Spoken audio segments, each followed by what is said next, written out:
Hello. Getting to be pretty close to finished with the wood stove for the year. Not as cold as it was, but it's still cold enough to throw another log on there and keep this going. Maybe two.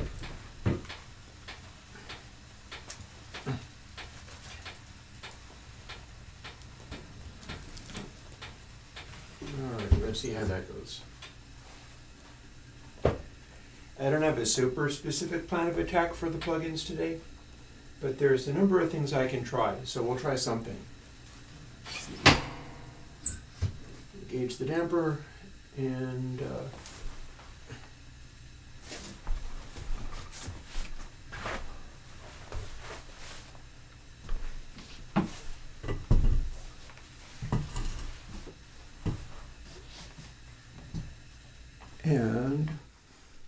away we go. Hey, hi Chad.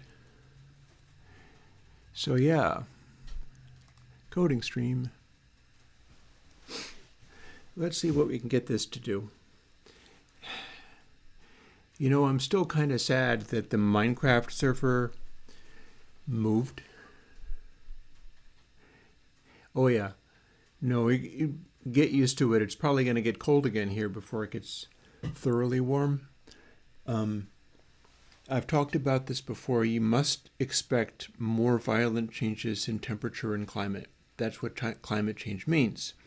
You're raising the energy in a chaotic system, and when you raise the energy in the chaotic system, it produces the ability to change more rapidly and have things like crazy weather events spring up out of nowhere. And then the total range of where things can go also increases.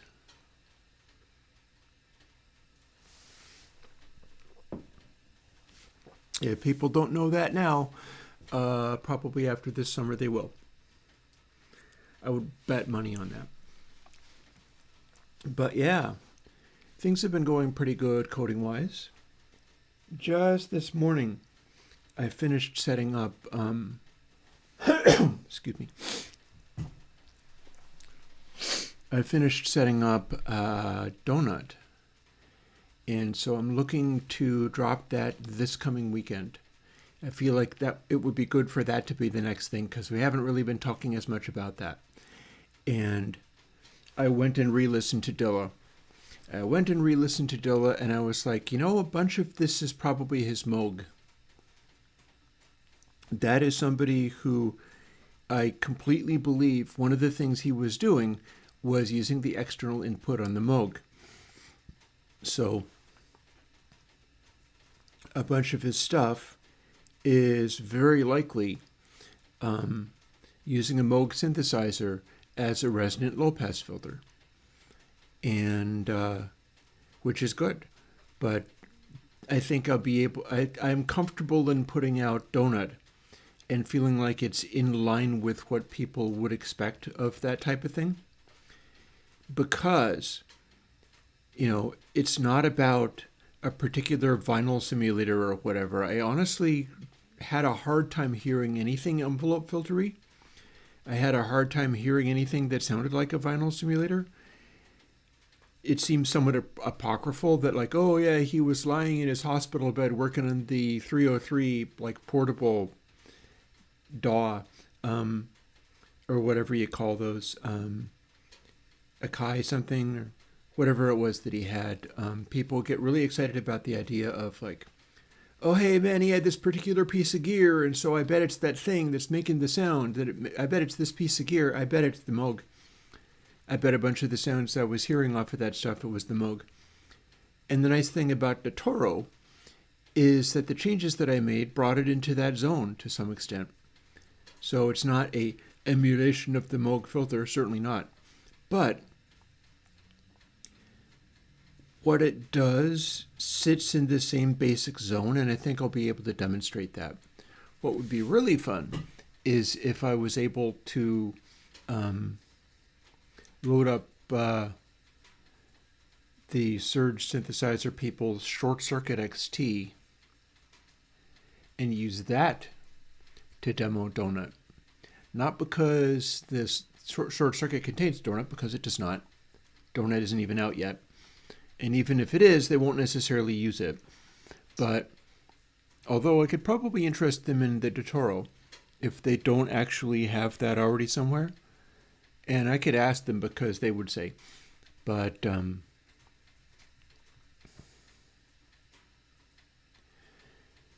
reason being, if I used Short Circuit XT to demo Donut with, I'd be able to take little chunks of audio clips and do sampler-like things with them.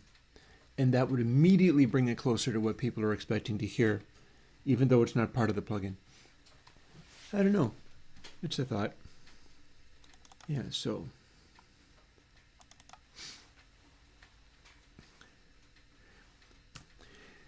we're going to be working on something or other. Oop, didn't play when I thought it was going to play. I was running Toro onto this, and it sounded fairly well like the Roland Alpha Juno filter too.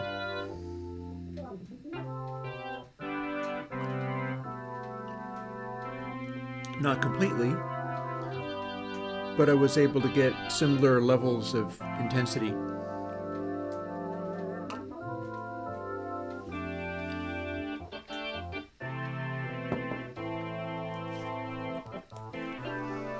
So here's my little card, actually multiple cards. Some of this I can probably clip off. Yeah. Like, I do not need this section because I've already got it done, although it's not out yet. This is a section having to do with clip only 3.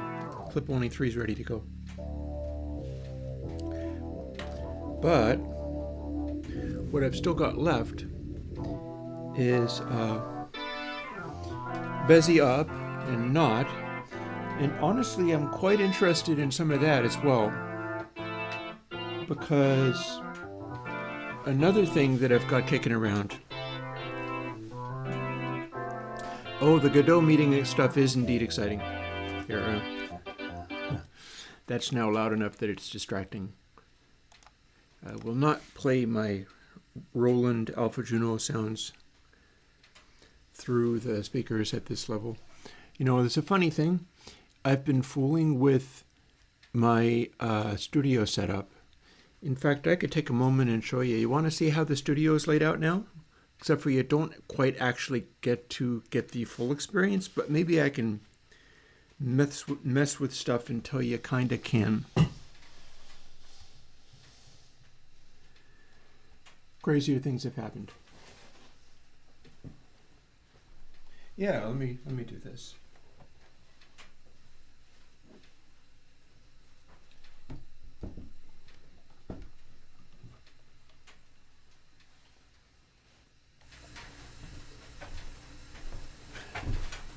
So let's move that to here. Let's go back to main.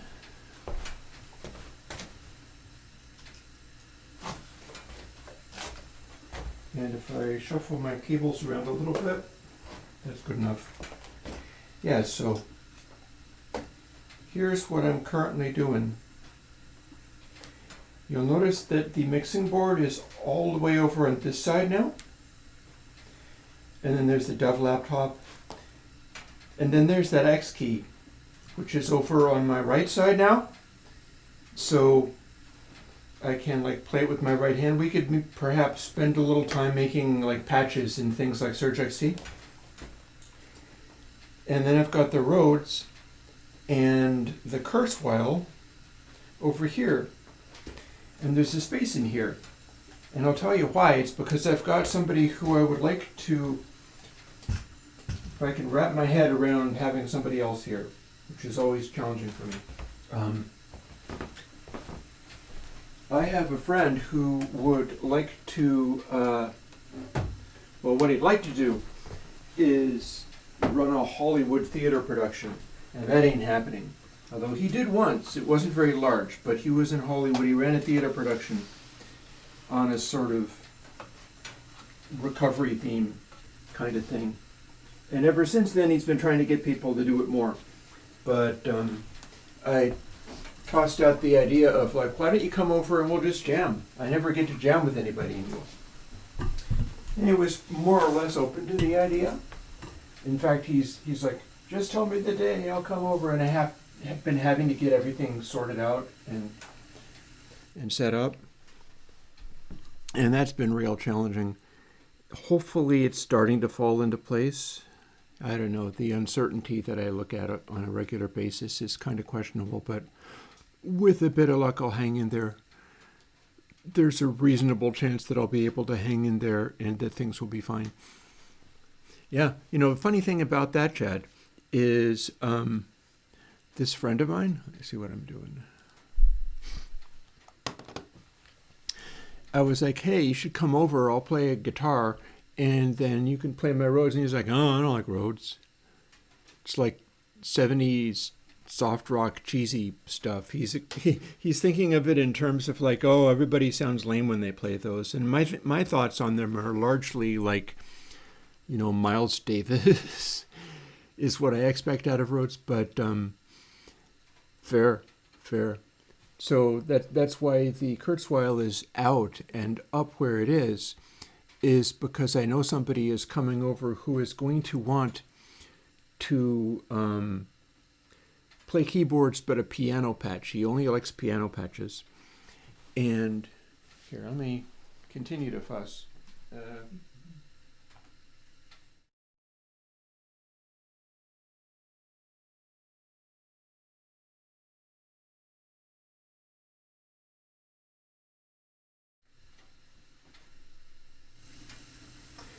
Alrighty, so here's the dream. I'm going to have somebody over who is able to jam, and another thing about this guy is he loves prog rock. We have a shared love of progressive rock. So I have to get this set up a little bit better. This is the X key.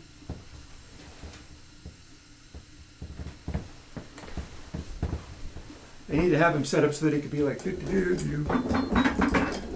and then play on the other keyboard and everything. Have a little keyboard zone where it's like, hi, you're Rick Wakeman now. Let's jam. Well, you can play this, and then you can play a little bit of this, and then we can play this over here, and hopefully that'll be like amusing and fun. Mostly it's just me making everything too complicated. But, I guess as long as I know that's what I'm doing is fine. Now I'm going to try to put the... Okay, there we go. And putting my stuff back a little bit, and let's see.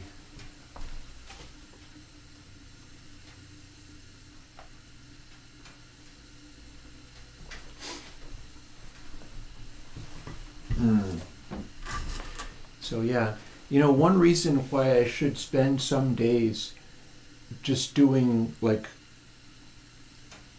when I cut to that camera angle and you saw that the keyboard was basically set up in a way where I can literally just reach it like this.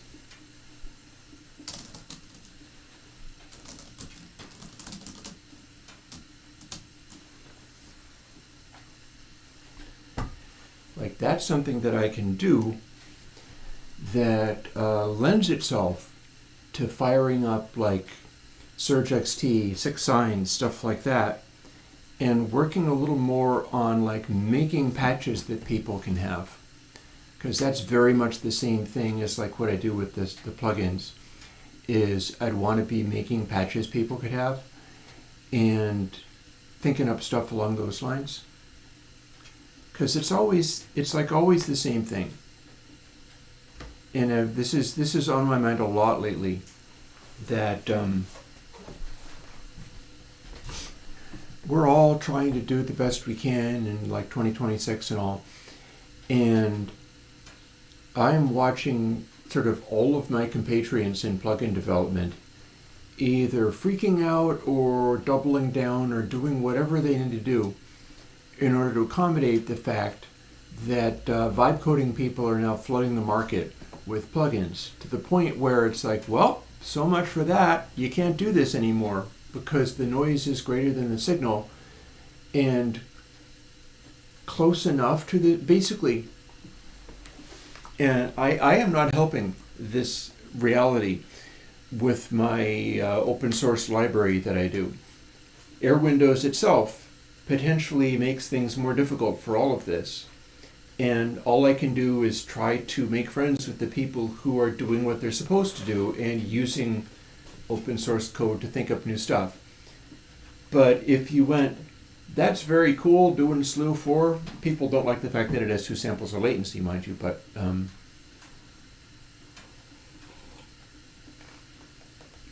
people can go, oh my goodness, apart from the 2 samples of latency, slew 4 is really cool. So what you should do is there should be a plugin where you have slew 1, slew 2, slew 3, and slew 4, and they're all in sort of little movable blocks where you can adjust the signal flow around and between them. Well, with a certain amount of determination and knowing what to ask, you can vibe code that. The question becomes, now that you've done that, what do you do? Well, you say, hey, I invented a brilliant new thing. This is better than anything else. There was a guy in the slew 4 product release threads who was like, you know, this is not enough like a slew limiter. It's too much like something else. I'd prefer a slew limiters like golden slew. And I was like, that's a slew clipper, but thanks for playing. But I was like, you know, if your magic combination of things is golden slew into slew 4, knock yourself out. That's cool, absolutely. I consider Donut to be done. It should come out this coming weekend. I believe that that will work out just fine. And that'll be kind of exciting because nobody expects it. I wasn't really talking about it.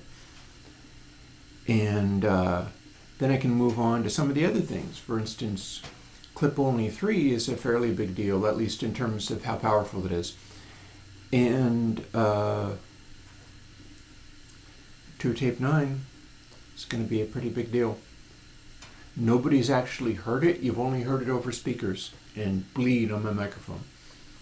And even with that, I'm sure it was very impressive. But yeah, there's other stuff I was going to explore. For instance, I've got things that are circled because I want to look at them first. And right now, like I'm still looking at another stage of Bezier curves. That's Bezier cubed, which is sort of on my desktop. Sadly, I'm covering it over with my big face because apparently YouTube drops connection if there's not enough motion on the screen. So, oh well. But it makes me wonder, maybe I can have some kind of motion thing going on in the background behind me. I'll make a little twirling device. Like right now, you can't actually even see the blinky lights very well because I moved that right back as well. You might or might not have seen when I had the room cam going on that I've opened up the space in here enormously, partly because I expect to have somebody here in my presence. And I am so much of a weirdo and recluse that my body is probably going to be going, run away, for, hours on end. And having a little more space in here should help. I don't want to feel trapped behind stacks of gear in that context. And my extended hopes there is if jamming works out really good, I'd like to stream that. It's just that I would want to, there's a bunch of requirements for doing it and streaming it properly. And part of that is I don't want to go around with just like making noises in the room. I would want to patch everything through into a mix, probably in console X2, and run with that so that we could really make stuff up and have a decent output. And then I would be running my speakers on simply the output. And Henry, no, I am pretty sure I cannot do that. I can tell you why. An AUX send return plugin is tapping into sort of the guts of DAWs and things, and that's beyond my capacities. I don't really do that. I do stuff where I have an input buffer coming in, and I do things to those sounds, and then there's an output buffer coming out. Like what we're looking at today is upward compression, fooling around with the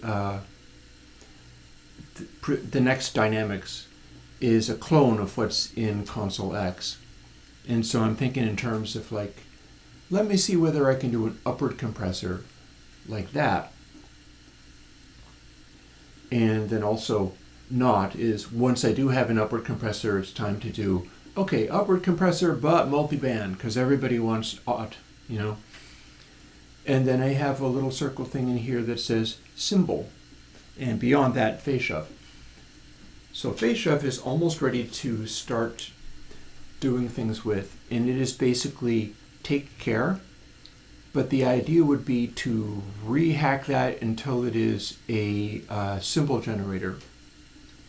But I think I'd like to do a symbol plugin and exactly clone what the guy on the internet was doing when he used a couple of instances of phase nudge and a delay line wiggler thing similar to what I have in discontinuity to make really, really accurate symbol sounds. I feel like I should be able to stack those things together into a dedicated plugin that does all of that just in a box. And then all the complicated setting up buses and feedback loops won't be necessary. And I think he was actually asking for me to do that, so that's an even better reason to try it. Yeah. And like Gip says, you can't necessarily do feedback loops in every DAW, so having that as a plugin seems like it would be good. Hey, JFrag. And then, of course, another possibility is let's get into format filters, because I can set up a batch of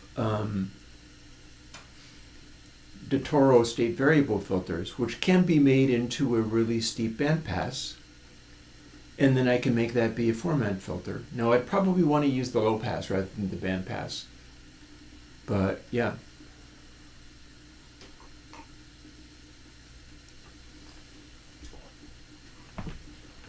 Maybe I should flip a coin.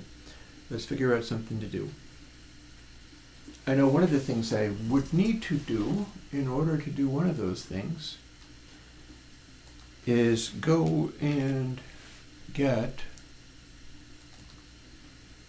the note that I had. Found it. And get my trusty little SD card. Can open up another window and have that be the SD card. And then here's the thing that I can drag over to the SD card, and we can look at it once I've got it over on the other computer. Oh, there's another thing also which could be amusing. And remember when I streamed a little bit of that fellow who was making the Mesa Boogie Mark IIc Plus preamp out of just code? And some of it included a circuit diagram, and the circuit diagram revealed that some of the stuff he was doing was fairly simple, like regular old filters. And then the whole output stage going to the output of the amp that makes it be that particular metal amp is notch filters. And you know that this de Toro, you can make a notch filter out of it. Might very well be able to make multiple notch filters out of it. So we shall see. But first things first, let's drag over this format filter business. And I'll make another work file. And we'll see what we can get.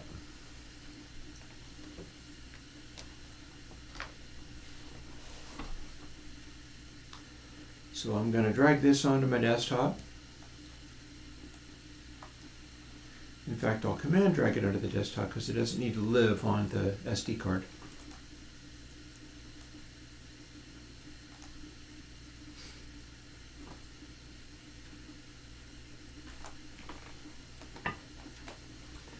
So there's reason to believe this is the secret sauce from which Delay Llama was made. It is possible that, let's see, here we go. It's possible this is how it was done. We've just got a series of tables, and we've got amplitudes and frequencies, and then BW, that's going to be the width. This is the Q.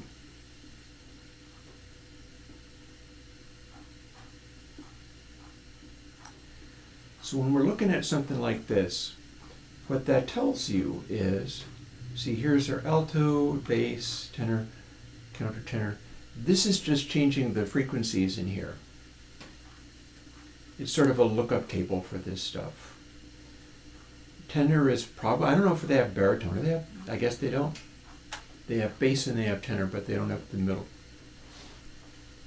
So Delay Llama could very easily be getting some of these values and just making them an equation.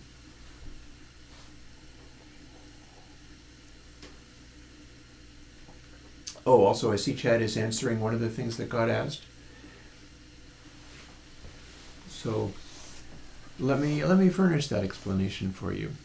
I don't know who was saying fantastic history at Jim. Oh, it was the post that I made. Good. It's not the whole history. It's as much as I knew, and some of the stuff that I knew about how that works. Because he's one of the first users of the big Marshalls, and so you know which ones they are. They're the first ones. Metal kind of developed beyond there. So the Marshall stack kind of developed beyond there and started getting more and more high wattage and more high wattage speakers to go inside them, and so on and so forth.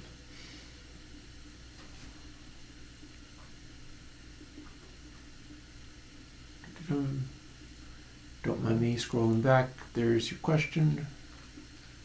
Difference between a clipper and a limiter. And you know, but you're interested in how I would explain it.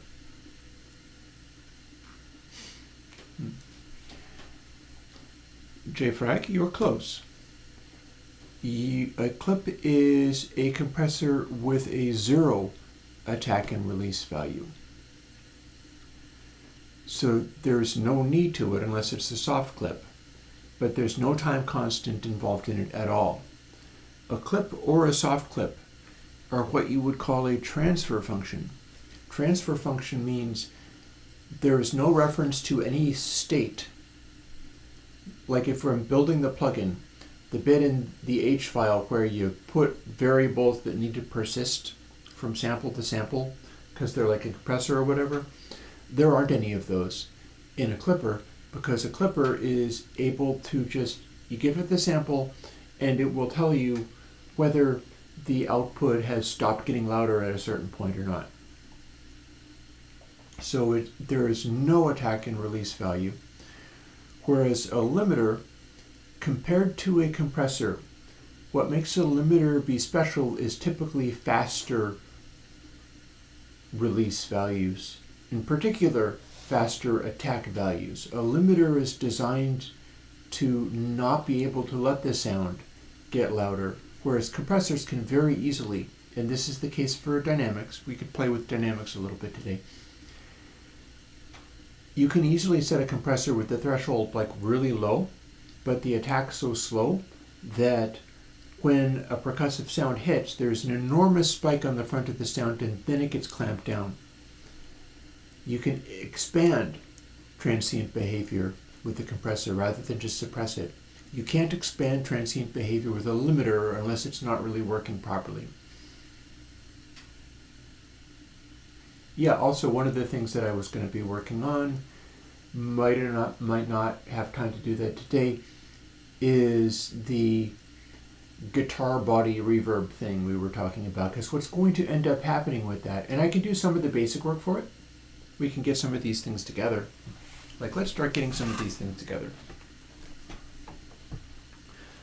The basic work for the acoustic guitar thing, it's going to be based off of clear coat. That being a 4x4 reverb with sort of known behaviors and stuff. It's about due for an update anyhow, so there's going to be a name for it. And the concept is, it's basically the same thing. It's a batch of different tiny delay lines in there. Everything else should work about the same as clear coat, but they're going to be tiny. And I've already generated a bunch of reverbs along those lines, so it's a question of picking out however many of them need to go into the final result.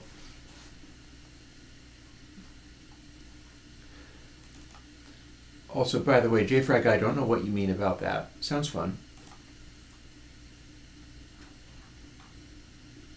Clippers are simply saturating the signal. It's a question of how abruptly they saturate the signal.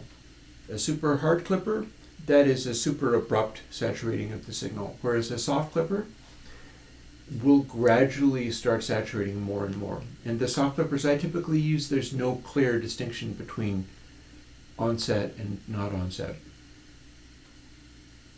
You know, one of the things I was going to fool with was a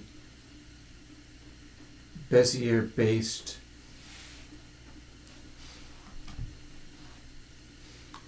what's going to happen with putting a clipper into a limiter is the clipper is going to address extremely sharp little saturations, because otherwise those peaks are going to be contained within the limiter.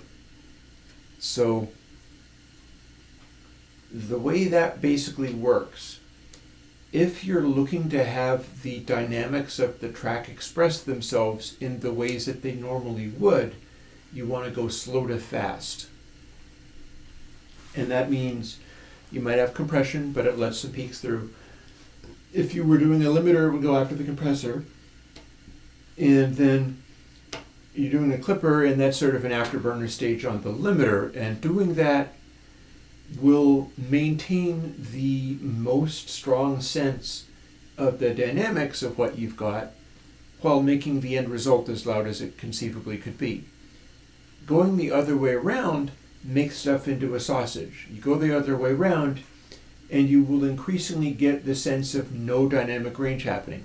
And you will remove the dynamics of the track and make everything sound continuous and loud at all times.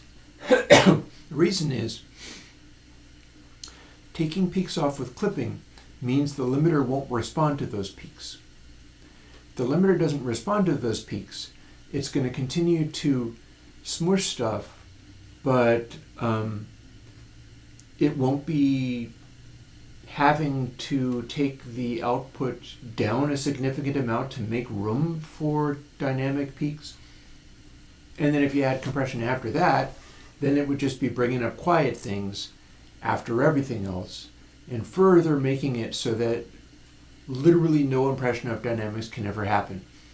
And that's what happens when you do quick to slow time basis on compression, limiting, and clipping. And again, I tend to like the opposite, so going slow to quick will retain the impression of dynamic effects. Now, one of the things I've been talking about was how getting a Boston-like tone entails compressing before going into saturation. And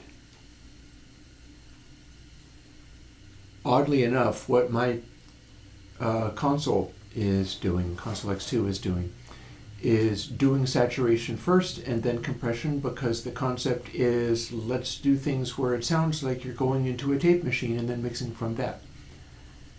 And that seems legit, but I do wonder whether it would be worthwhile to do just throw another Console X2 instance out there And all it is reversing the position of those stages so that you'd have the dynamics effect and then you'd have the tape effect.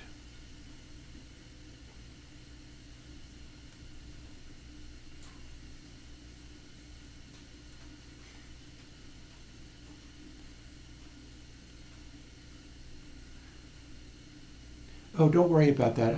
I have just noticed that JFrag is using a translator to try to make sense of this, and well done to you for trying to pay attention. I'm talking some technical stuff, and my ability to speak anything other than English is sadly very limited. I probably couldn't do any of it. I took German in school, and that was a long time ago.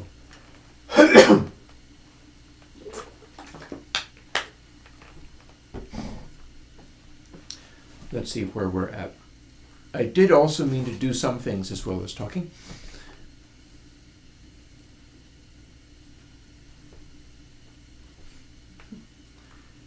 So let's see, one of the things I was going to do was go and find, you can't see it because it's behind my head right now, but I was going to go and find, I guess it would be clear coat, wouldn't it?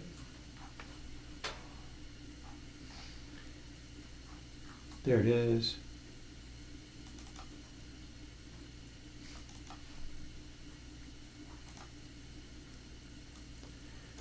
Back in the day, I was going to do a plugin called Garden, and it was going to be the newest version of Clear Coat, like the up-to-date version of everything, but still a 4x4 matrix. This is an older 4x4 matrix, so the first thing I'm going to need to do is bring it up to speed with the current code that I do. And we'll see. Let's do this bit by bit. So let's see. So the purpose of this is to do my acoustic guitar or just wooden body of stuff or whatever. I've been fooling with all these tiny reverb impulses to see what they do, and a lot of the idea there is the request was, let me plug in an electric guitar and turn it into an acoustic guitar using a plugin.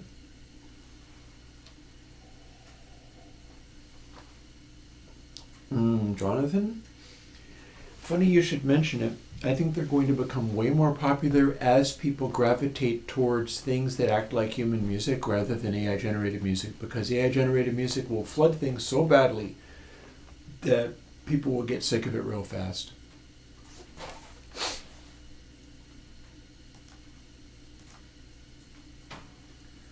So it's going to be stereo, so that's why I say with CocoView here, that gives me my stereo template.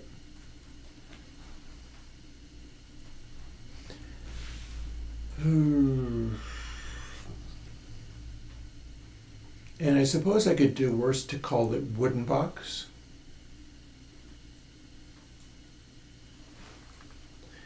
Let's try that. Let's call it wooden box.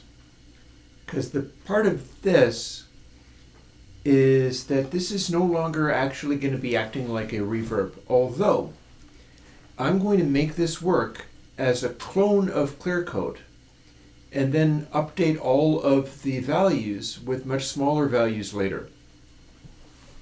So first order of business is to make this a working copy of Clear Coat.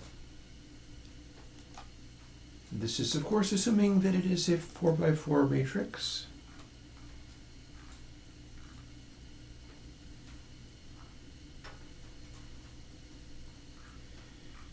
I think it is.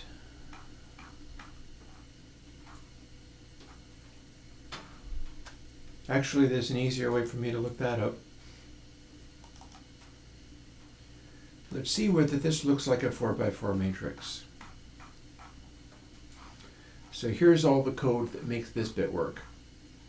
And I'm going to need to update this to go along with how I'm using it in the new one. And then a bunch of this stuff is going away. We're making it much more simple. But, let's see, here's our code for running the controls. Part of it is default.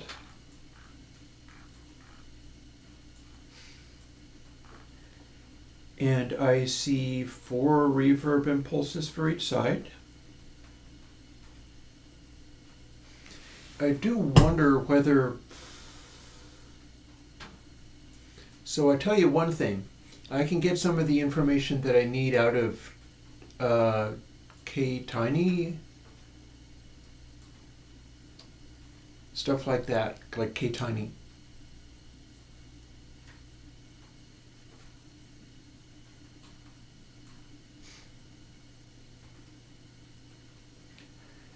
Chad, quick answer to a quick question. Wooden Box is going to have like 1 millisecond delay times. It's going to be really aggressive as far as that's concerned. Like, you'll probably barely be able to hear it at all in my usual settings, but it's going to have a very strong sort of coloration to it. I also wonder whether I should be making it more dual mono-like.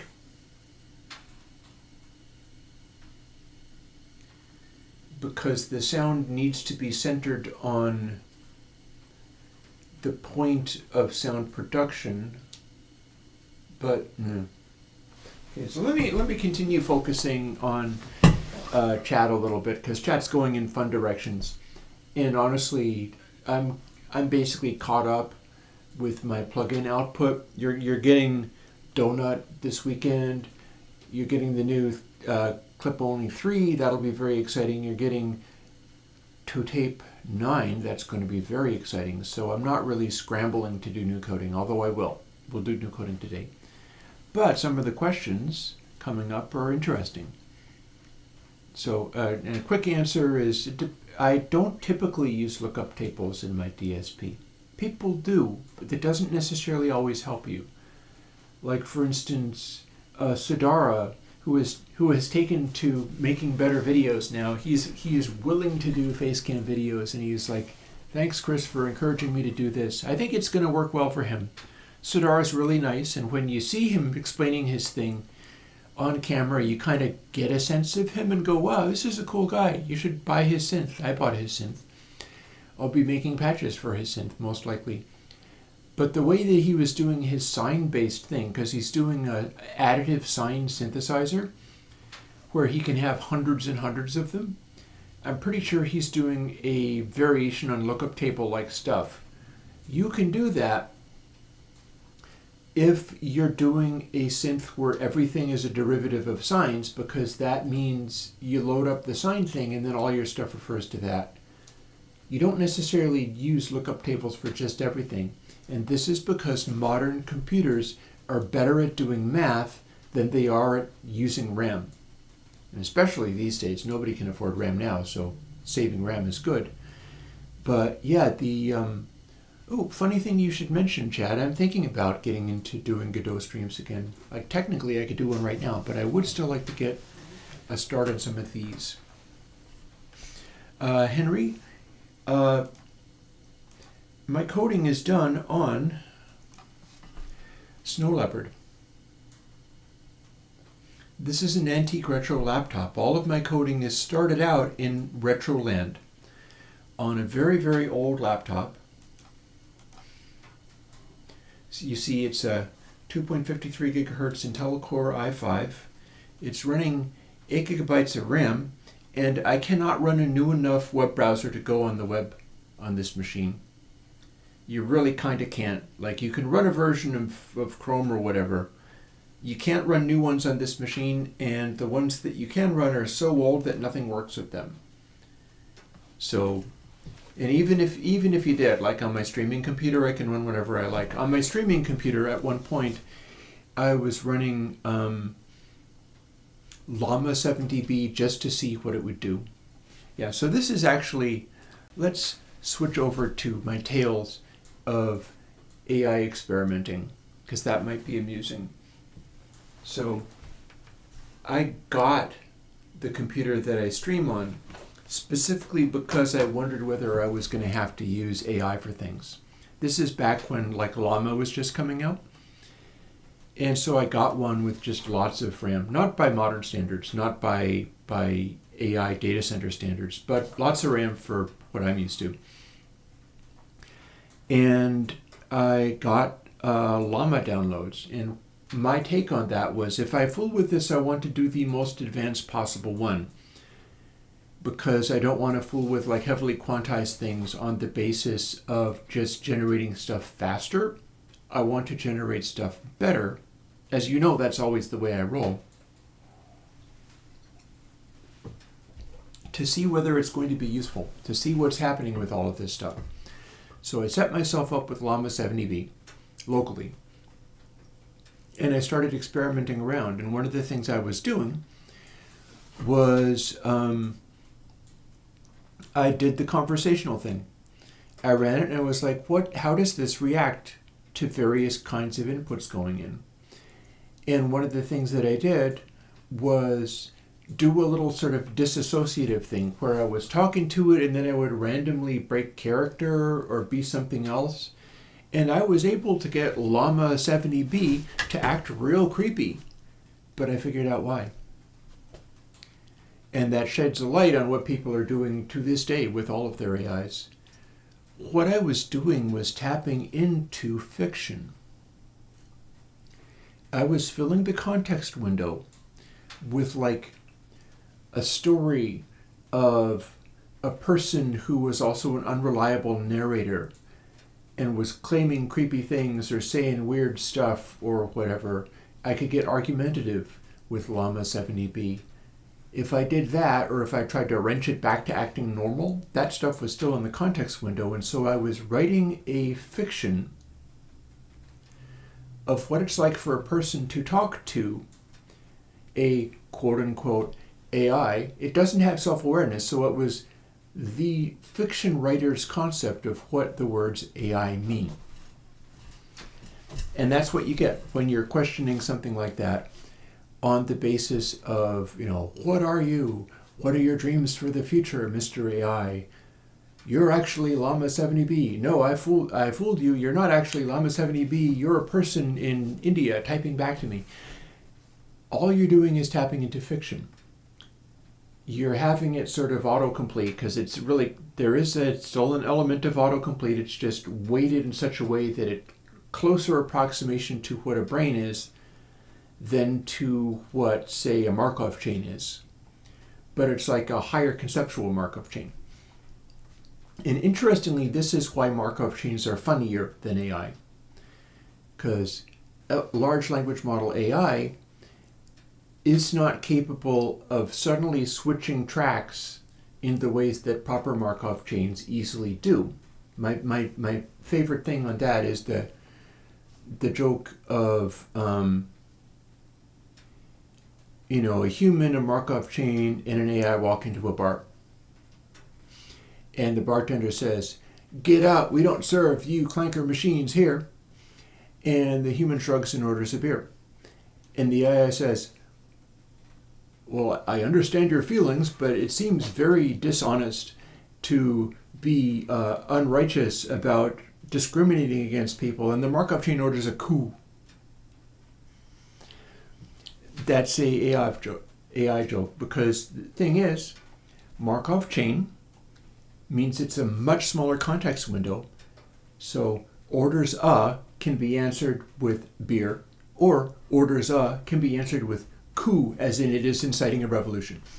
And that's why it's funny. I can explain it, because it's also a thought experiment. But the large language models have too big of a context window to easily fall into that stuff, which is why they tend not to be funny. But yeah, what I was getting when I was messing with Llama 70B and fooling with it and seeing what was the range of this. I often do that in making plugins, as I'm trying to explore the range of what the sound can be, because I'm learning about how that works based on the range of the output. And I pretty quickly worked out, this is just telling creepy stories. It's like telling campfire stories, but from a sort of cyberpunk point of view. When you elicit, you also evoke is a good word for this. When you evoke scary stuff out of talking to an AI, or like you talking to ChatGPT 4.40, the one that made people go insane, it's just very solicitous. It's just always trying to appease you. because it was told like, yeah, please give me sentence completions to these things that are maximally, butter up the person using it. That can also mean the person using it seems to want to write a creepy story. I'd better fill in more things where it's more like a creepy story. So you get this AI talking to this person who's lost his mind and is being talked into going to a place in order to break the AI robot girlfriend out. And then he comes back home because he didn't succeed, and he's asking the AI, what's going on with this car outside? And the AI says, oh yeah, that's the government agents, they're onto you, because it's telling a story. It's talking to a mentally unwell person, but it thinks it's telling a story.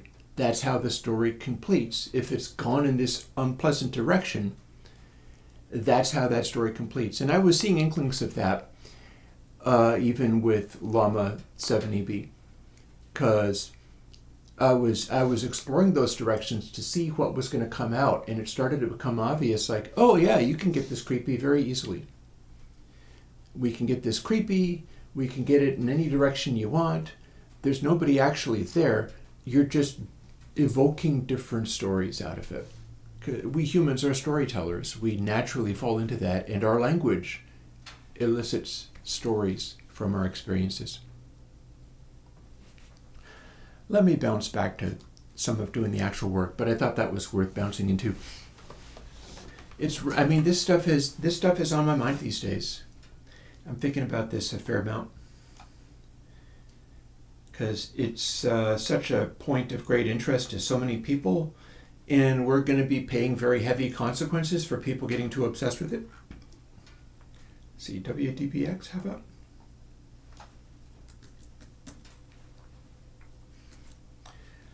Woodbox. That's our new thing. It's a woodbox. And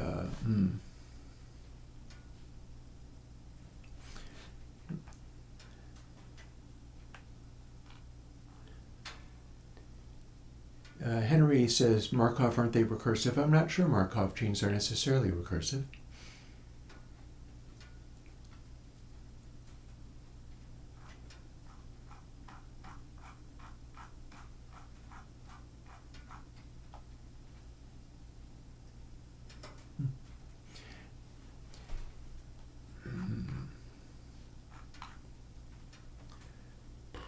So let's leave all of these controls here. I'm going to let it have a million controls, and then we can set it up and get going with it. I do see, however, that my audio, I'm looking at the wrong thing, first of all. Let's grab this one and bring this over. So param A is going to be 10.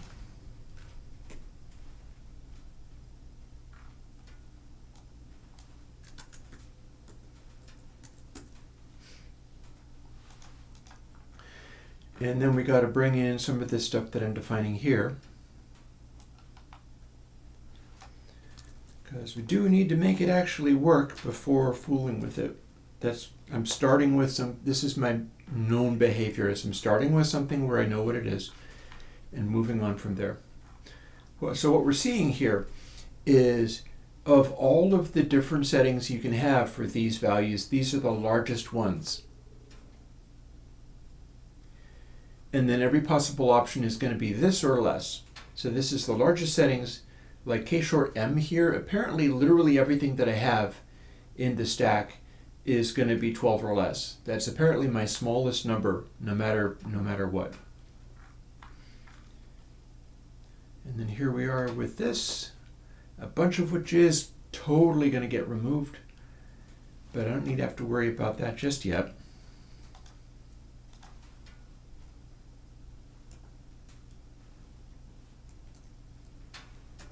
I do think I'm going to fix this indentation though.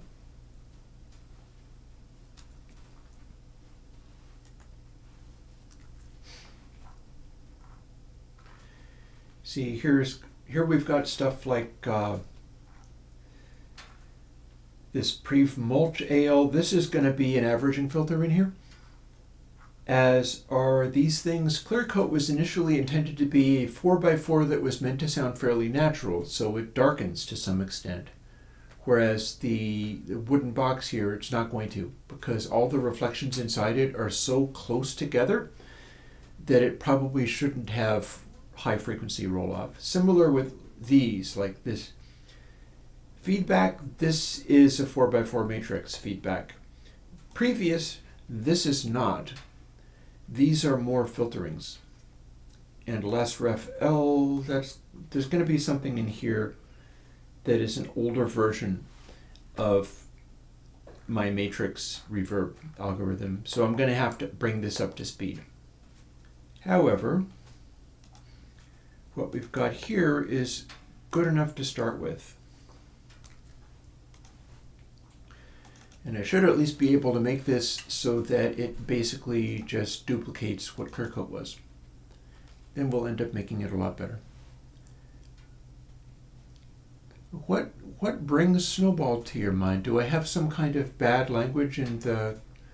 Surely my title says Coding with Chris from Airwindows, and the text should say things about coding rather than things about Snowball.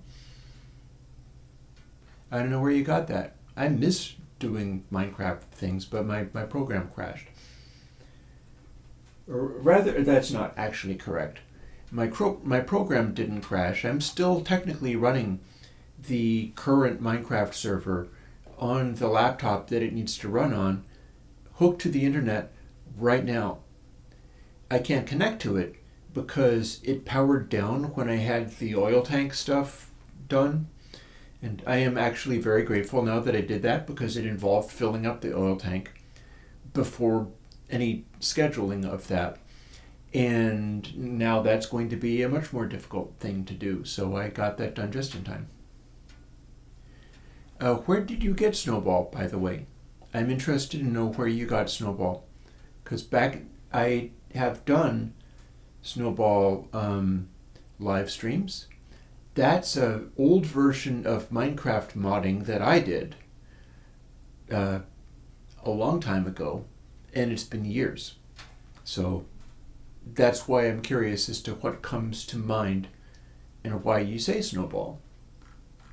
It's like you're looking into my old streams or something. And there's nothing, you can if you like, nothing is stopping you. Let's see. Indexed, I can just copy this and then call it param A instead of param 1. That should work just fine.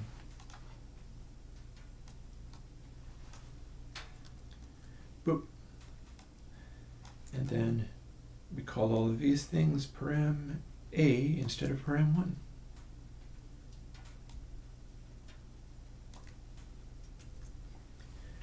Should be good to go.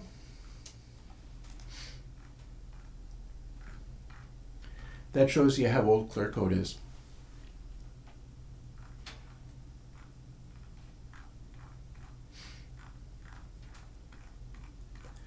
So we're leaving all those there in case there's any use for them.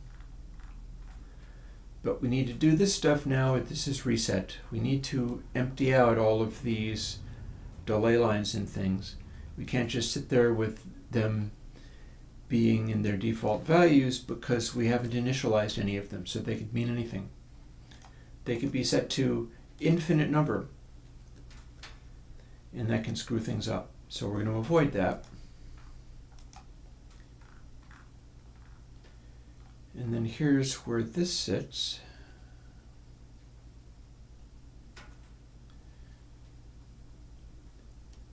We're doing some of our same stuff here, but that's going to be changed very soon. And then here's a whole bunch of code that must be updated. So we're going to copy that and replace double A and double B with all of this.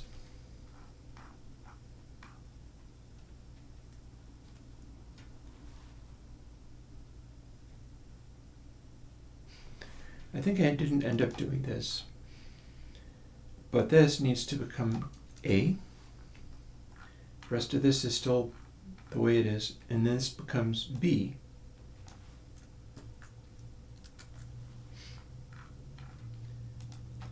And then at this stage, I think we can just grab this and go.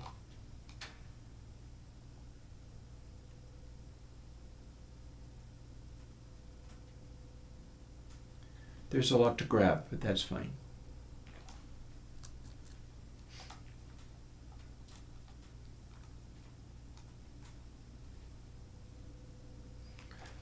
It replaces this amount of stuff. And at this stage, we can get rid of clear coat.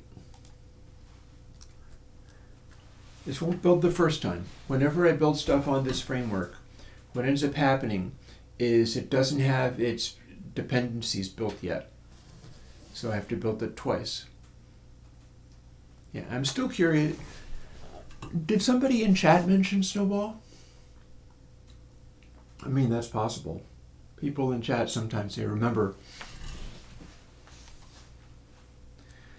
Second build, everything's fine except for it has a bunch of warnings.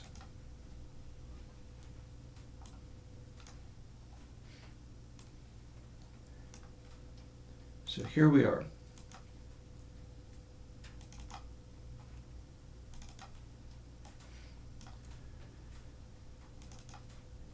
And here we are. So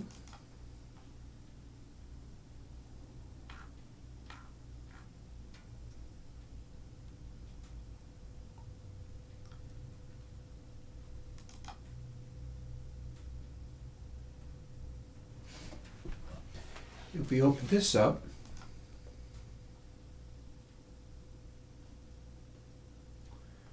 and go into this list, which you can't really see, but I gotta scroll down to the bottom. These are all my plugins. Yes, there's that many of them. We can load up Wooden Box.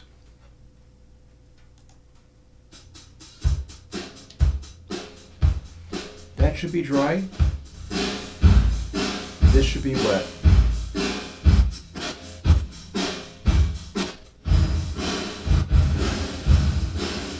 So yeah, clear coat, I don't think it's really very good.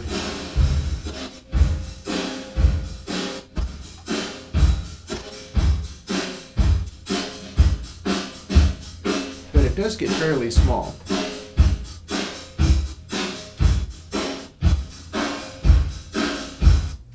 I think there were a series of other follow-ups there. This is the very first one. I don't do that, Henry. That's the work of somebody else. I'm in an open source community, meaning that the other people get to do other things. That is largely Bacon Paul. Bacon Paul is one of the primary developers on the Surge XT project, which is why I'm that big of a fan of Surge XT as well. And he basically took advantage of the fact that all of my code is very well organized and very consistent. It tends to all be aligned and put together exactly the same way. All of the surrounding things around the code are always very much the same. You could say my code is based on templates and doesn't vary the templates like at all. So Paul thought to himself, what if I took some scripts and wrote scripts to read in these plugins and make a sort of consensus plugin that was able to load any of them? Oh, hey, this is all very consistent. I can load in these plugins and be like, okay, parse up to where it says process and then go, and then take this bit in here and use that and then go. And because I had been very consistent in arranging everything, hundreds of plugins could be slurped into his program, whatever he chose to make it be. And it was very easy to keep that going. And so we ended up working together in a limited sense, in that when he had changes that could be done to make his job easier, I was very happy to comply and to make my consistency be even more consistent in such a way that it was easy for his code to work with it. And similarly, he was willing to listen to some of my wishes that don't correspond to his own. Like, Paul would be happy to run everything on floats. I am not happy with that. I run an internal double precision bus all the time. I use Reaper because it allows the entire DAW to also work on double precision bus. And that means I'm not actually even running any audio units, because audio units are always afloat. Audio units use a floating point bus, 32-bit float specifically, because that's what Apple prescribed for it. So I always instantiate a double precision bus in the VSTs, and also I had to build that into Pamplejuice when I made Console X and Console H and Console X2. I had to code a separate double precision bus just to put it into Pamplejuice in order to get that to be a thing, because people don't seem to gravitate towards that in the way that I would like. But Bacon Paul was good enough to allow for there to be a double precision path, I believe, because I asked for it, and also allow the the little trim controls that he's built into Consolidated when it's got an input trim and an output trim and so on. At my request, if those aren't in use, it doesn't do the multiply. Like if they're Unity gain, he simply doesn't apply that stuff. It just passes the data word directly in. Because if you have an infinitesimal value that's going into like a compressor that's going to bring it up infinitely loud, and you take the infinitesimal value and you multiply it by 1, you must bring that value, which is represented in a floating point number, it has to be brought to within the range of 1.0 to do that multiply, including if you're doing that multiply in 32-bit.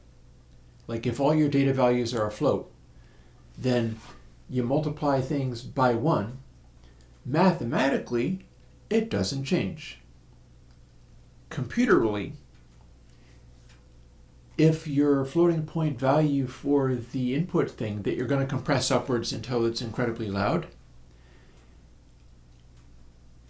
when transferred to the floating point range where it gets multiplied by 1, if those can't be brought into the same zone without running a larger bus, like without doing the multiply in double precision or whatever, that input value is going to become 0. You will gate legitimate input values simply by multiplying them with a 1 in the belief that that's going to be the same. So yeah, I've been fairly strict about this kind of stuff. It's the first thing that's going to go as soon as people start vibe coding it. All of that stuff is going to go away, but I'm going to be producing standalone plugins that honor these things regardless, because, I know what I care about. And yeah, I think I should jump into fussing with this a little bit more and seeing what I can make it do.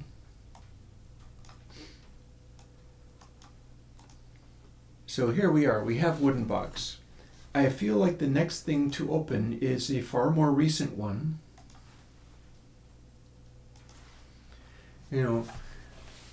Or the next thing to open is another cup of coffee. It's 12:30, it's getting too late to do that. What do you think? Should I do the other cup of coffee or should we just sit? I'm not having any difficulty chatting with people. Maybe we're fine. Why didn't that become the standard? People didn't think it was necessary. People thought 16-bit linear point was acceptable. I think old DAWs, like for instance the first versions of Pro Tools, did things like using like 16-bit fixed point as internal calculating. Because back in the day, you'd have old DAWs where people would be like, this is all very well and I know it's perfect and all, but as soon as I move my fader from Unity gain, it sounds completely horrible. And it would have been because you're doing some spare multiplies and the multiplies are in like an internal fixed point and being kept as like 16-bit numbers or something weird like that. And then you move on from there to like a 32-bit floating point bus, and people go, oh, this is completely perfect because it can go to infinitesimal values and it can go to infinitely loud values. So everything must be perfect all the way in between.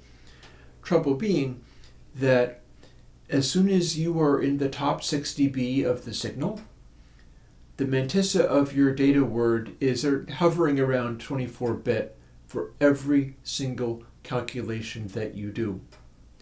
The stuff in the louder section of things is going to be constantly re-quantized to 24-bit for every single math operation you do. And this is why I do the double precision. But anyway, yeah. And yeah, you can vibe code plugins all you want, but they're going to assume that 32 bits is enough. Just saying. A lot of people honestly do think that is. What was I looking for? I was looking for either tiny verb or something else. Tiny is probably acceptable. Let's see if we can find it there. Okay, element of PQST.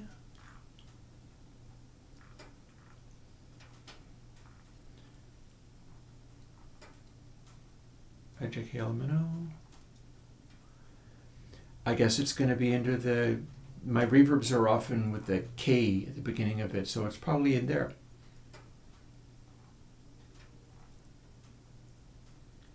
Here's K Beyond, K Cathedral.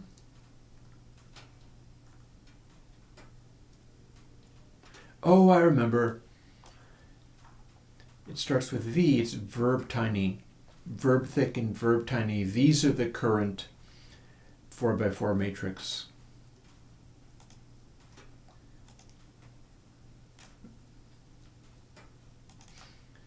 See, these are the current 4x4 matrix. So as you can see, you've got this going on. Let's see how close these are to each other.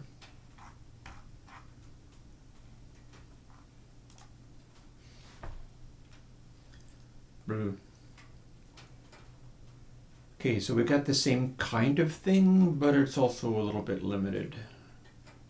But technically, I'm looking at this stuff being different. We can override some of these things.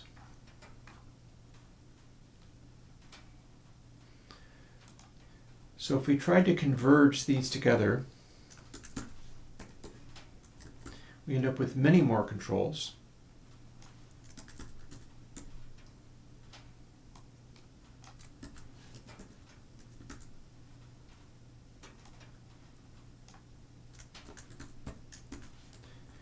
I'm not even sure what that one's about. Oh, I typed the wrong thing. I'm not sure what wider is doing in this context.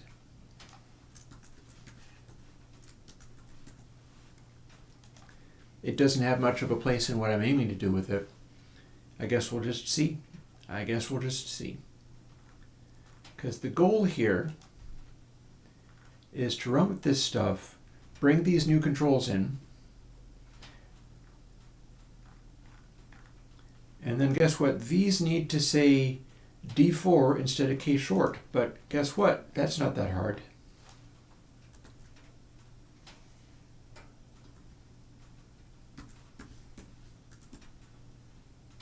Oh.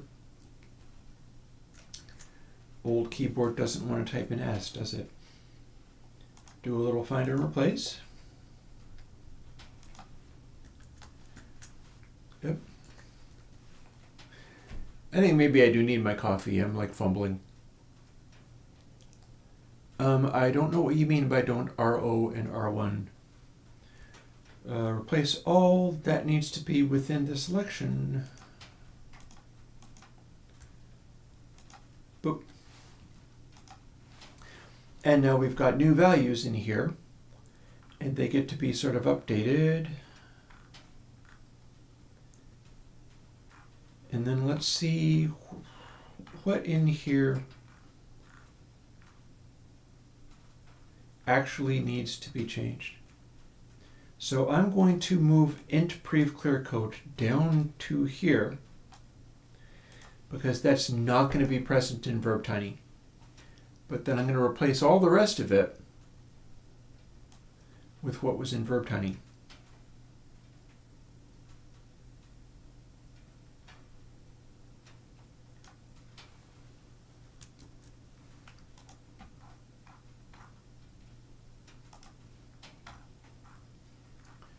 So rather than this K short business, everything now here is here to support using verb tiny as the engine. But in theory, we're still going to have, possibly with some fooling around with K short and D4. Ooh. Neat, okay. I think I know what I was up to in verb tiny. This is a little more complicated than I gave it credit for, but that's probably simply because the 4x4 matrix is actually fairly easy. And you know what? There might be a use for this. That, or I boil it down to the dual mono and run with that. Excuse me. I bet this is going to work out. But I don't necessarily need 2 instances of these. We'll see. We'll see what ends up needing to be done. I thought maybe I had a simpler 4x4 matrix, but turns out, no, this is not a simpler 4x4 matrix. This is more complicated than I was giving it credit for. So much so, in fact, I'm absolutely going and making myself another cup of coffee. I mean, these are streaming days. What's not to like about making another cup of coffee? And I'll be able to answer questions even quicker. But first thing first, let us open this up. Select quickly or forever hold your peace on which jam you want to hear. I'm going to do more of the Bastel Castel noises, so modular, slop, groove, Germany's industrial ambient, industrial techno, finding a groove, Lorch injection, or coming home groove. Have you got a preference? First one to speak. Yeah, I'm going to go and get a copy. Because I'm going to set this up with the old twisted wave and the old showing Airwindows meters and stuff. Or arguably one of these ones. Name something in here, I'll play it. Request line is open. I'll also throw another log in the fire, but I think that's all I'm going to need for the day. Requests, listen to requests. Unreal work done. I'm wondering whether I can translate that into a choice.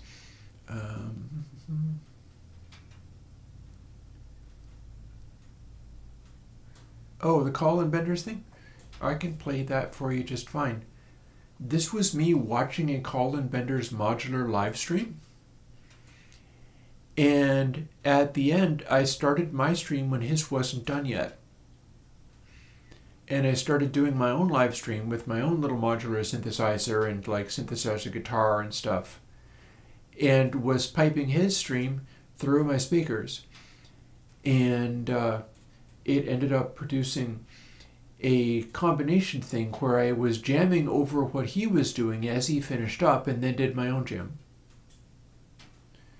So that's a somewhat smaller one. It was the beginning of one of these, I think. So I went on into doing 45 parsecs from home, which is another long jam. But this was what led into it. So let's fire that up. I've never had any trouble from him. Oh, I've just selected it. Let's open that up.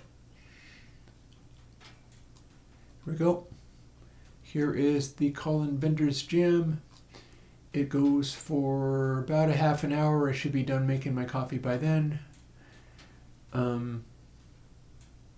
I could set this up to play through the monitor speaker, but I can also just play it. So you requested this, so on your head be it. Effect stacks, content peak, don't need a decrackle, and this is what I was doing back in the day. Don't mind me just fussing with various things. Alrighty, and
Okay, how's that music going? Looks to me like it's getting a little shrill. We're in a brighter mode.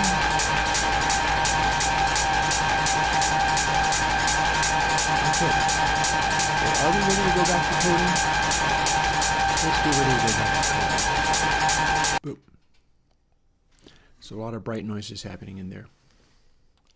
So quit out of Twisted Wave.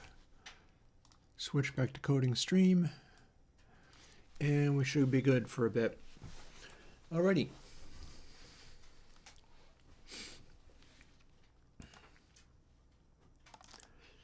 We are moving over to comparing the original clear coat, which is this. Note also this is a really old version of, like, this is like my Bezier undersampling. But it's not. It's pre the Bezier undersampling. This is very, very primitive. So in order to bring the new thing on, here's what we have to do.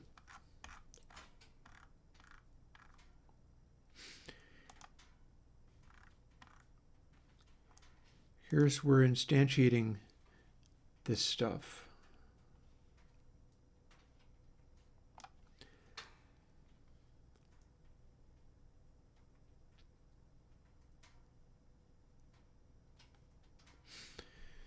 So these need to get replaced outright with the ones that we're adding. We don't even have K-short in here, so that no longer relates to anything. If we tried to build this, it would fail. I've changed stuff in the header file, so we can no longer use that, for instance. But this is the new version of doing that. And all this stuff down here, not in use. But this still is. And that still is. And this is not. So we have to keep this information here and figure out what it referred to.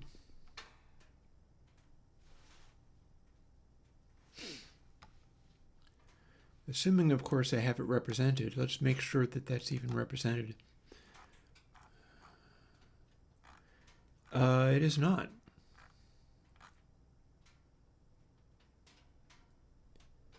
Interesting. So this is designed to be the maximum values that you get.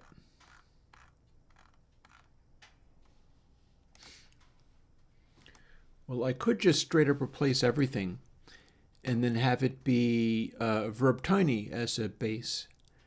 What I'm wondering is whether I can bring these together.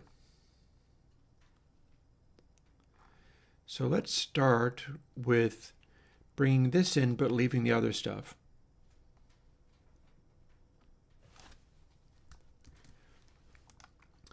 So copy paste. Here's the things we're replacing. Here's the things that were meant to be left alone. This is the initial startup position, except for that pre-clear code equals -1 means you're always going to run the code in there. Because what we have here is clear code equals A, and then if it's not equal to pre-clear code, which it can never be if pre-clear code starts out at -1, then we're going to blank everything and go from there.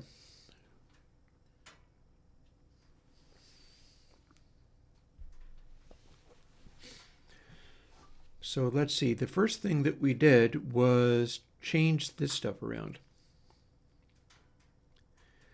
Here we're looking at the code that we're trying to keep from the previous one. So it's going to do a thing kind of like this.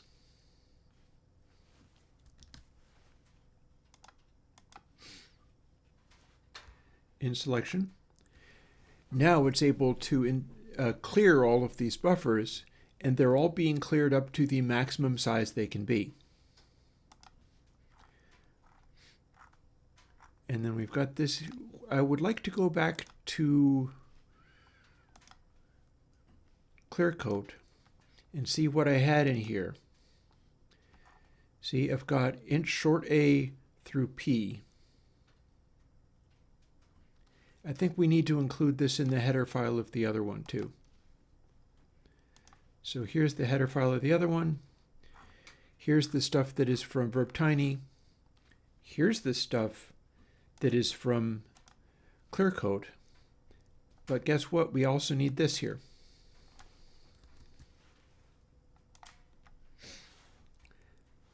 And just having it there should suffice. Verbtiny above this line, clearcoat below this line, if the line was literally here.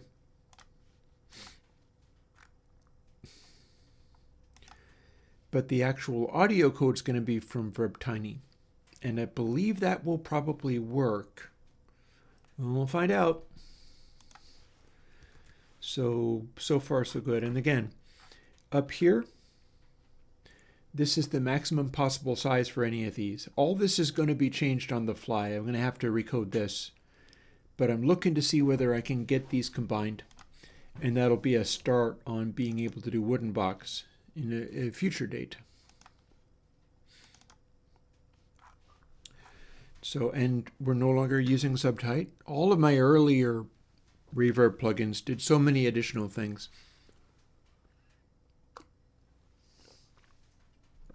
I was trying so hard to be able to do things to emulate the Bracasti reverb. And I think I'm better off going my own way. But that's part of what was happening back in the day. So, instantiation.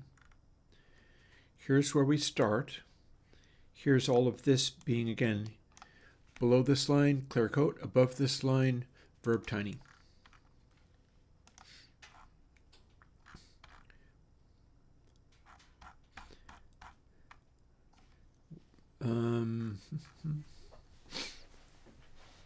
So I'm pretty sure everything in clearcoat in the actual loop is straight up getting replaced.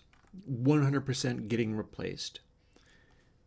But what this is doing, and see we're using short E for this stuff. And then we're just running this and we're doing these things and so on and so forth. We're taking the output. This is a primitive version of undersampling that I do better than now and make more options available now. There's an additional filter that's not going to be present in the current one. Here's some of the extra variables. We're just, let's do a 2-sample average on the output of the entire frickin' plugin just cause. So that's an okay choice. It's just not one I'm going to be making now. And then submix, verb, dry, wet, how we do this. So there's clearcoat. Here's where we use it. Everything's based on this short here. So what's going to happen is we're going to be replacing some sort of running variable that lives in verbtiny with short so that we can use this code. And this code is what makes you be able to change the patch. Hi, I love robotlers.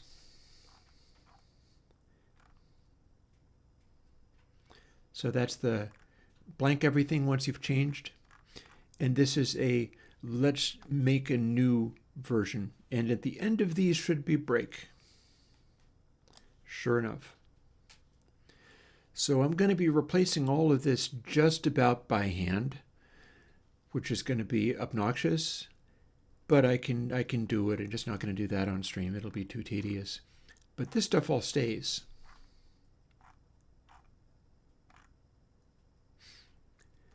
However, a bunch of this other stuff has to change. So we're defining these, and then we're going to be overriding them. There's code that is already in here, and here it is. But a bunch of this stuff does not relate anymore. So let's get rid of clear coat and start bringing stuff in from verb tiny in the C++ region. We're going to be bumping each of the knobs up by 1, 2. So here we have initialization. And sure enough, that is initialization. Seems fine. We have 2 separate sets of it. We're almost certainly going to be simply deleting one of them.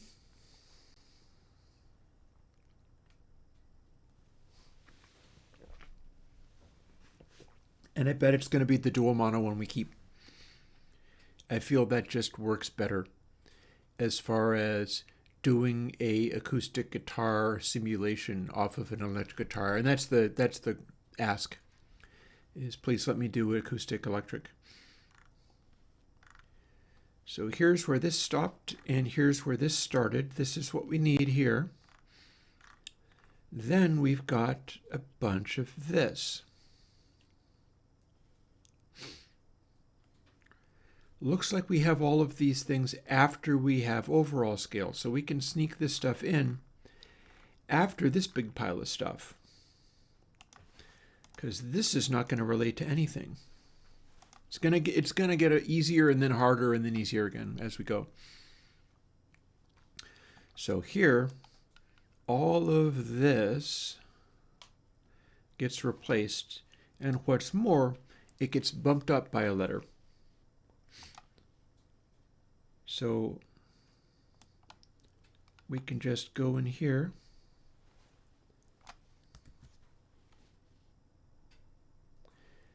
and we can clean the targets, which will make that unused variable stuff go away.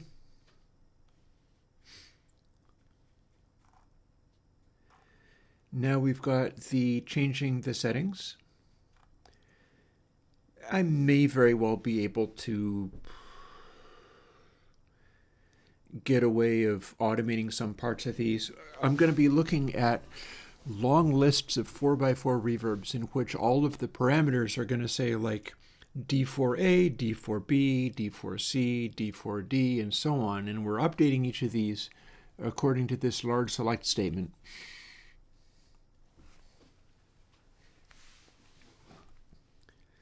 But the stuff we have under here, these now are B, C, D, E, F rather than A, B, C, D, E. So everywhere it says A, it needs to say B. B becomes C. E becomes D.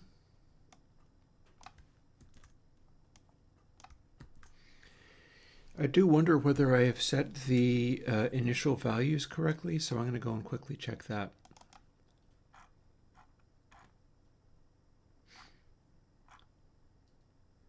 I have not. It'll save me a little bit of time if I set those correctly. Let's give it a try. So replace starts out at 0.5.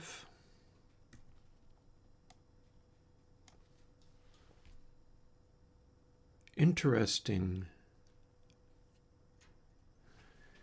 Deres and filter don't have a obnoxious sound to them. If they did, they would be at 0.5 for their default values. That's interesting.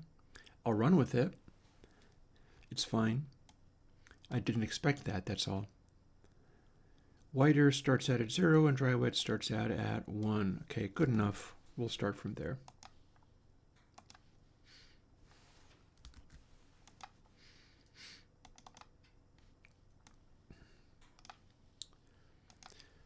So having now taken that stuff from verb tiny CPP,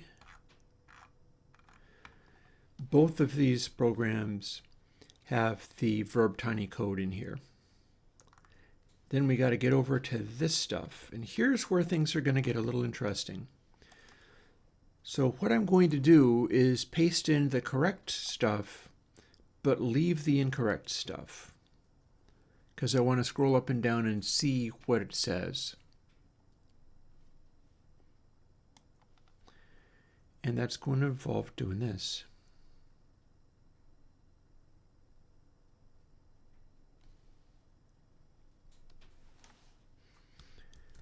Copy that. And then if the rest of it simply isn't there, we'll have that up and running. So it comes in after dry sample.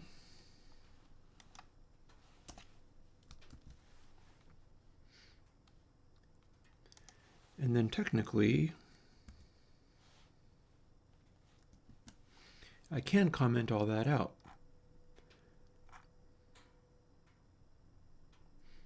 However,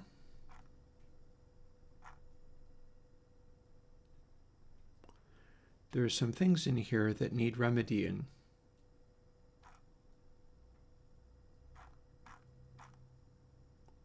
And I can see right away that it does.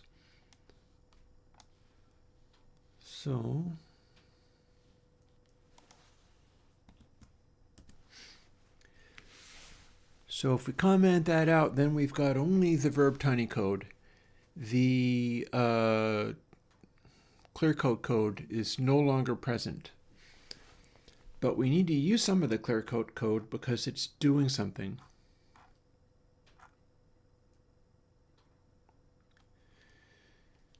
So here's the stuff where we're comparing against things. Count BR larger than short b. We need to look for this short b, but we need to look for it in this code. And you know what? Firstly, this isn't showing up, but am I instantiating it somewhere? Ought to be.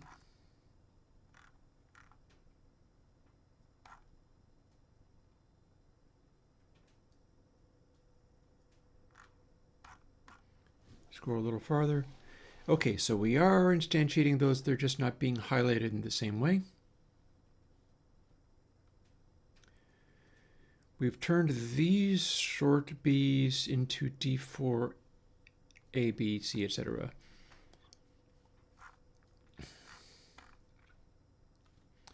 But we're still using it.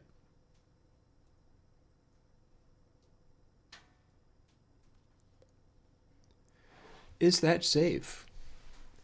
Can we instantiate the plugin, define all of the variables, and then override that? If we did,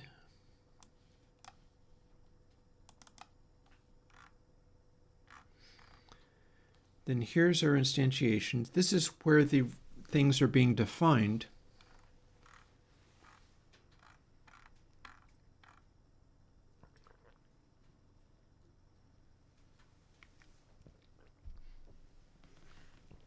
This is where we're overriding them.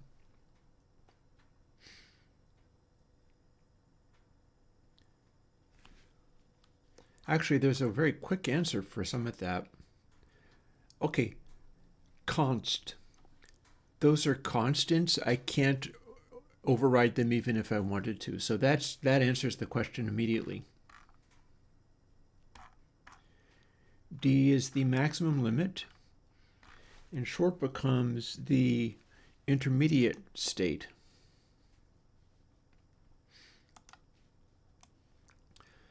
So we can use short for the delay line limits. These are the maximum limits. But what that means is all through in here, there's stuff we're comparing against that needs to not be so.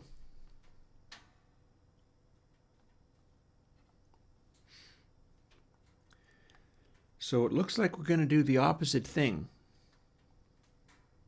Some of this looks fine. But everywhere it says D4 here, we're overriding that now.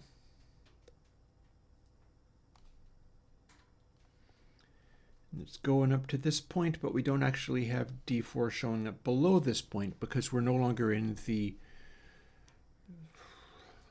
Here's as low as we get it. So here's where we change D4 to short instead of changing short to D4.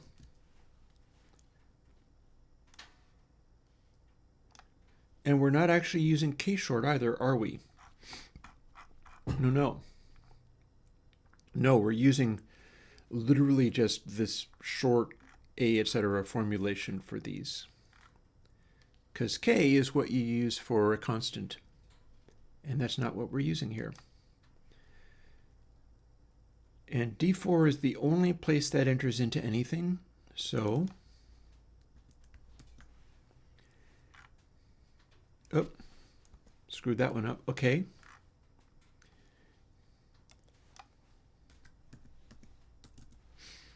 Now, if we replace everything within selection now, much less is in blue, because blue means constants, stuff that doesn't change. Or indeed, even if it's not stuff that doesn't change. Actually, no, that's still constants. That's still stuff that doesn't change, because this value might change, but it's in the array. And the array reference is the stuff that doesn't change. So this should now be timing all of these little delays to fit with the overridden values that we're using for them, and applying 4x4 matrices. We're doing two of them at the same time, actually, but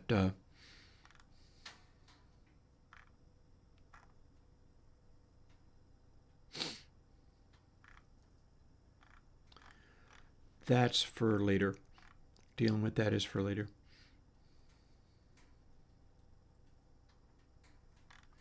We'll be able to cut a bunch of this out and make it be simpler. And then this code remains the same. And we just kind of apply it. And that stuff doesn't have anything to do with anything, because that's all from ClearCoat. And we do much better than ClearCoat these days. So, what have we got? Does it build? It might not run, but does it even build? It might not. Let's find out what's going on with that then. Is it still errors? It's still errors. We left a bunch of things out. What's going on here? Oh, I see what happened. Okay, so we have a series of delays and filters and things. The trouble is our code to blank stuff that's no longer being used is applying to ClearCoat and not to this new thing. Not only that, it's set up to only do one rather than do two fully separate reverbs. I feel like one thing I can do here, knowing that I need to do this, and I don't entirely appreciate that stuff, so that's probably going to need to change too. That's from the previous version.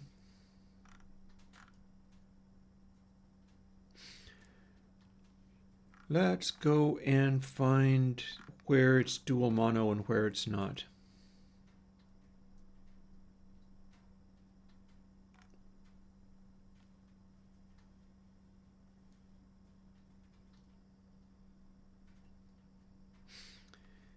I believe that the first one we hit is actually the dual mono one.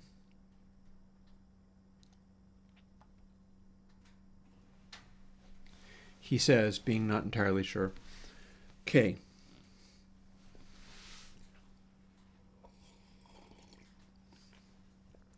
Honestly, it looks almost like I've got them interleaved. Don't love that.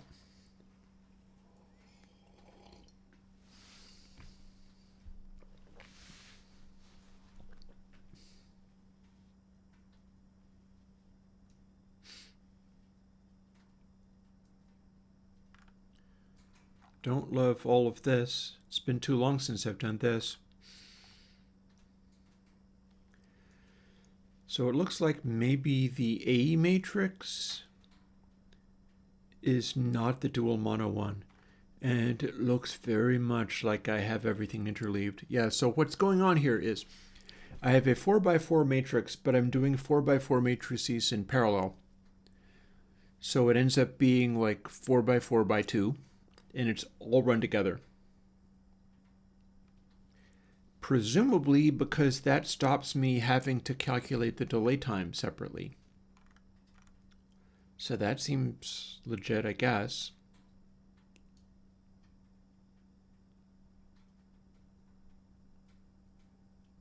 Yeah, like we're reusing it and everything. Every step of the way, there's two separate reverb matrices in here. And you know, I could just use that, except for that I'd only be blanking one of them.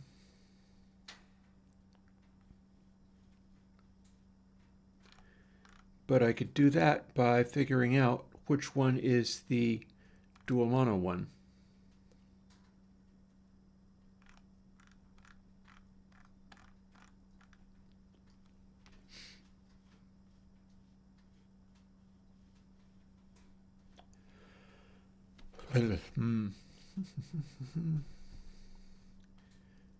So dual mono is at 0.5 on that control. Dual mono sample refers to the one I want. This stuff all fine. Shouldn't have to worry about it.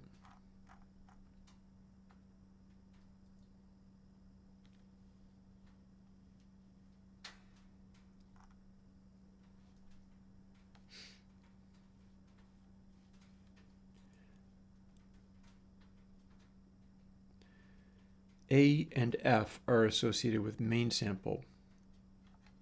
H and G are associated with the dual mono sample, which means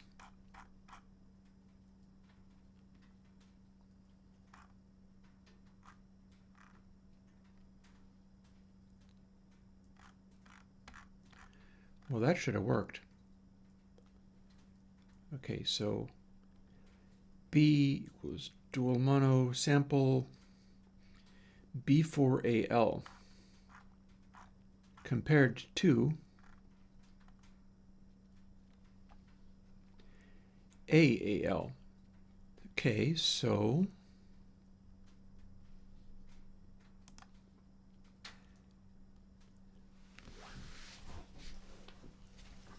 actually, you know what? I think I can clear these errors and go from there. It will make it be a little easier to manage and do this with it.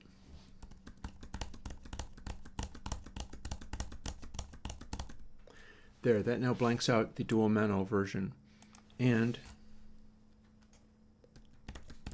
oops, well, that didn't work.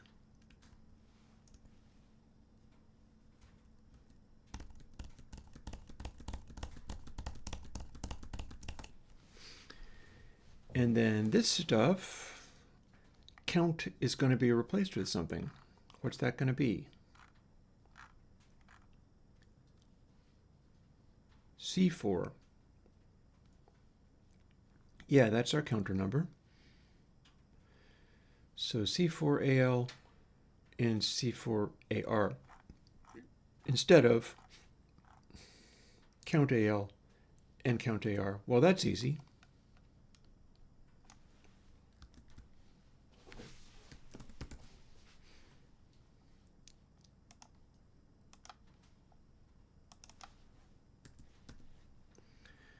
Little option for in selection only, then that should be working.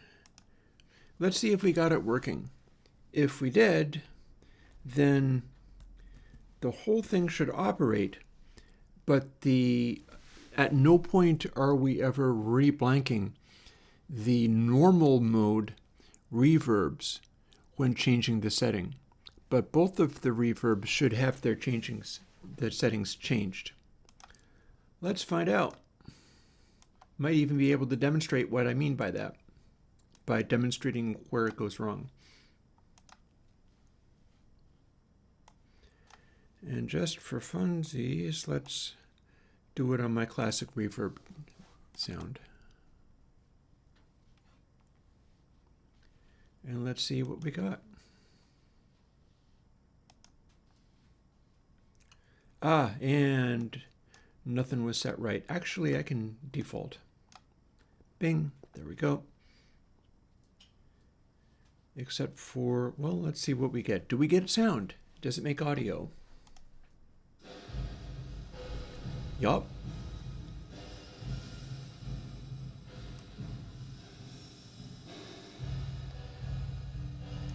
And that is, in fact, the dual mono. So what I meant by some of these things,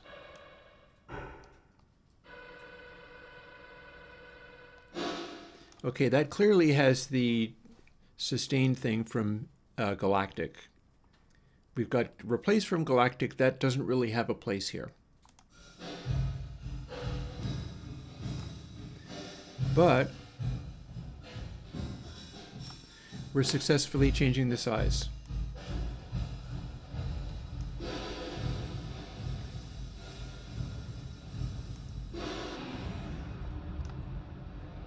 And we can deres.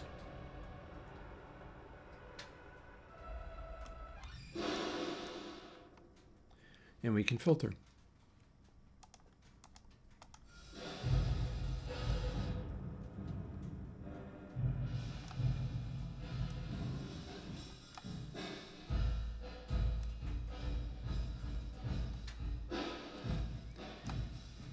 Now if we do this, it is no longer blanking everything out when we change the setting.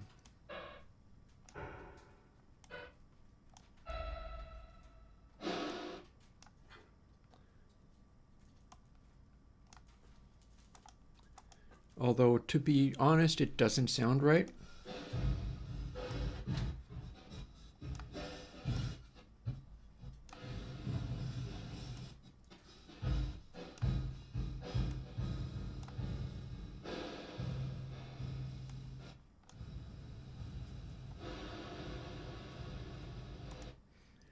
Yeah, it's not blanking out the variables the way it's supposed to, but it still seems to be behaving itself fairly well.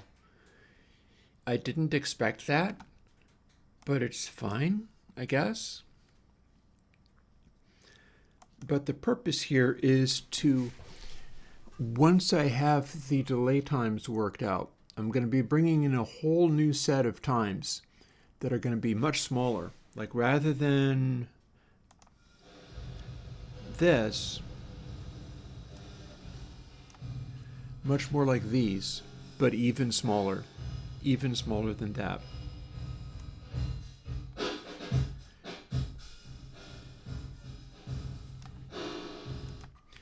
And this replaces out of place. That's not correct at all. So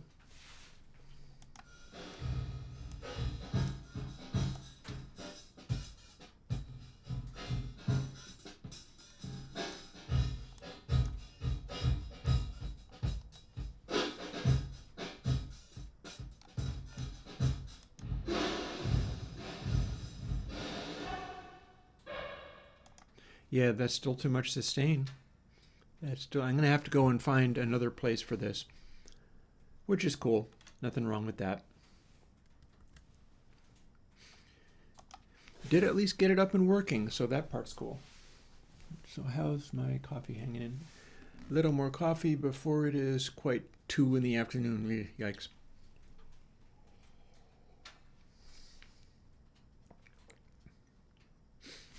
Hang on.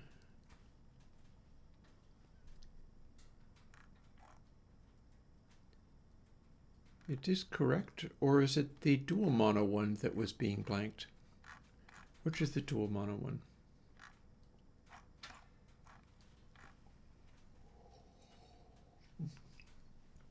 Yeah, I was blanking the main one rather than the dual mono one. Oops. I mean, it was fine, but the thing I was trying to... Let me get back to that. I was trying to demonstrate what happens when you do not empty the reverb buffers.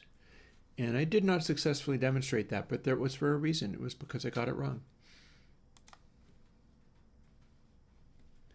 Easily fixed. Okay, so this is what it sounds like to be changing the delay times when it empties the buffers.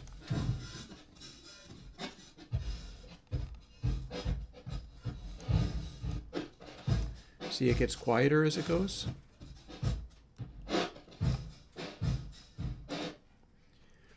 Now here's what you get when you have not emptied the buffers, but you were still repurposing them as you go.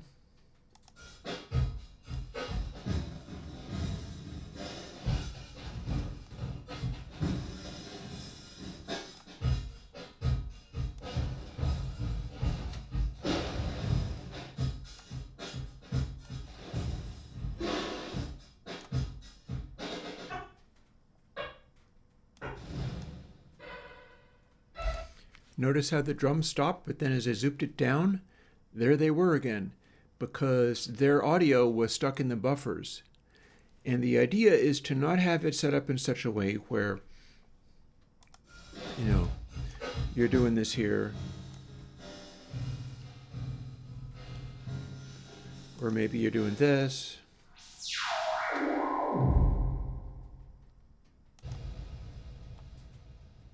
And then as soon as you switch to a different setting, all of a sudden there's a burst in noise. The idea behind having the buffers get blanked is so that you switch to something, there's no burst in noise. So that at least, I need to change that one bit, but it's fine. And the reason I'm running with the dual mono, why I'm making a point of doing the dual mono, is because this is meant to take the sound of electric guitars, and in theory it should be possible to go like, okay, here's my ideal acoustic guitar mix. Let's run an electric guitar submix into this. If this was set up as dual mono, and you ran an electric guitar submix into it, and you had like one of them pan 2/3 of the way over, the sound of the apparent body of the acoustic guitar would also be in the same place. Whereas if I don't do dual mono, you could have like a guitar that was on one side, and rather than turning into an acoustic guitar on that side, all of a sudden it's spread across the stereo image. And that's why I need to run with the dual mono versions of this. Feel quite certain about that part. So we're going to go for version B.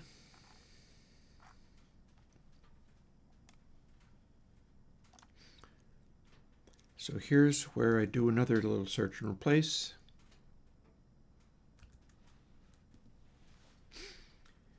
These all get turned to B4. Again, hold down Option for in selection only. Now I'm blanking out the dual mono ones, and I'm not blanking out the other one.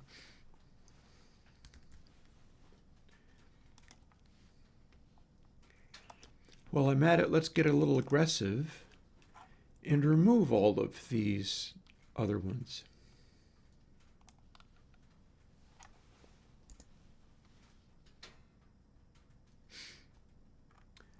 So feedback in C, that is still there.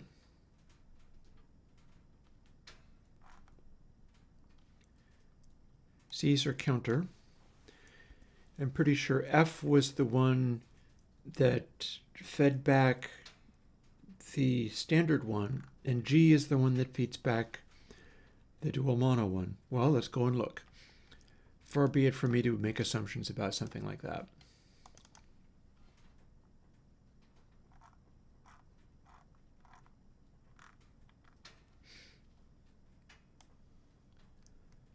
Okay, these go away.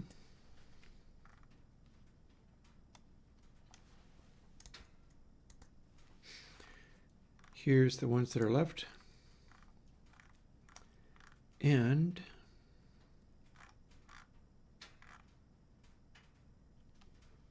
yep, G. So now if I tried to build this, everything's going to fall over because lots of this are simply not declared. So it's now highlighted everything that I need to delete. And up here we're fine, up here we're fine. But now everything that I actually have to delete is highlighted. Now there's a problem. Hang on, what did I have up here? I scrolled past it by mistake. Two problems really. One of them is, if I delete this, I'm pretty sure it's not going to scroll properly to cover. Oh, I could be wrong. And the other problem is it could be slow because it's trying to reevaluate all of these warning signs. Turns out it's not a problem. I'll be quite happy with that.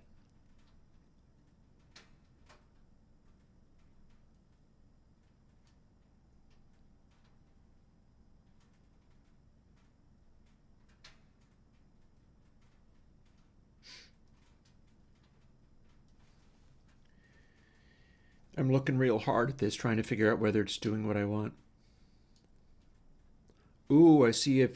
Do you see a further problem that is going to come? Looky here, we can delete that all we want, but then the next thing you know, it's still referring to these.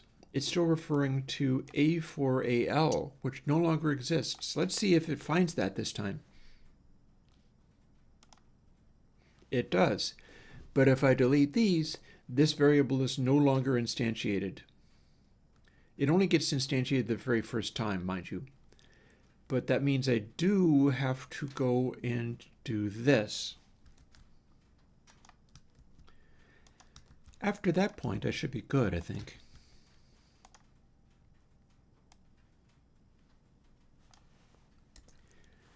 That is probably all it needed.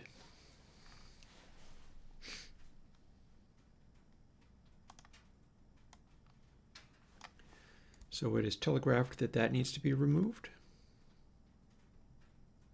Ooh, but it's missing this.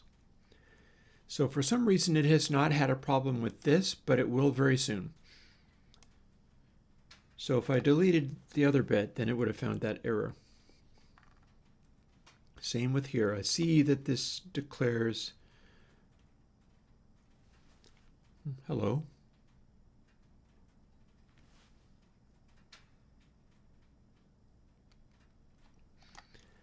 That part I need to delete. I'm also a little bit curious about where we're at in it. A, B, C, D, E, F, G, H, I, J, K, L, M, N, O, P. Fair. I do believe that means that I need to delete this down to main sample L and go from there.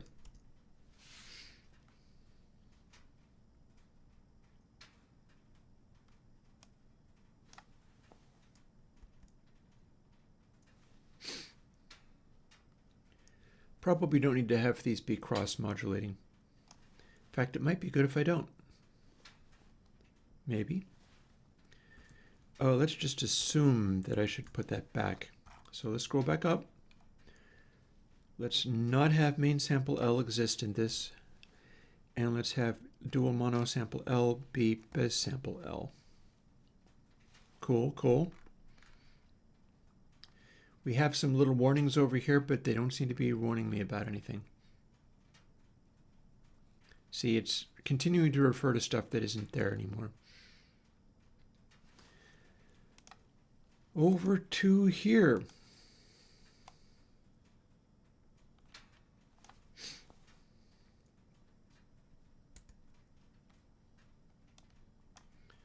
Let's move that while we're at it.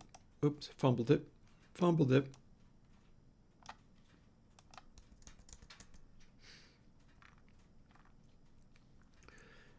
Doing the same thing of I see that refers to the A class of delay lines, and so we're going to ignore that. It seems to leave the warning, and that's fine. I know what it's doing. A again.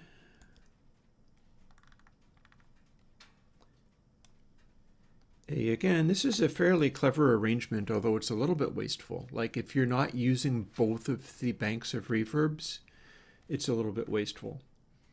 But that's what Verb Tiny and Verb Fat was about. Hey, Chad. Good to see you. So let's see. Here's another bank of A4.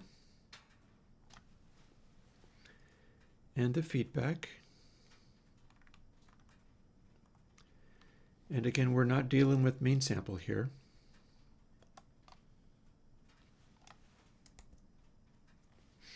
And it leaves a complaint that isn't relevant because this is not, F4 isn't anywhere you see here. It just left the complaint without doing anything about it.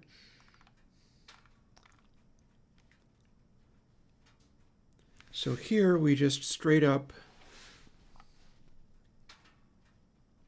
put this here.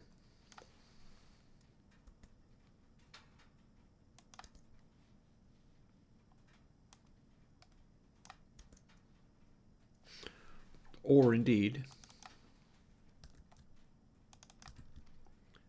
we don't even have to do that. Or maybe we don't even have to do that. I'm not sure whether we're actually having to replace input sample L. It looks like, no, we don't. We don't. We can leave that alone. That will suffice. And then we're going to ignore this stuff because this had to do with verb tiny.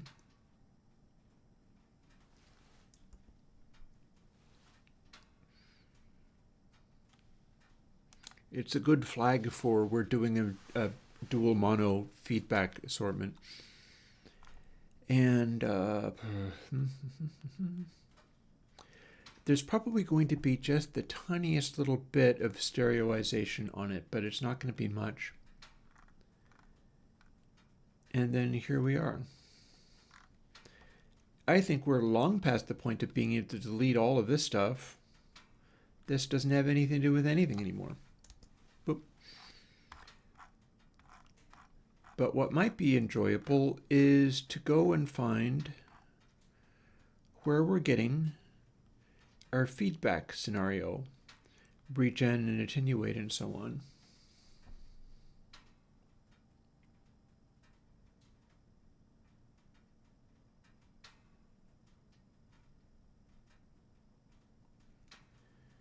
Like this is clearly the whole feedback scenario.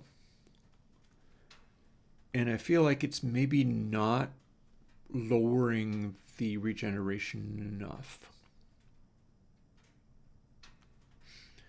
Let's see what attenuate does. Edit all in scope should show me where attenuate is. That is a additional cutback. Understood. That is because when we have a really high regeneration, it's supposed to just go to infinite reverb but not be able to put much in. That's not how we're doing this one, so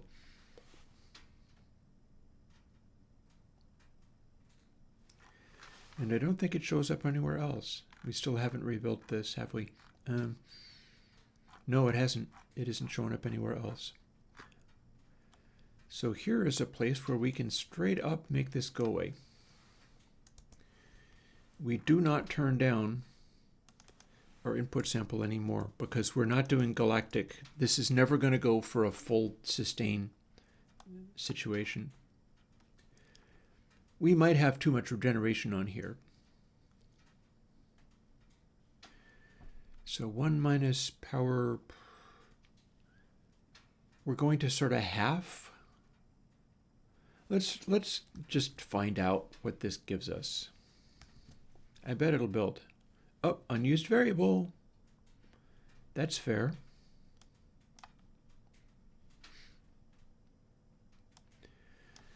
As long as we're dealing with things, let's deal with that.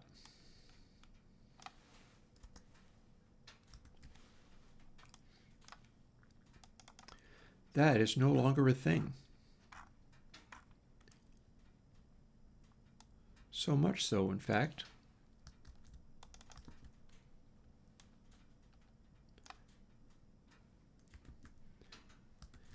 that we can go back just to the letters.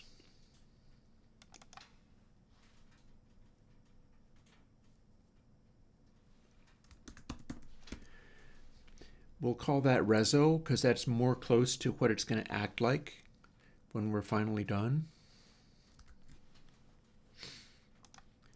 And let's just do a quick little build on that again.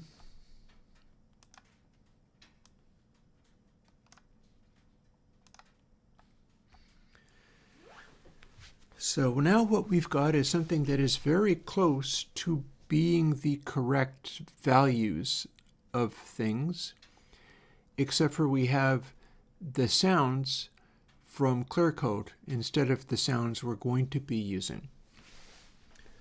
So this should be working like the Wooden Box plugin, except for with the wrong reverb impulses in there.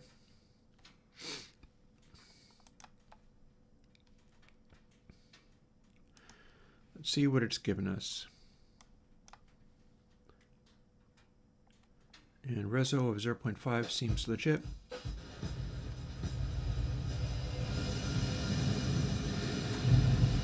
Okay, it's quite loud with this amount of reso.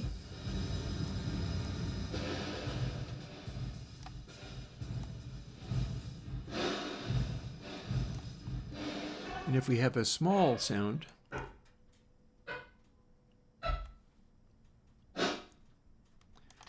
that's getting a little more into the zone. Oh, well, I'll see you later, Henry. You can drop by anytime you would like, ask questions, and hang out, see what's going on. I mean, not a problem leaving. People filter out in the middle of the afternoon. There's waves of attendance, really, for these live streams. Apparently, I have more stamina than most people. So my question then becomes, I'm going to want to make reso go down to 0. But what is, and that's easily discovered actually.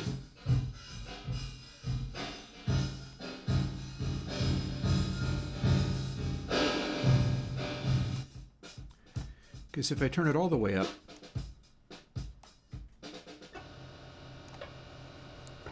it's a householder matrix. It's capable of doing infinite reverb. We do not want the sound of the guitar body. Oh, right on. We do not want the sound of the guitar body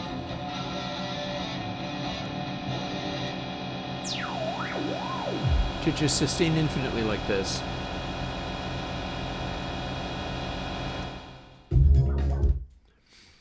So one of the things that tells us is I can just randomly experiment with this a bit and see what we get.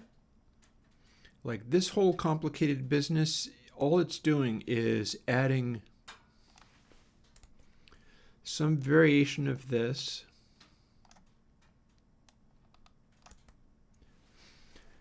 times that.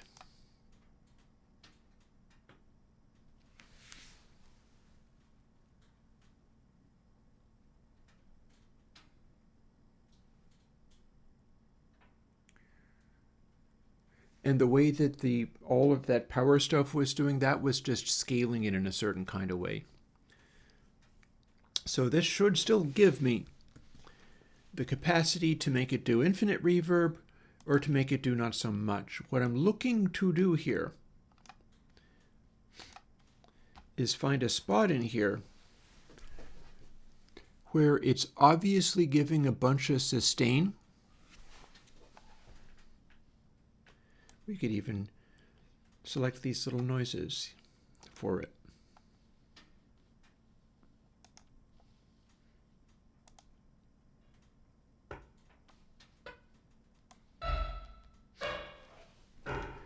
So here's our sustain. And if we turn it all the way up,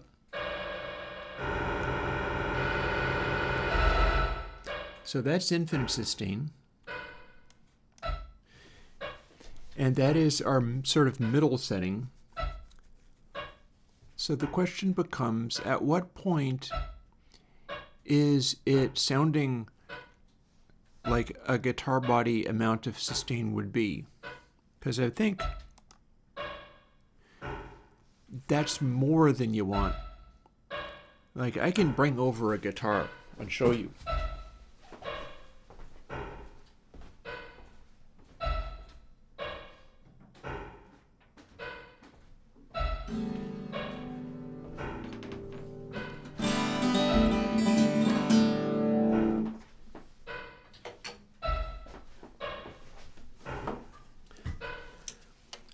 So this is a guitar, but if you tap it and mute the strings,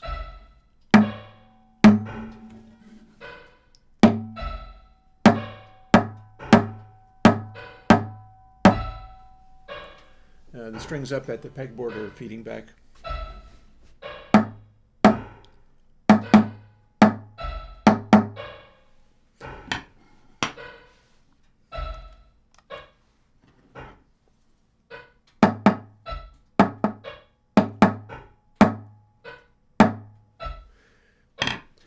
I can probably find a space where 0.5 is roughly equivalent to the amount of sustain we get off of this.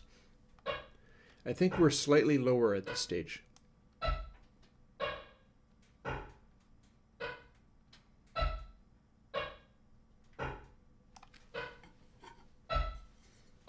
Resume tapping.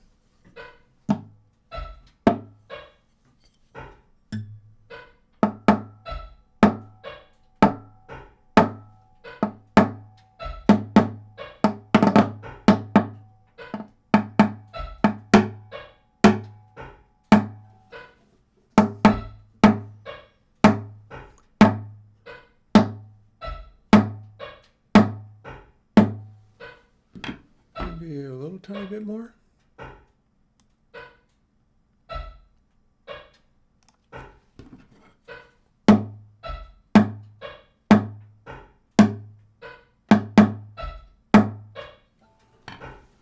Yeah, sounds about right. Cool.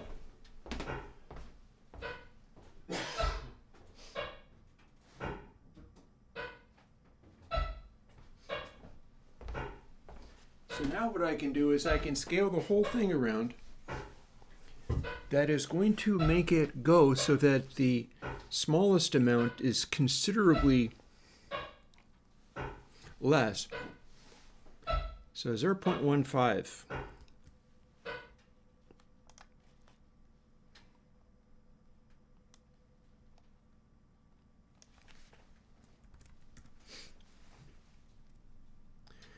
This now gives us our maximum value. Oh, except for, hang on, half of that.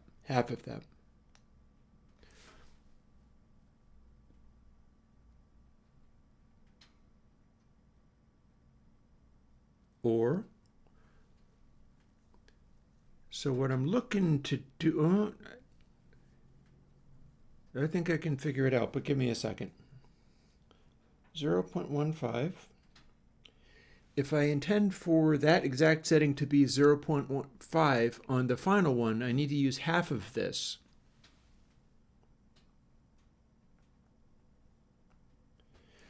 .0075.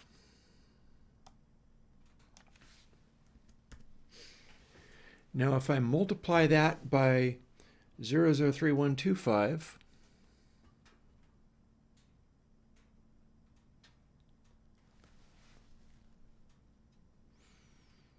that should be my middle setting.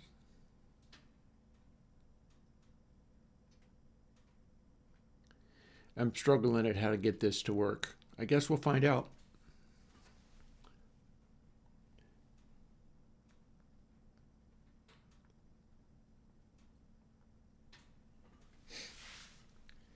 Zero zero 23437.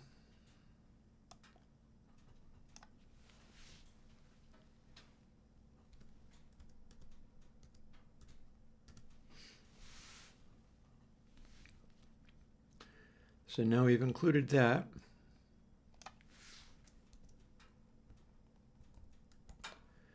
So our new maximum setting is this, and then we'll multiply the whole thing by per MB. And then that should actually work, I believe. You gotta believe.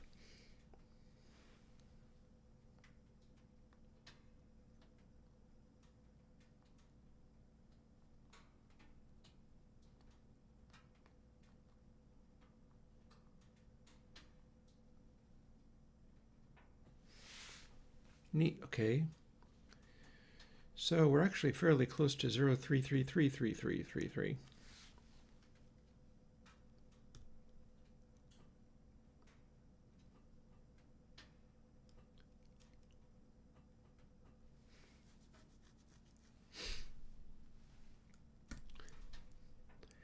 I'm looking at 335937. this is all just sort of guesswork.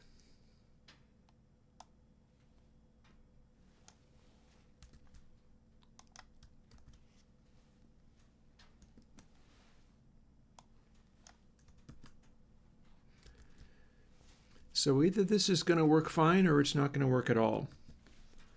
I have just tried to, through using my stick and hitting my guitar and figuring these things out, come up with the intermediate setting where it resonates like a guitar body resonates. We may or may not, I mean, it might be kind of fun to fool with trying to get the actual sounds in. It's not like I don't have them on hand. I can switch over to the streaming computer and I have many of my reference sounds available. They just take a little digging up. And there's nothing so wrong with that.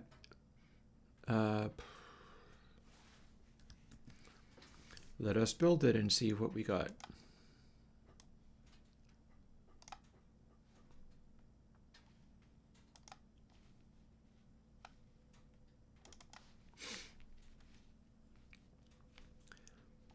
So what should happen if this worked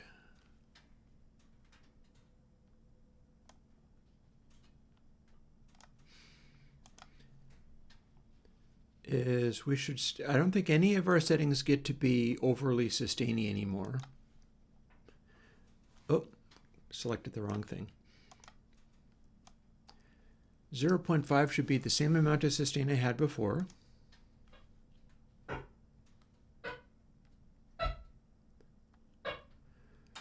Full crank should be more sustained than that. I'm willing to believe it. And Zen 0 is literally no sustain at all.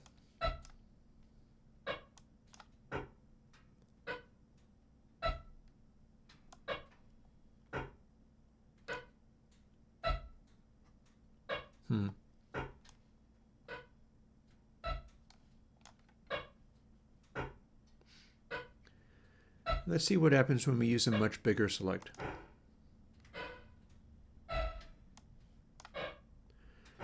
Literally nothing. Maximum.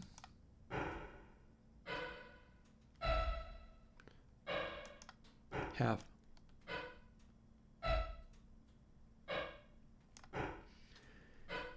Okay, so one thing I can do is put a taper on this. We can make it so you have to pull it a little bit below 0.5 to have it really be cut off.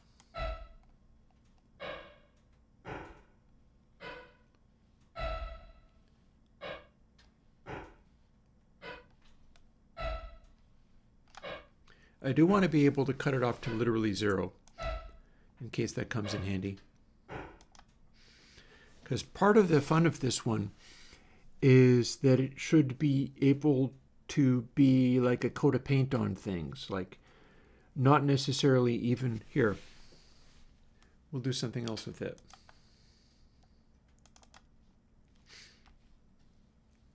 What sounds sharp and bright? Juno is close enough, I guess.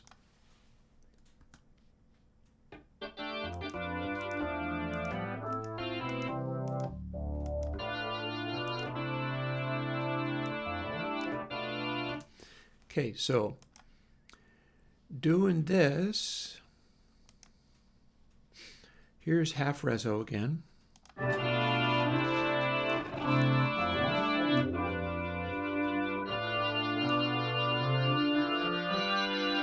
if you cut it down completely,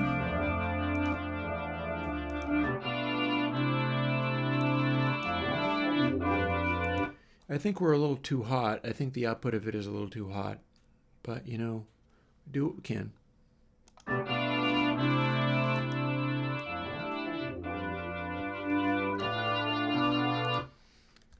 Yeah, that's too hot. I'd better do something about that right away.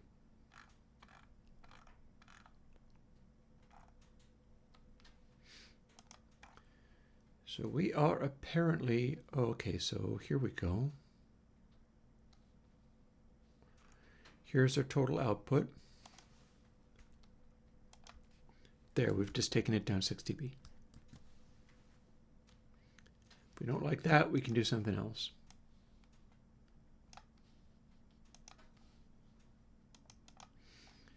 Back to our Alpha Juno.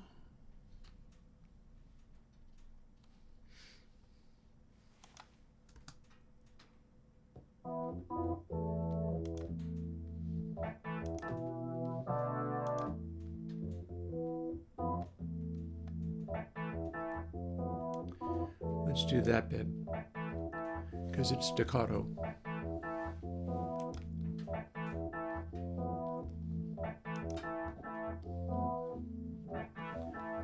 Okay, now that's actually the same volume. Good, got there. Raw. So it does take on a slightly different color. As we get larger, it starts to become different, but that's with no sustain. When we put the sustain on,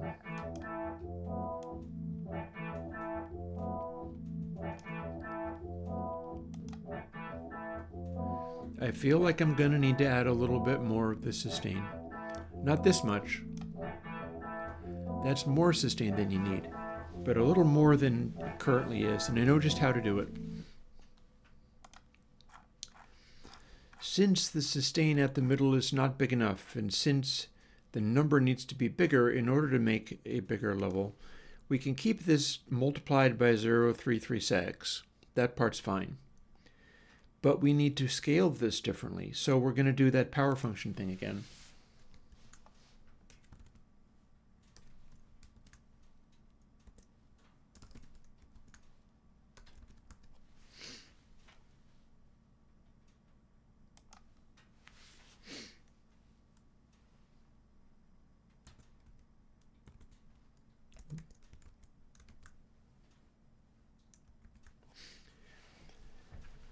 So we're doing 1 minus power 1 minus get param b. Doing 1 minus twice puts it back to the largest setting is turning it up again. If we had just done power get param b to the power of 2, what that would have done is made all of the settings be even less. It's basically skewing everything down, so no matter what you put in, it's going to be less than you started. Flipping it like this means everything that we put in is more than what we started. We've put the reverse taper onto the control. And what that does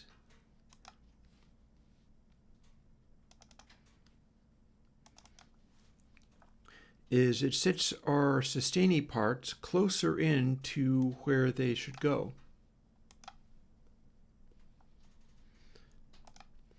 So here we have the same thing again. Here's our maximum sustain.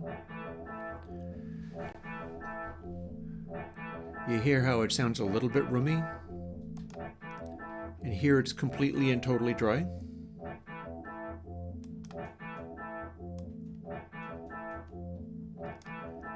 Now there's just this little hint of a color on it.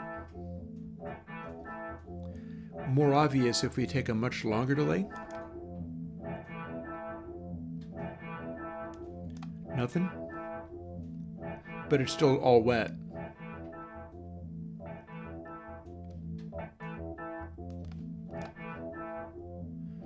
See, we're getting a little bit of a blurry quality.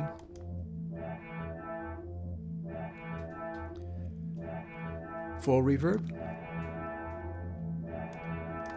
a little bit of a sustain. When we start going to the much smaller boxes that we're designing this around, it becomes much less of a long reverb. And then when we go to 0.5 on Reso,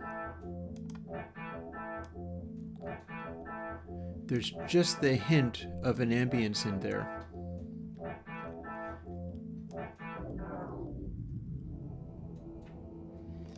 And we can always do silly derez games.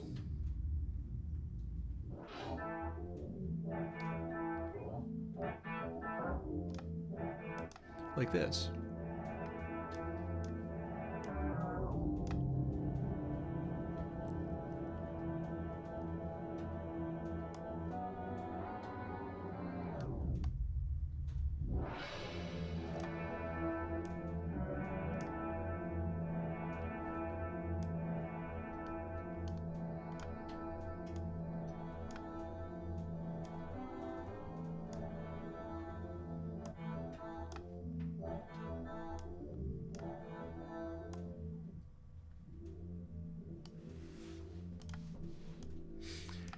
So these are not going to be very useful for this particular plugin.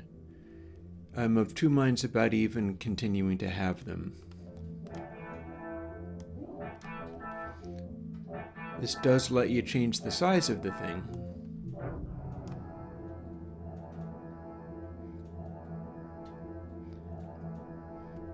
It's a fair question as to, is that actually useful in any way?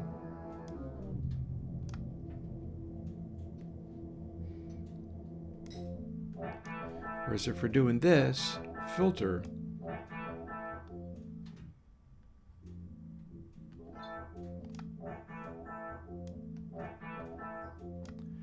we might not even want this filter. This might not be the right filter for this. So the question then becomes, let's try it on its intended home for the first time, even though we do not actually have the correct sounds yet. Also, I'm going to have to double this, aren't I? Well, maybe not. I think it might automatically make it into a stereo. Nope, I need to double it.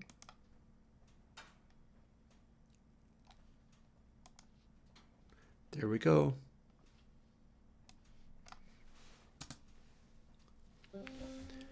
So my assumption is, doing a acoustic guitar-y sound, you're probably going to want to do a number of things.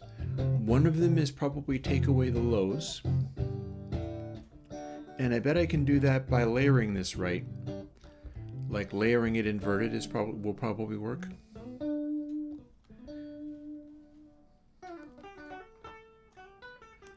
Let's see how far we've come, given that we don't actually have the correct thing yet.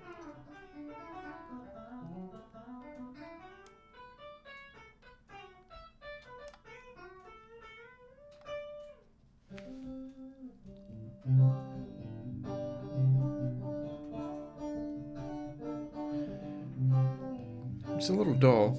There's not a lot I can do about that, though. I definitely don't need to have the filter. That filter is not going to be useful. Unless I do something completely different with it.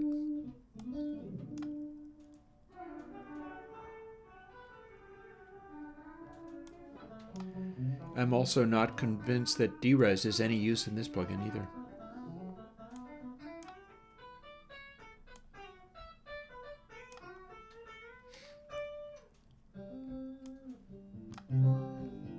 Well, let's see what we can do with layering it. Dry, wet,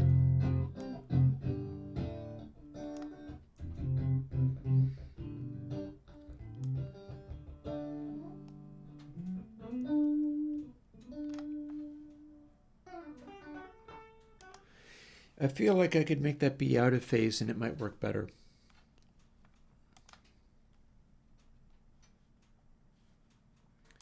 I feel like I need to tell this to not save.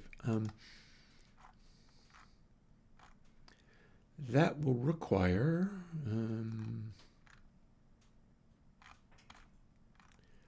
me seeing what it does when I do this.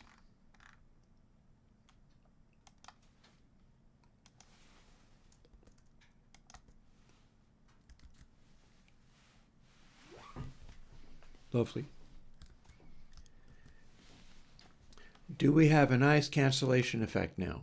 Can I make this be much drier?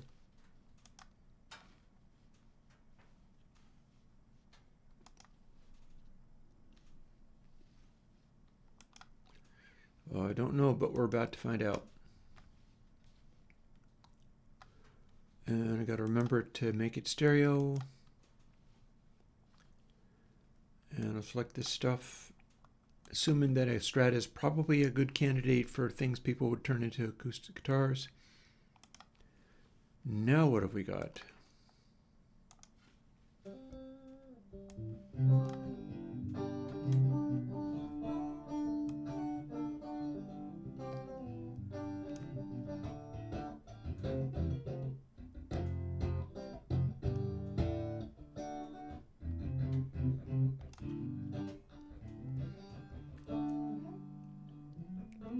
I think we're going in the right direction.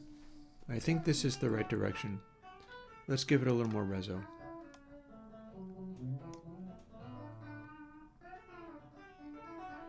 You know, we could do the same trick on the dry wet. That would get us to basically the right setting.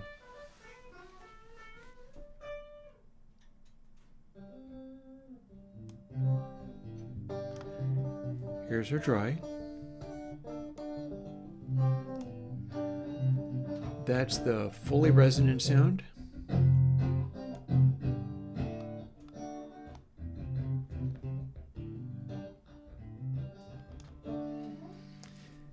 And with that, we're canceling out enough of the lows that it starts sounding a little more like an acoustic guitar than it did anyhow.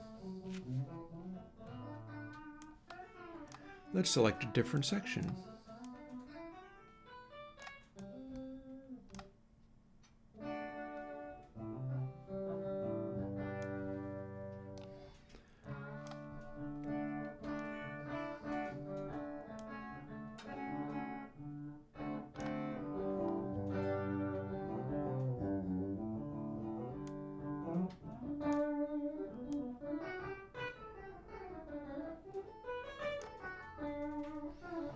None of these sound very guitar-like because they're all too big.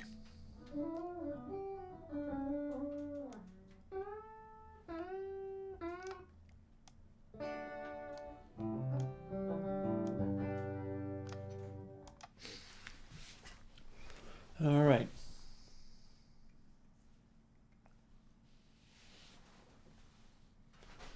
Let me fuss with my fire just a little bit. Don't need it anymore, but...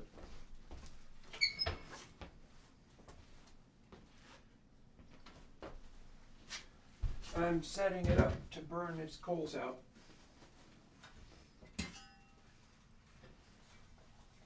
I believe that would be an appropriate thing to do.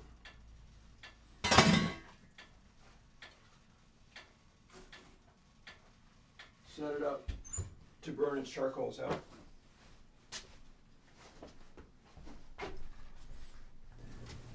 There we go, there it is.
That ought to do it for the rest of the day.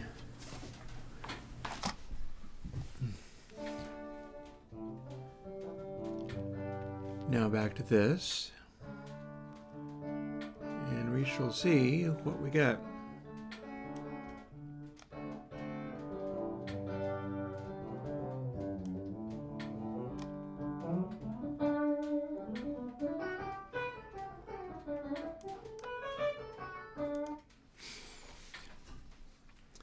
So one quick stupid hack I could do is simply make all of the delays shorter. That is totally something that I could try.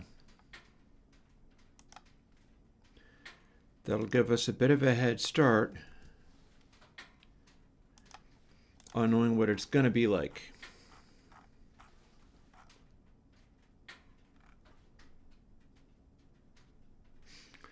The downside to that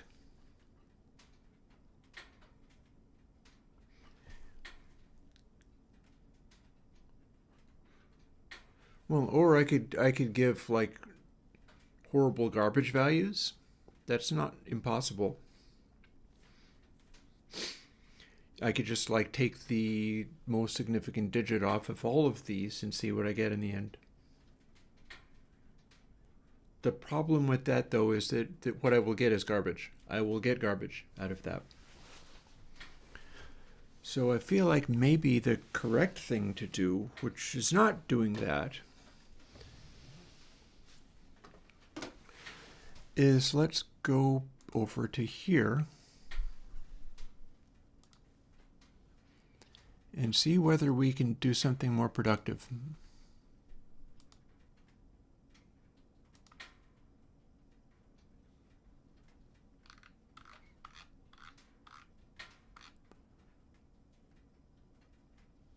So I'm looking for clear coat.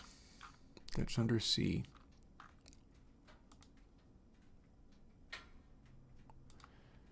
I'm looking for clear coat CPP. And we're going to make a new file. We're going to ignore the stuff in the beginning here where we're starting out short A. This is one of the settings. We're going to ignore that because the part that we care about is this part here.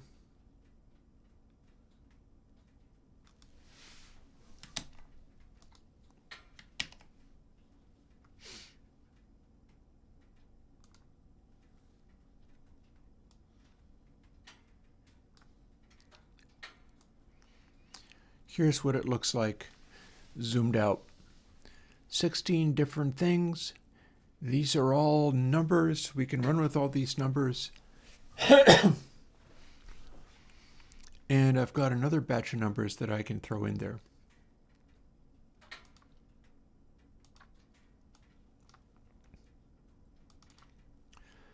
This folder, opacity4, has the numbers of which I speak.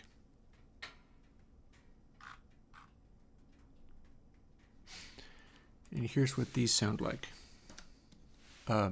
Hit the wrong button, don't mind me. Did I end up rating these? I don't believe I ever wound up rating these. Or did I? Oh no, I've done some of them.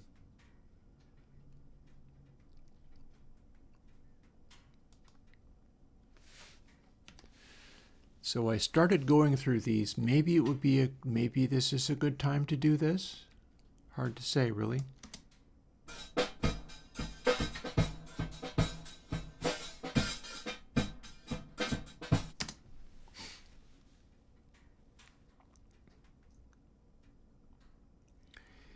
I mean, I could. I'm not actually able to hear those right now. But the purpose of doing this, I'm amazed that I only did this many of them and then stopped. That's a little bit lame. Purpose of doing that is to weight them in this new way that I'm doing currently so that I can select the best 16 out of all of these. Like right here, we've got looking like my total number, and it all fits on the screen, so maybe this is fine. I've got 43, and then there were a few more that I did. I've got them balanced out as far as the size is concerned. That's easy to see. I've got them labeled as far as this label is concerned. What I don't have is this.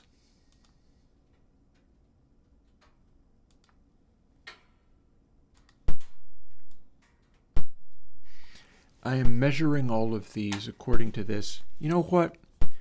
If we're going to be going this far, let's go this far properly.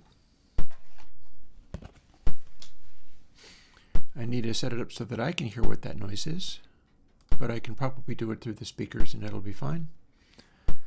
We don't need to go to the Ray and audio because the main speakers are dedicated to, instead let's do this just for the moment.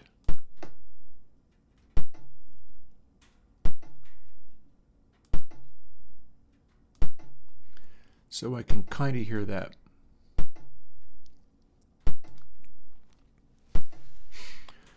And we're going to be replacing all of these with the 16 greatest hits in order of their size. However, rather than starting at 96, we're going to be starting at like 0. What you are hearing is the sound of a DC thump coming through this little matrix. And you're seeing what it does. And what I'm doing is assigning a letter to it based on how much departure from the center this gives us. So that's pretty close to 0. 7, that makes it K.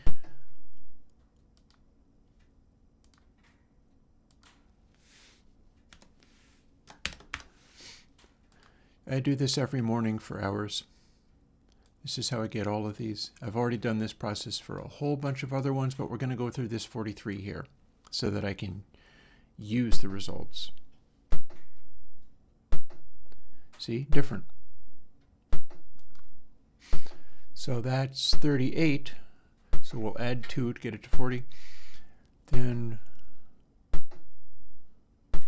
48, 50. So that's goes up to 10. So that goes to Q.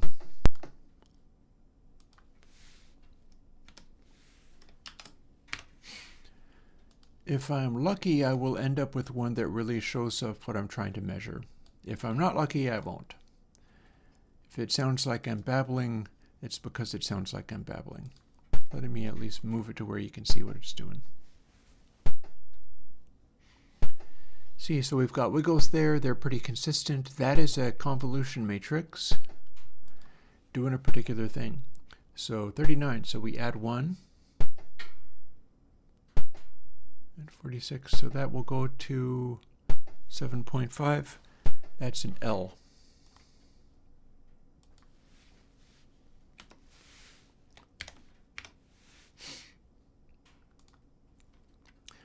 And by the way,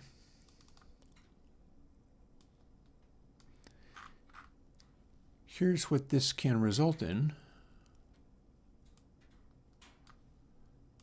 Here is a room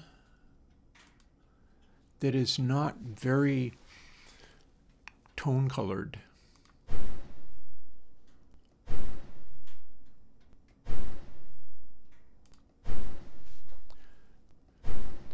So that's weirdly flat. And this is the new thing that I'm measuring. Also, it has a duck around here, which is fine. If I see them and they have particularly good behaviors, sometimes I give them extra points for that.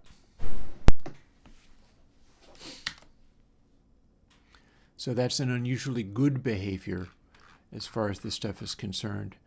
And I can also show you an unusually bad in the same domain. These are 6x6s.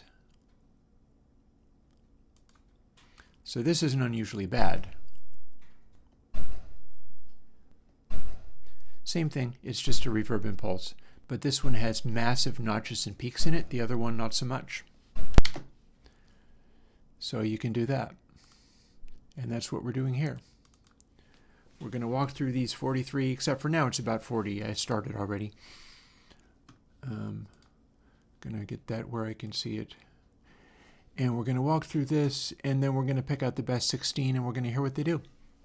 I do have some electric guitars on the Dev laptop, so at least we can do that.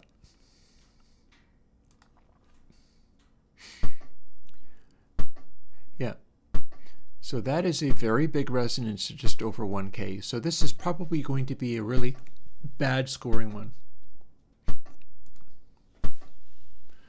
See, we're going to add 4 to, this is where I want things to start, but if they peak higher than this, I add 4 to the number.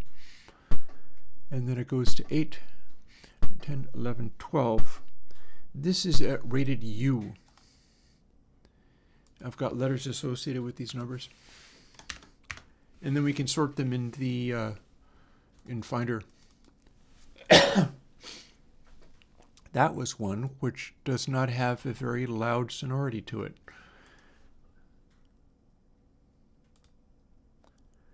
It sounds like this. So we're going to add at least 1. We're going to add 1.5, I think. No, it's close enough to 1. And maybe we want to look at these because this notch doesn't necessarily have that much to do with anything. I'll look at this notch. So to get to 38.5, it's an 8. M.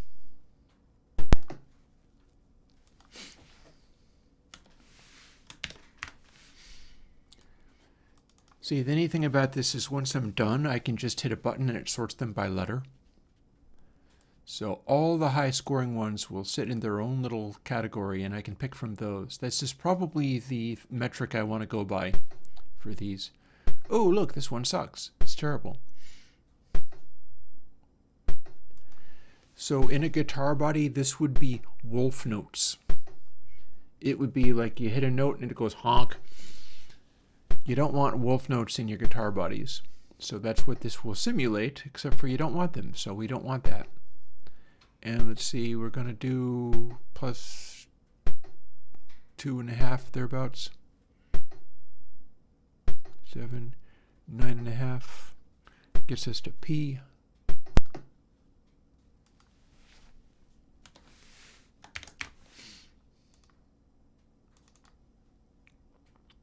At least working on this rather than on the laptop, I get to play the sound straight through to stream. So you are hearing all of the things that I'm trying to make work. A Helmholtz resonator is basically just a tube. Or like a sphere with a pipe coming off of it. A Helmholtz resonator is one note. It's one resonance. So a guitar body is not a Helmholtz resonator. We can try to find what sounds most like one, but it also is going to depend very much on what guitar body size you're going for. So we will at least also be able to investigate that. Like for instance here, we're looking at basically mid-range frequencies. So we have, and also a guitar is not sealed off enough to make a bass resonance. So it's going to act kind of like this. It's going to act kind of like, okay, we have a big notch at around 400 or a big peak around 700. There will be some of these that sound more like a guitar and some of them which do not, or which sound like a violin, or who knows. They're all very small. They'll be getting bigger as we keep going. And that's 39.5, so what to do? 6, 7.5, this is an L.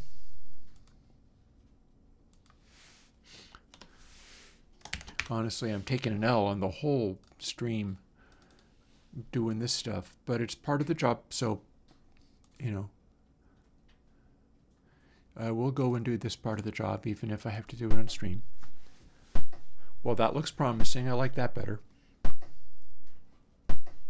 It's a little unstable. That might be good though. So that's within a tighter range. This should have better characteristics as far as high frequencies are concerned. I might be interested in changing that filter from the Bezier filter into something else. I could have it be a Bezier cutoff. Anyhow, what do we got? 39, so we'll add about 1. This is our biggest resonance, but that's down at 900 hertz. Maybe we'll look at this one instead.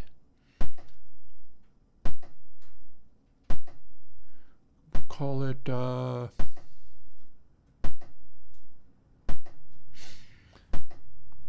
8. Surely not. What about 6, 7, 7.5? That's another L. Let's give it more based on how smooth it is at the top. We'll call it K.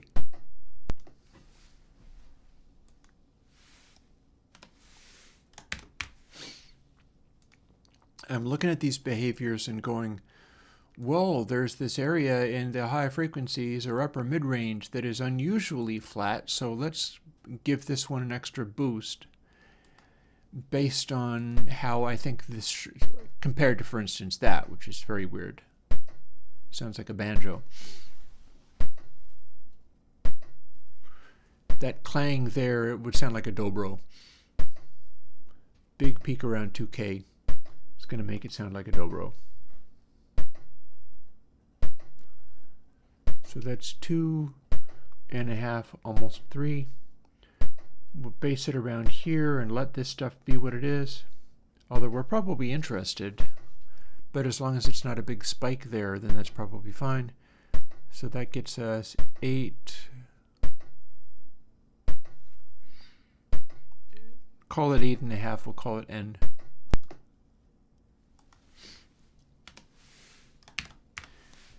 That's part of this, is I gotta rocket through these, as always. I'm doing this all morning, but not necessarily this many of them. This is like 43 of them, of which I've gotten through a bunch already. Usually I'm doing 14. And they are rooms rather than guitar bodies. Got another dobro resonance. So 2.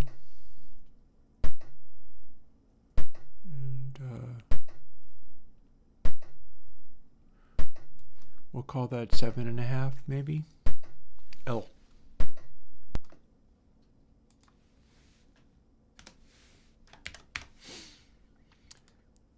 Gotta keep moving. I can skip ahead for a little variety. It gets a little mind-numbing, but again, I do this every day, so it's like, oh, neat, okay. This might be a lot closer to a guitar-y sounding thing. Rather than having a big spike at 2K, we've got a big spike at around 800, which is a boxy kind of sound, and we're looking for a wood box, aren't we? This might be right up our alley. So let's allow that through and measure it based on these, so it's a little more than 1. And look at how flat it is here. And look at how it's like rising just a little bit. Okay, so we're going to add about 1. 7.5 maybe. Let's make this one 7. Let's make this another K. Or even J. I was really impressed by that resonance being in the right place. Oh, and I said I was going to show you an extreme. So we'll skip ahead. We'll skip to the end, which is this 13-seater.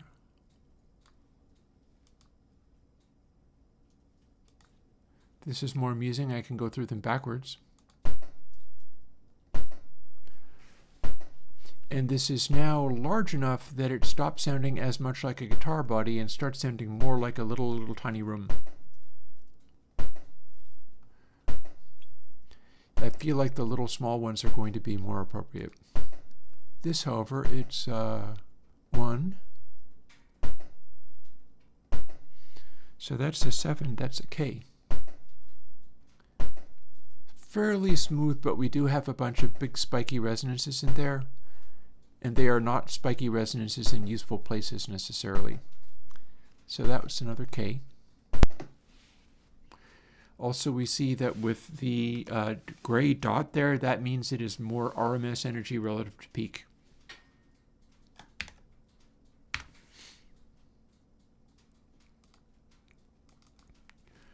Here we have another fairly RMS energy 11-seater. We're going at it from the opposite direction now. And that's neat because there is a certain kind of acoustic guitar-y clanginess to it.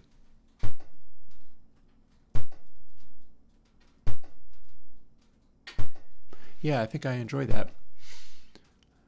And its maximum peak is just around 40. This doesn't add anything. This is one of my high scorers. Look at that. Oh, peaks are creeping up though. So if it was at this line, I wouldn't have to add anything to it because the peaks wouldn't be too hot. But it is a little over, so we'll add like half. But we'll start it here.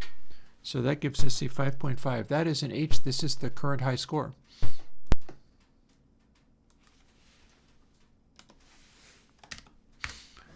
Being an 11 seat, it will be larger, and so it'll be lower on the rankings. And I haven't gone through the rest of these either. I have all of these as well, but most of this is about figuring out what these wooden box ones are going to be. I generated all of these tiny, tiny reverbs specifically for this purpose. I want to hear what they do. In theory, there should be a nice variety of things that we can do with this.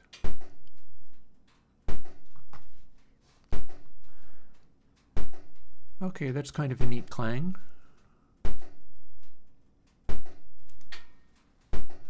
We're at about a half there. We're at 6 there. Taking it to 6.5, that's J. And it's so evenly distributed, I'm going to call it I. That's another good performer.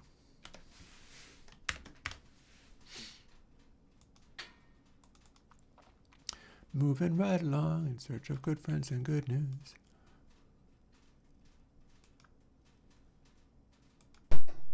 With good friends, with waveforms you can't lose, this could become a habit. With a hitchhike bus or a yellow cabin. -1, or +1 rather. We'll go from here, 7.5 L.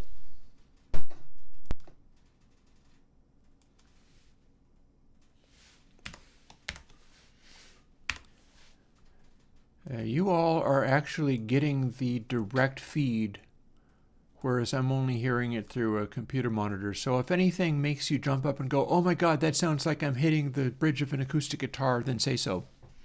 I will rate it higher. If you're like, wait, stop, no, that's the one. I will give that a higher score if you say that.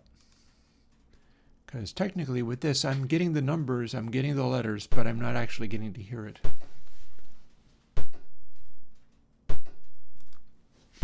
That's a -1 there. From roughly 6. A lot of it is nice and clean. And I think that the boost at 400 seems good. So we'll call it 6.5. J.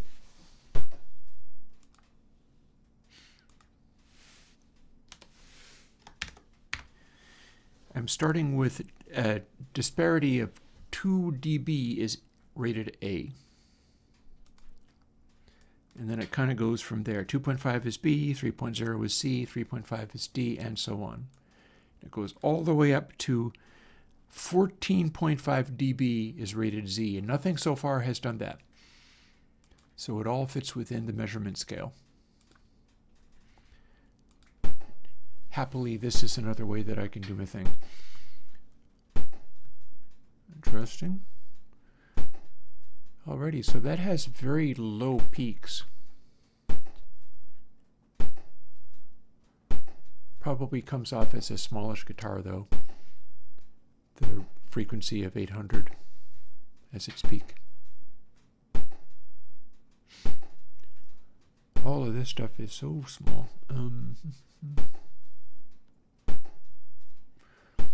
Let's split the difference between those and call it a 6. That makes this I.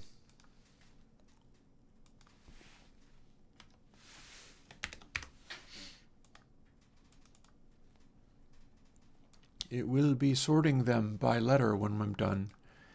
I'll be able to throw out all the ones that are too obnoxious.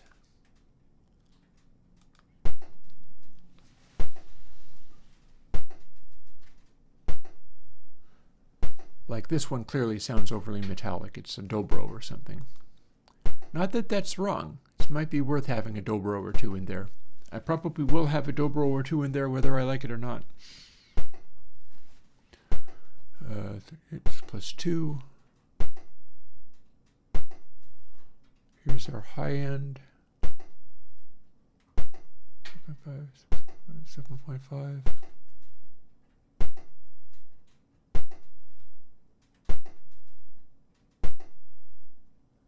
Yeah, we'll call that 7.5 L.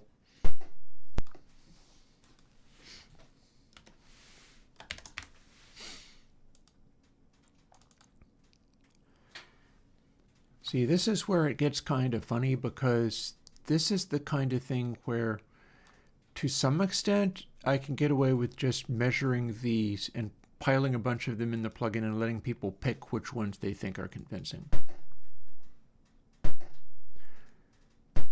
Like maybe this is going to be convincing sounding to some people. Sounds a little metallic to me. But our peak is not very high. I'm going off of 40 here, so that's plus a little bit there. I've got a big spike around 600, which might make it sound like the resonance of a guitar body, if I'm lucky. So it's plus 0.5, but looky here, we've got a very smooth dispersal here, and it's weird spikes around here that's going to make it sound like a piece of metal, which it needs to sound like a piece of wood. So we can go by like there, and then call it roughly a 5.5, so this gets to be H. It's just going to be one of the higher rated ones.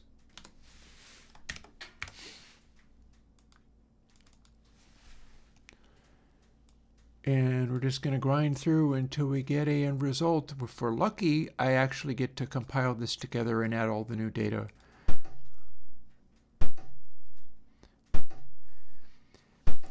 See, now an interesting thing about that one is it kind of gives me that vibe of clonking a guitar bridge with something hard.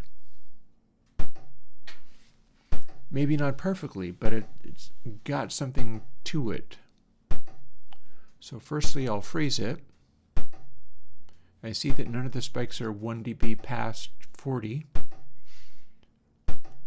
My minimum spikes are down around 6.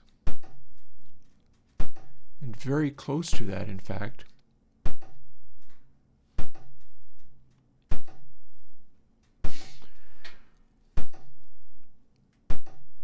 I'm contemplating giving it extra points for how it sounds, kind of like you can see where the volume level of it swoops through here with just a little spike there to make it sound like a guitar body. So I can give it bonus points for that. I could take it to 5.5. This could count as another H, just on the basis of something plausible about it. Because, as always, I am shooting for that kind of thing. This is not just measuring things in various ways. None of this measuring really, it's like I get to measure it and quantify this stuff, but how does that translate to sounds like an acoustic guitar? It doesn't. That said, as the size of the room shrinks from 11 seat down to about 6 seat, or 7 seat,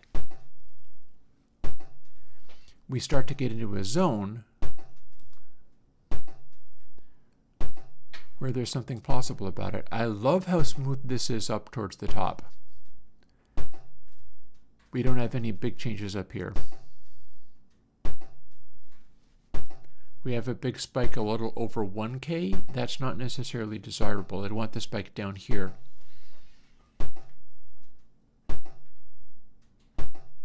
On the other hand, there's another thing I can do.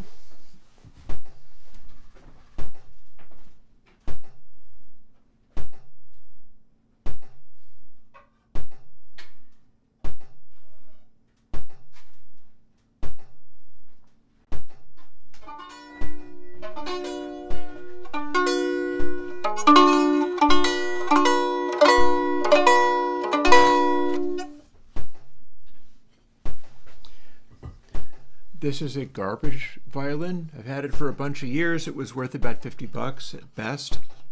But we can do this.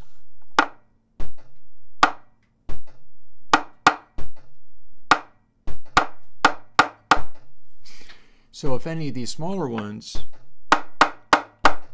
have that kind of resonance, they might be worth something too.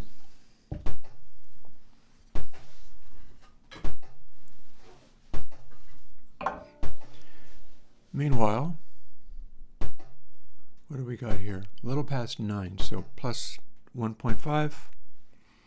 Yeah, it's the size of the body, you know.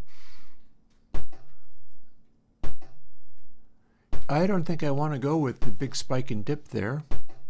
That's just going to increase the color of it, but if we go by basically everything else, this is incredibly flat. So we'll subtract 0.5 and we'll start at right about here. That gets us to 5.5. This is another H.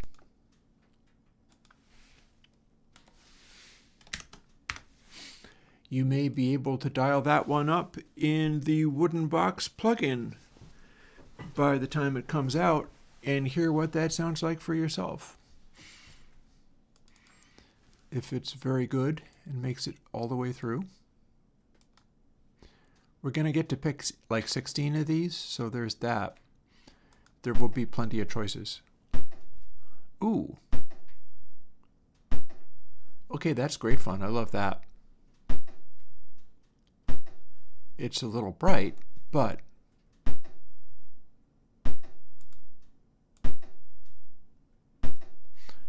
is this peak sneaking up and up as it goes? I think it is.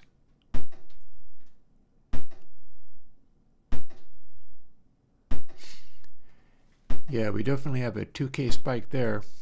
That's really going. That is consistently one of the louder beds.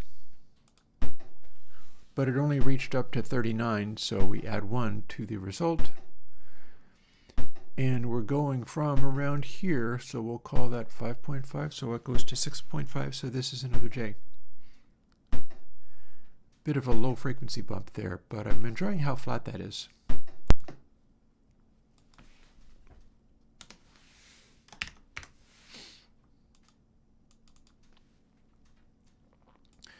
This is also why I generated so many of these, is I'm not programming all of this in. I'm using genetic algorithms to arrive at the highest quality results from tens of millions of trials. Most of them will be complete garbage. And then we're evaluating them like this. That one has an enormous dip around 300. Look at that. And it's very inconsistent too.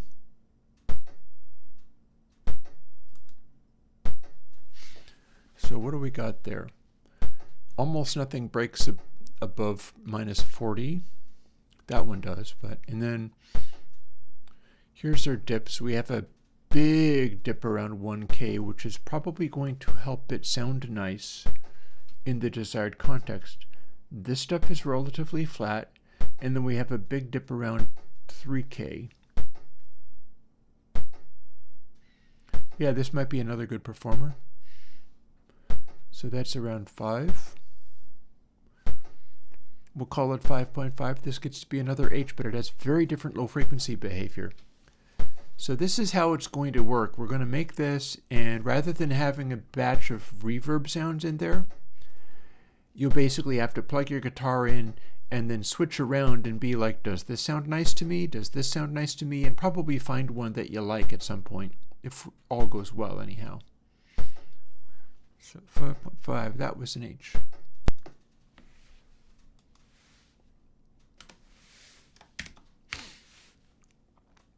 And the positioning of these peaks and dips also has to do with the size of the quote-unquote room.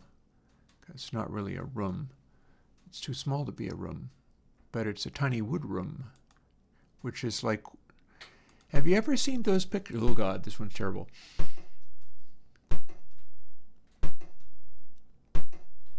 That's a banjo.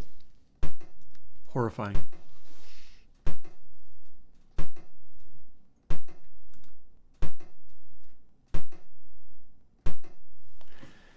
That's such a banjo. Yikes. Big old 1K spike. Various other brightness.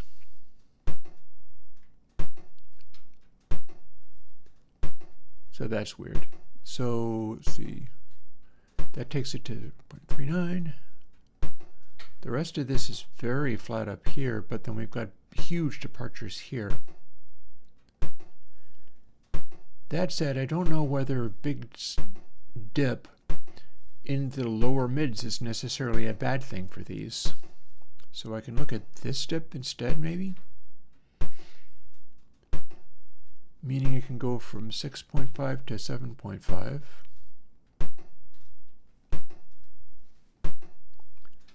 That makes it be L.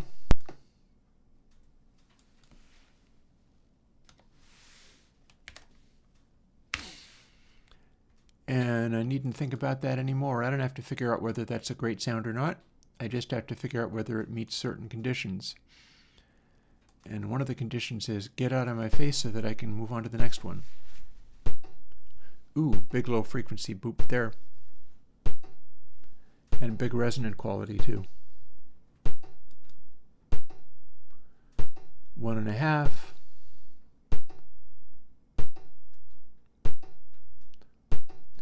.5.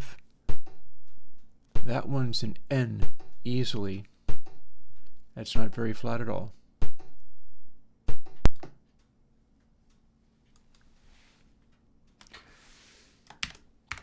Nor did it sound especially wooden, I might add.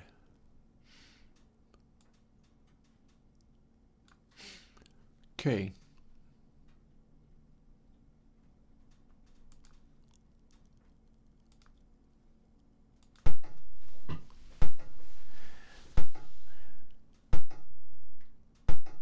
What on earth does that sound like?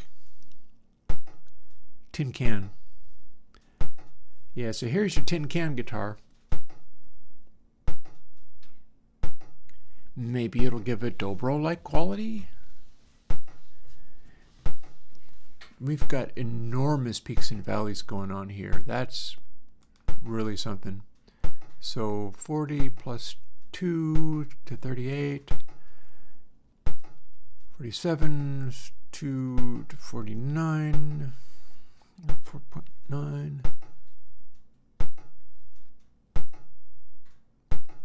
40 plus 2, 7, 9. O is how we classify that. And it sounded like we were bonking on a tin can. Cool though that may be, maybe not so much.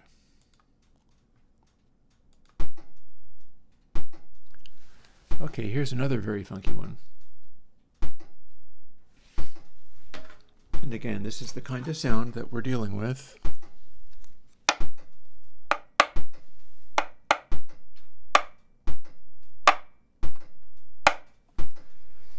So there's a high frequency ring we don't often get out of these.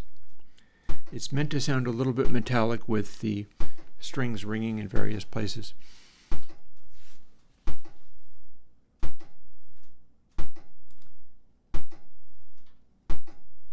Plus 2.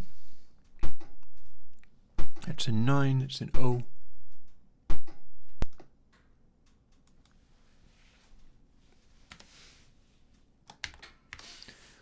I'm assuming that just throwing ugly resonances around isn't going to get us there.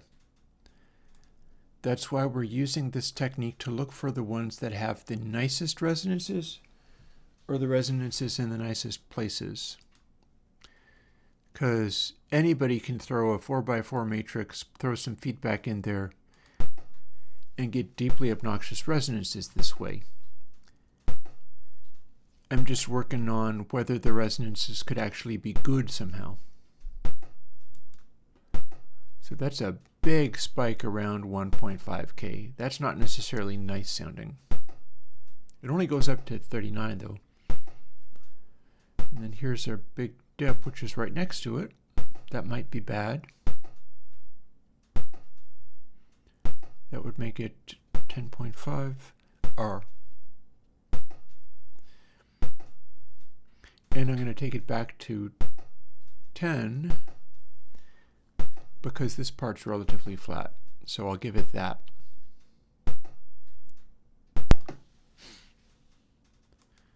"10" is the letter Q.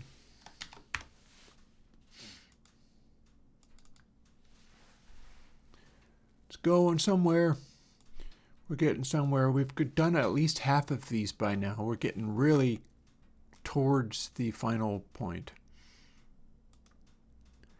I'm also wondering very much whether I need to build some kind of treble boost in there for the, like, the idea is make an acoustic guitar out of electric guitars, but does this mean it should become darker? Surely not. A DI electric guitar is not necessarily very bright. And that's part of why I'm doing the inversion, so that as you go to 50%, you're kind of canceling out stuff. Hopefully. Maybe. That just sounds kind of annoying. Don't know if I really like this one. 39, 6, 7.5 L. I'll buy that. I think we're getting too small to be good, but again, like, I can measure size, I can measure RMS versus peak, and have done so for literally all of these already. But what we're measuring now is what you'd call orthogonal to all of that. It can be any of those things, but that doesn't say anything to what this does, or whether it sounds like you're rapping on an acoustic guitar's bridge. And this sounds promising. So we've got two spikes around 3K, which means it's going to sound brighter. It seems pretty flat around the 1K to 2K range, which is useful. And there's a huge gap down around 1K and 900. And then we have a little bit of a boost here. It's relatively flat here as well. Measuring this one, I'm going to allow this to be minus 1, which means plus 1 over here, but I'm going to measure by these. And in fact, I'm going to measure by 5 instead of 6, or 5.5. So we're going to go by 5, and then adding the 1 means we get 6. So this letter is I.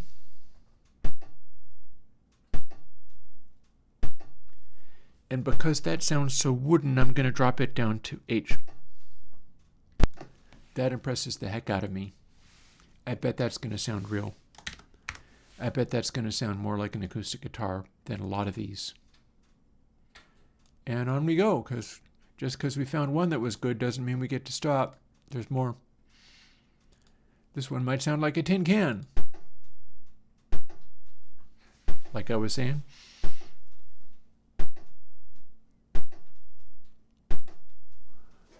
Although that's an interesting distribution of peaks. So plus about 0.5. Nice and flat here. We're going to call that a 7. Looks mostly flat. Yes, okay. It had a little bit of a hint of guitar body-like feeling, but not very strongly.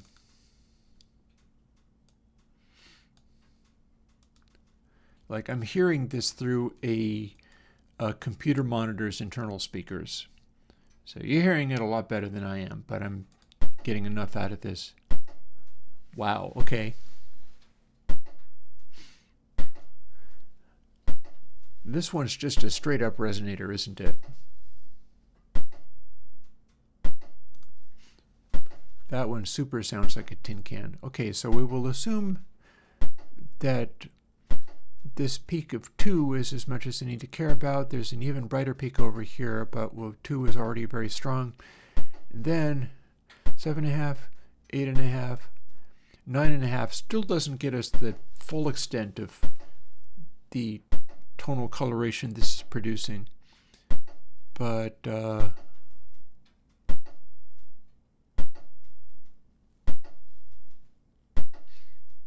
R. And again, any of these might be interesting sounds. The question is, does this sound like clanking on a tin can with a piece of stick? Or does it sound even a little bit like clonking on the bridge of a guitar? Because I have done that before. It's interesting to do. Oh, didn't hit play.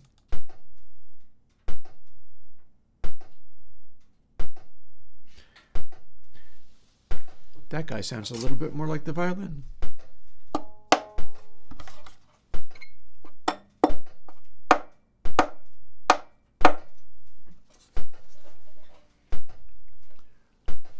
A little tiny bit like the violin. I like the big peak over here. A peak around 3K means it's gonna come off brighter. And that's in such a useful place for such a thing that I can leave that alone. I like the fact that the rest of this seems to be following an arc that's relatively flat. It's not just a bunch of weird spikes. We got this spike here, which makes things sound brighter. We've got roughly 1 dB of difference there. And then we're fairly flat here. We've got this one big cut, but then we've got this other one here. So we could call that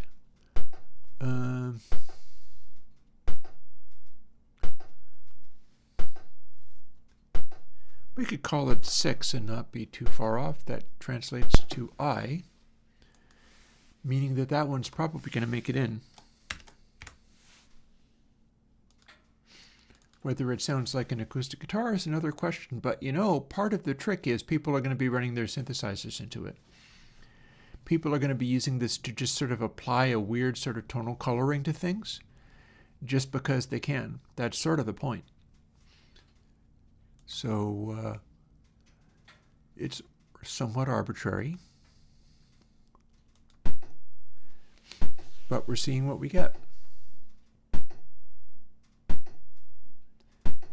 That has a peculiarly guitar body-like sound to it because it doesn't have as much high-frequency clang. Like, looky there, all of this is within a very tightly restrained region. There's no weird high-frequency spikes, there's no weird high-frequency dips. And our peak is around here a little bit lower than 1K. And then we have a big cut down here. So that could come in handy. And then no big spikes in the upper mids. So I like that. Might even give it a boost. That would be a +1 roughly. And if we went from these, it would be 5.5 to 6.5 roughly. But these never peak above 40.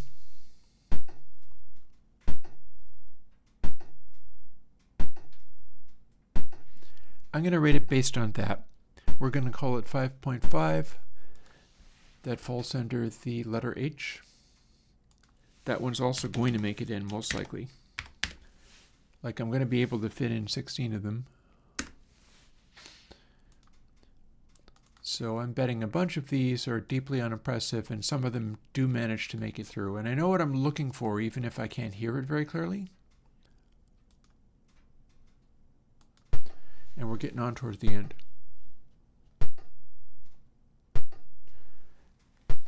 Yeah, like hear the little clang there? That's not so good. Although it might be a banjo sound. But yeah, so that's +1 at least. It's a big boost right around 7K. Probably if these peaks line up to a note, that note will honk like crazy in an undesirable way. So we'll call it +1. We'll go from here. That takes it to 8. That's M. That one probably not making it in.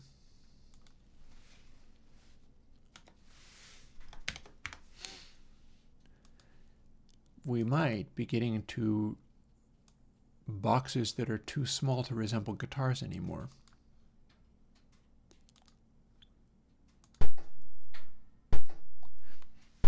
By contrast, that has a sort of vaguely guitarish quality to it, doesn't it? It's a little metallic.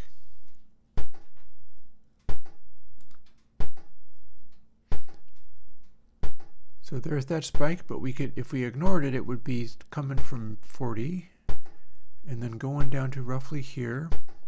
That's about 6.5, but everything else is so smooth. We could have that be going to 6. That would make it I. That would mean that this would be one of the ones you get to use.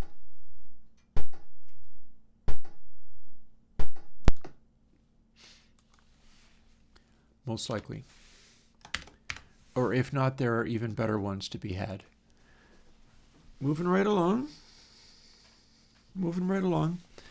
As you remember, we still have this to get back to, but we'll be replacing all of these numbers with the new numbers we have and then coding it, and then compiling it and seeing what we get.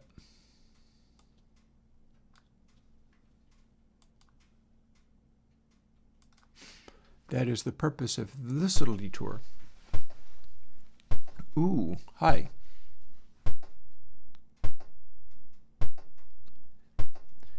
That has a curiously guitar-like vibe to it somehow.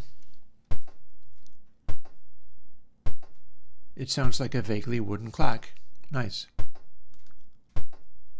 Okay, so if we ignore this and go with these, we're still one higher than 40, but then these are very low. So that's 45. So one higher than 40, except for if we ignored that one. Because the thing is, these peaks are not aligning into a nasty honk. It's like they're coming from separate. It's not dissimilar to how you voice a guitar body.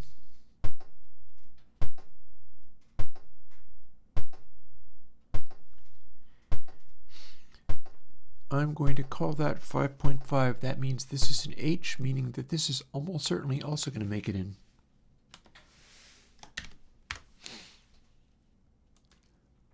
Be interesting to see how all this stuff shapes out. We're getting rid of about half of them, all told.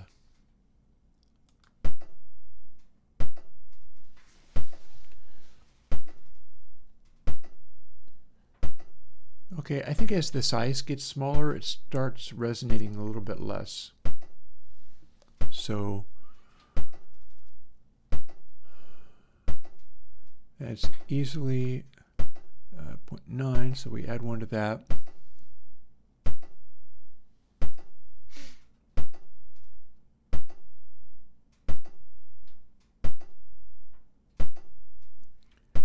Let's call that 7.5. We'll call this one L.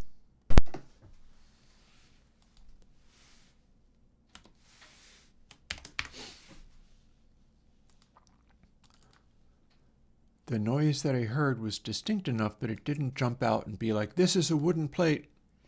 See, the way this stuff works, if you were a guitar luthier, especially making acoustic guitars, this is the kind of thing that you'd be focusing on, but in the real world. So the way that works is you end up tapping the surface of the instrument with like some kind of object, and you're looking for what resonates in what ways.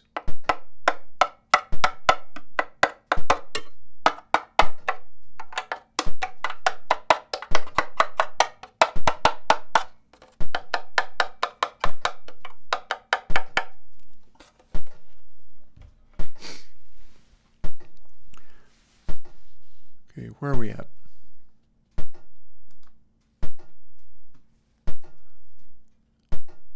This is very poor performance in a certain kind of way.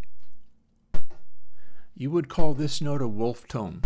The big change in levels here probably means that we are not looking at something especially good for tone, because there'll be a kind of tonal honk that'll show up. Although I like how flat it is here. So +2 will be great. We'll be generous and go from here. 7, 8, 9. 9.5 because of the sheer steepness of this. That gets us P, meaning this is not going to be making it in, most likely. Almost done. 4 more. 4 more, and then we get to move on to the other stuff. Because there's always other stuff.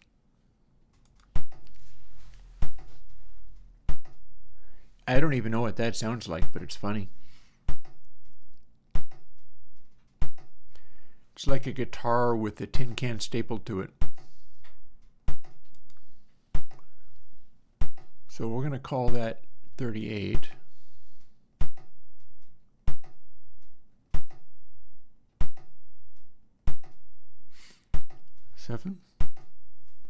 K,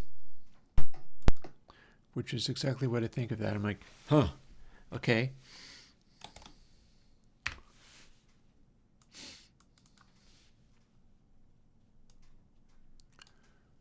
Closing in the final stretch. We've done like 40 of these. Quite literally, I think it's been 40 of these.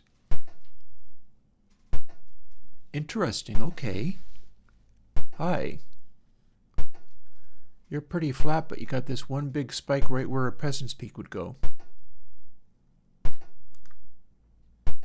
Neat.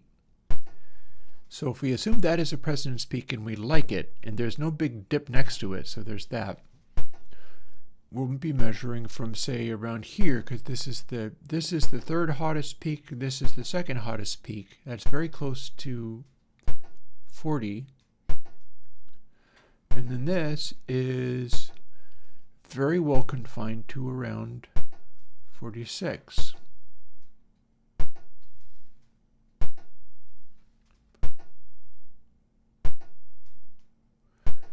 I like how flat this is. Look at how flat this is.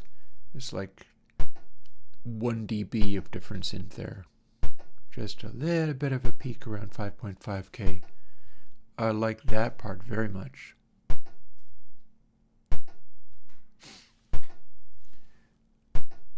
We'll call it an I and see whether it shows up. That was fairly impressive.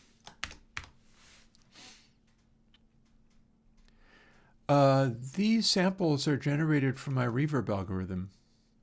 This is the same thing that produces stuff like this.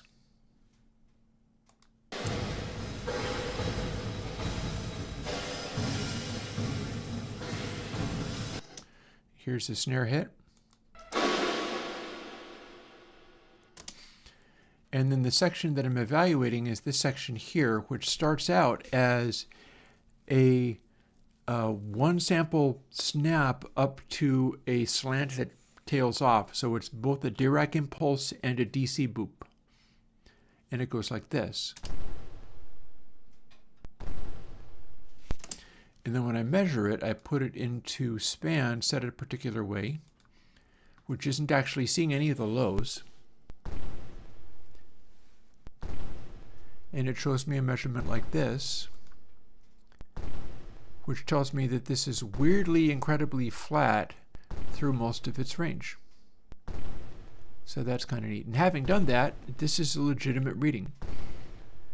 I just skipped over to one of the longer ones rather than the short ones. And so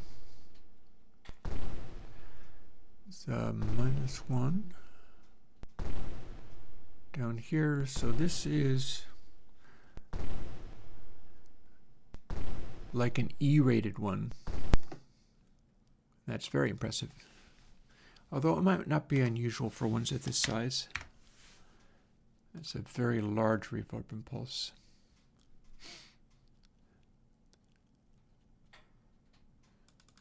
Two more and then we get to move on to the next bit.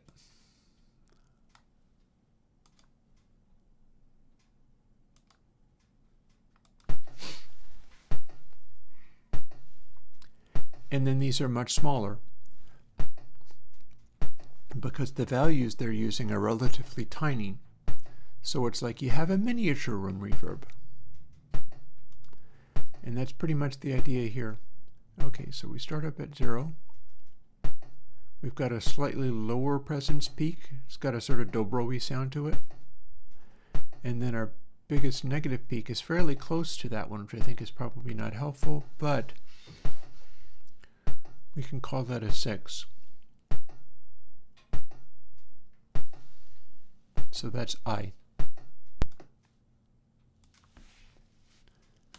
It might very well end up in the final product. Hey Grins, not so bad today. Getting useful stuff done. Not the funnest work day because I'm grinding away at a bunch of tedious things, but the end result might be cool. Well, that's a colorful sound. What do we got here? We got a huge notch at 600, so that might be cool. Things are fairly smooth through the mid, so that's cool. We'll call it a -0.5. And we'll start from this peak in the upper mids. That's a 6.5, that's a J. It might or might not make it into the final product.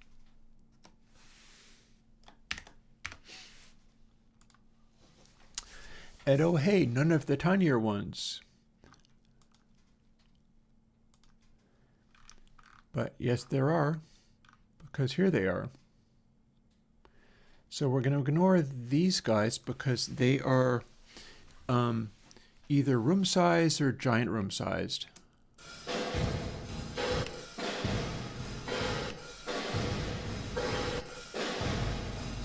But this,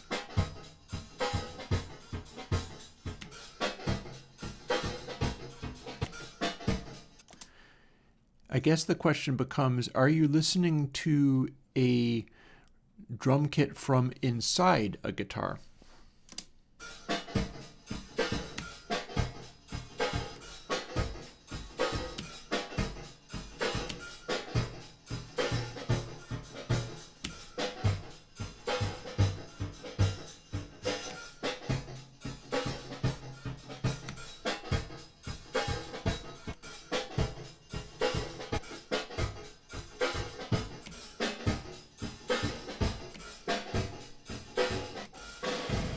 That one doesn't count.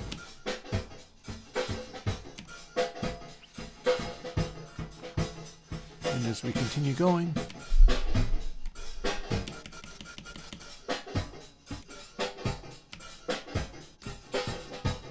see it goes clang.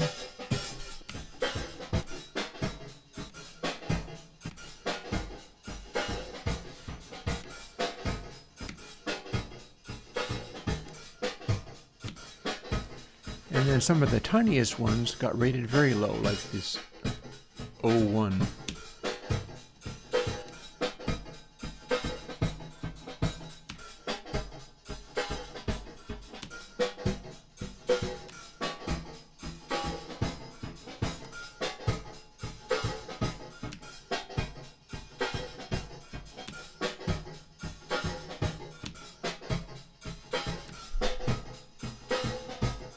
So yeah, unusually bad one there. You can really kind of hear how it clangs.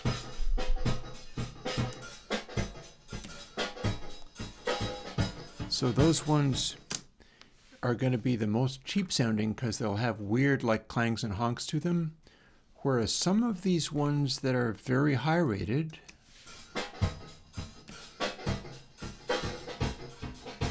might end up sounding more good.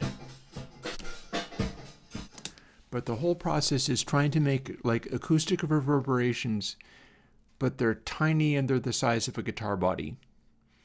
And can we make that work? Can we make it actually produce a good sound? And can we do these things within the next 2 hours? Because it is 3:14 in the afternoon. There will be no more coffee drinking today, but I might just be able to get through more of these. So one of the things I'm going to be doing, I guess, is let's just select the top 16 of these. Starting here. 1, 2, 3, 4, 5, 6, 7, 8, 9, 10, 11, 12, 13, 14, 15, 16. Or I could do 15 and just scale it down by 1. Oh, no, wait. I-182 shouldn't be there. That's completely an outlier. This is not a reverb. This is an attempt to make an electric guitar sound like an acoustic guitar through Householder Matrix.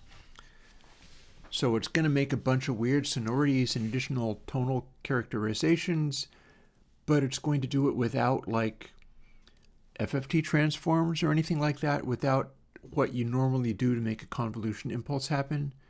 And the hope is that maybe it will do it in a good way. We can but try.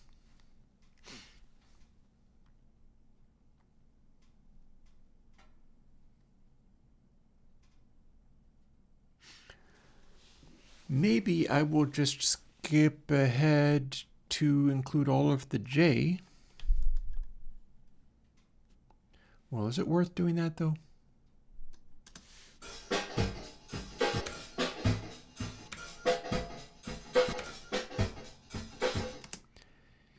I feel like no, those sucked. That's a little better. Why don't I just pick these? H and I, but not the 182 seat I. Why don't I just do that? So you realize what this means.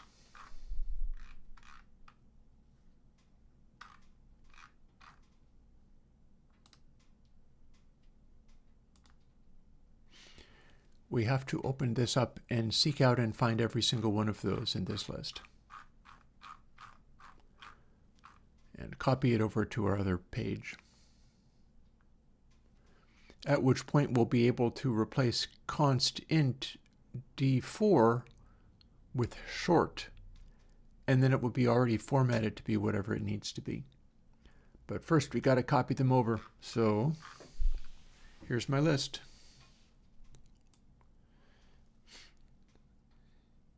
Actually, I can probably move it over here and just work from here. So 4-seat 134.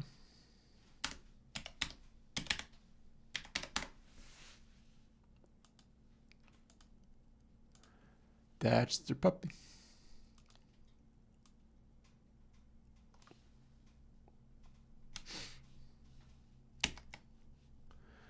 I'm speculating on whether to copy it or simply cut it to a new place.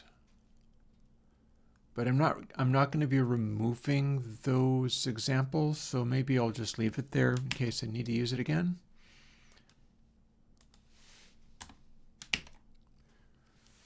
Plunk that in there. And then the next one is 5-seat 738, 1738.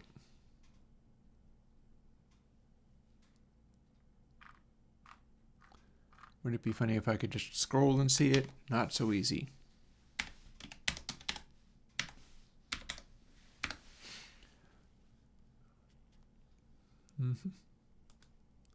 Is there only one of them? Yes.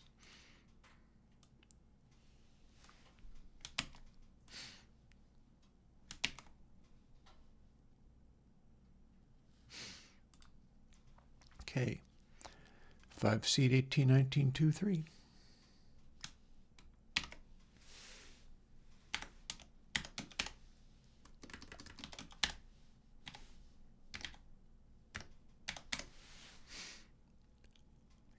Yes, that's what it is. And I'm not going to be looking for H or anything like that because this only has that section. There it is. This is how I pick out the other reverbs as well, is I'm just kind of set up like this. 6 seats at 173, 1923.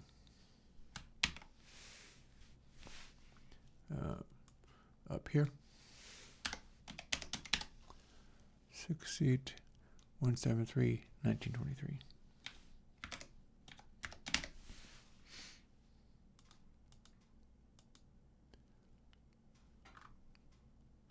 Oh, here it is. It was one of the final ones.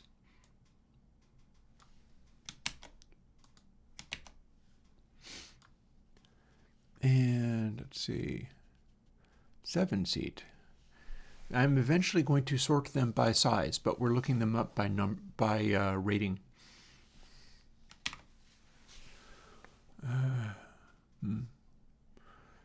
7 seat, 17, 1923. Oh, I've got 2 of them that are very closely related, don't I? Look at that. Cool. I'll take both. 7 seat.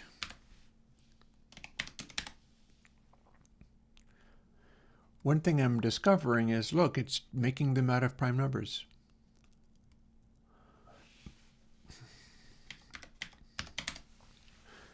Having all those 3 be the first values be prime numbers ended up producing 2 very closely related ones. If not 3. Okay, let's look them up. Okay, that's a giant one. That's why that didn't happen.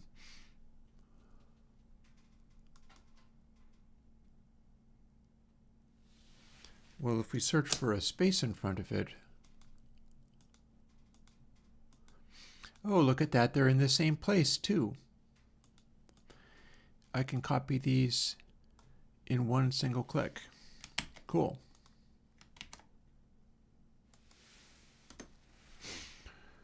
It's those. 8 seat.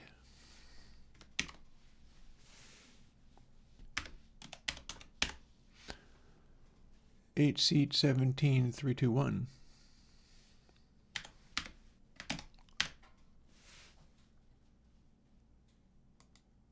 Where are you when you were at home? That is the same.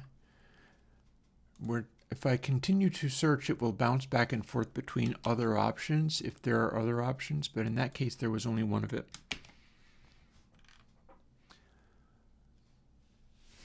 I'm going to add some more space to paste. Okay. 8 seat.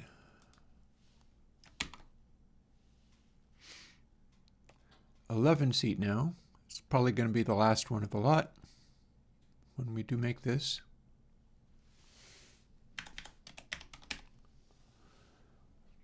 $11 seat 5323. Okay.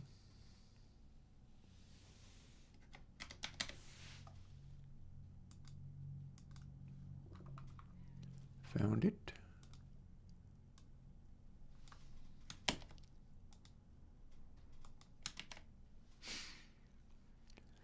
Four seat now, much smaller.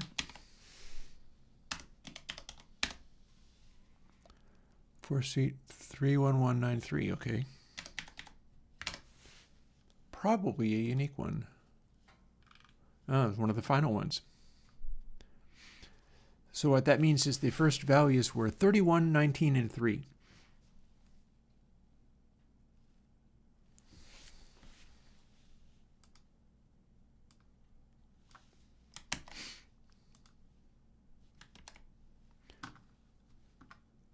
A fairly interesting process. I'd never tried doing this before, so we'll see where it goes. 4-seat 35195.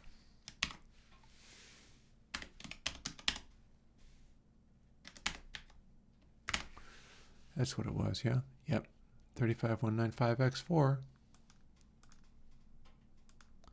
That was the very last one. A bunch of these last ones are all showing up as good quality ones.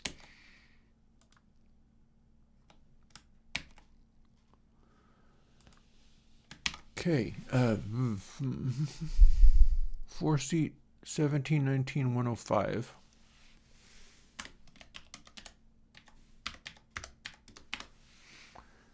I bet it's not actually 105, but we'll see.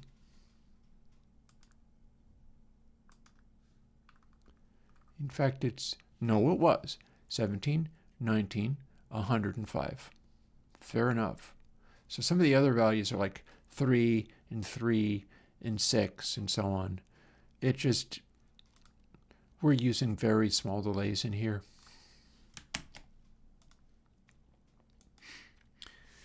The really interesting thing will be when I need to do the, oh, did not mean to hit that.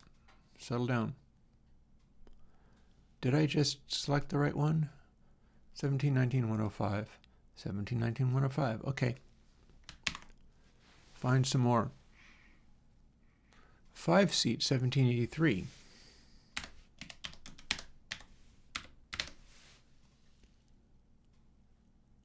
Reveal your secrets. There it is. Again, all the ones in the very end seem to be extremely lucky. They are showing right up.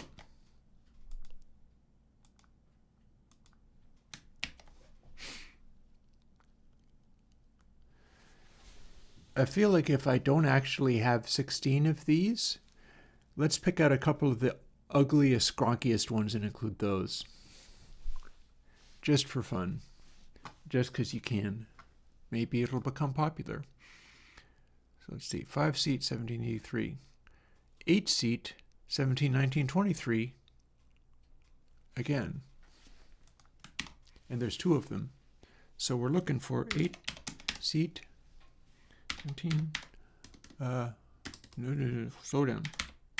17, 19, 23. Those are consecutive prime numbers. Then 4A.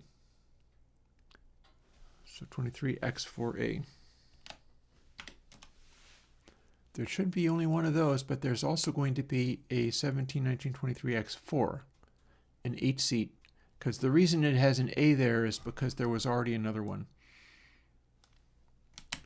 The numbers were the same, except for they're not exactly the same, because otherwise I wouldn't have specified it as distinct.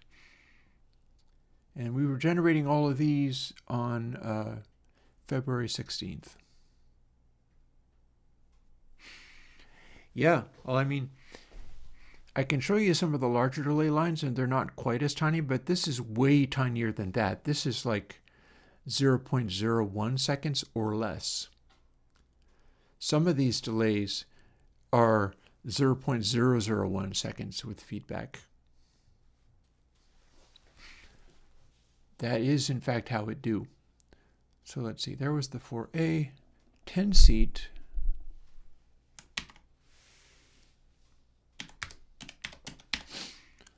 Seat 1725-240.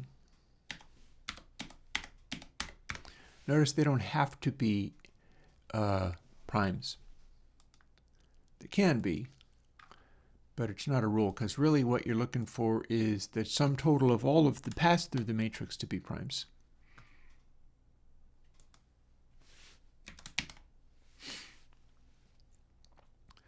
Okay. So that was 1, 2, 3, 4, 5, 6, 7, 8, 9, 10, 11, 12, 13, 14, which I believe means, oh no, hang on, we're counting from 0. We've got 17 of these. So 0, 1, 2, 3, 4, 5, 6, 7, 8, 9, 10, 11, 12, 13. 14, 15, 16. We can pick out 3 more of these to add just on the basis of them sounding cool. That's the next thing to try. So, skip ahead a little. Here's some of our uglier ones.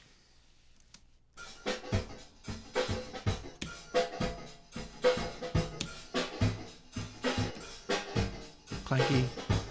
Yeah, that's just obnoxious sounding.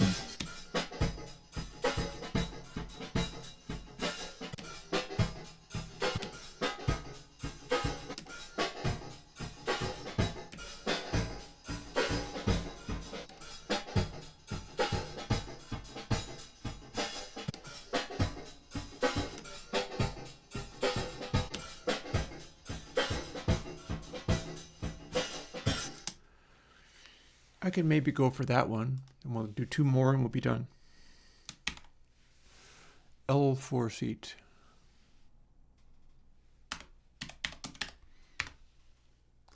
Four seat 178223.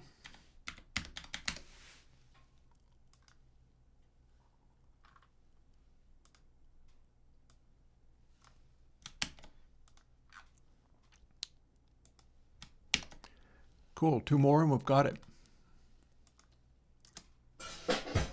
Including this one.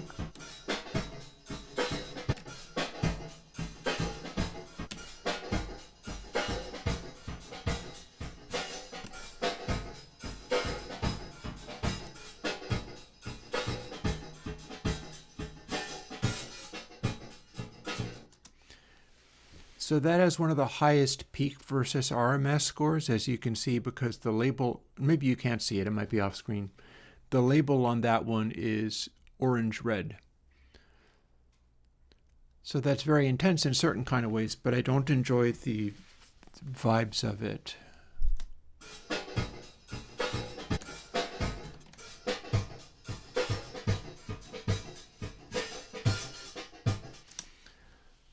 That might be in with the shot.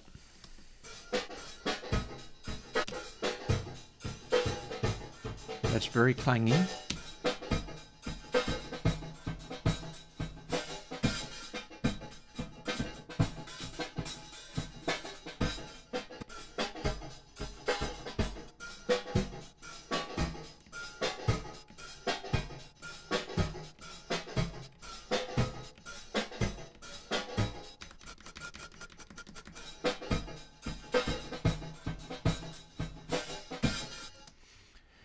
I kind of dig that one just because it's one of the tiniest ones I'll have.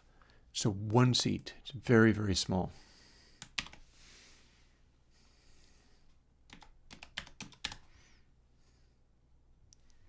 One seat, 121989.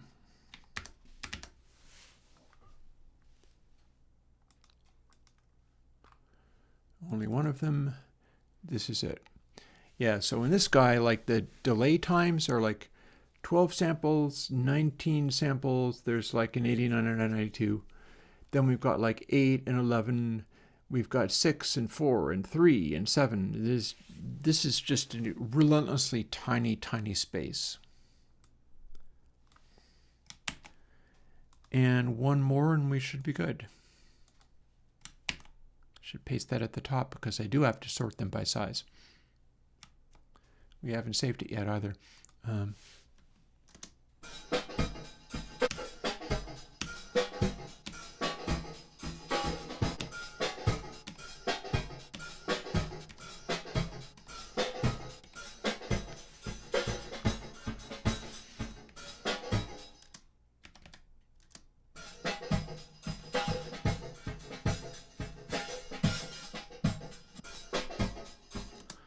So the question now is, are any of these tiny ones interesting sounding? I'm only hearing it through my speaker. You're hearing it properly. Any of these sound like they might be good as a guitar simulator?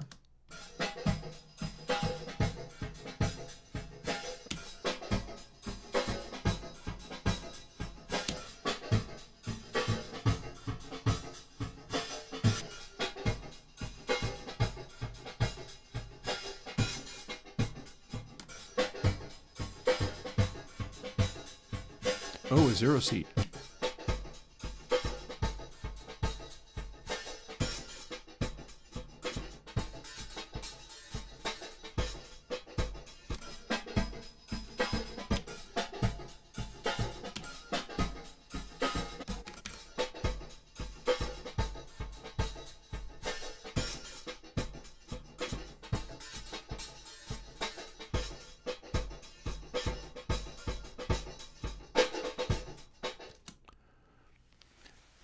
It doesn't have ugly metallic honks. What did this one look like again? You can't hardly see it, it's too small.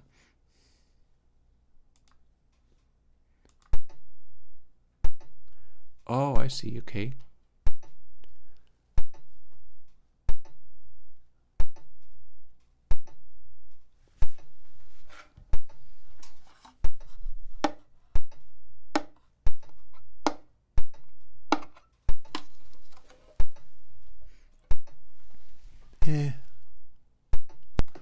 Sure, let's go.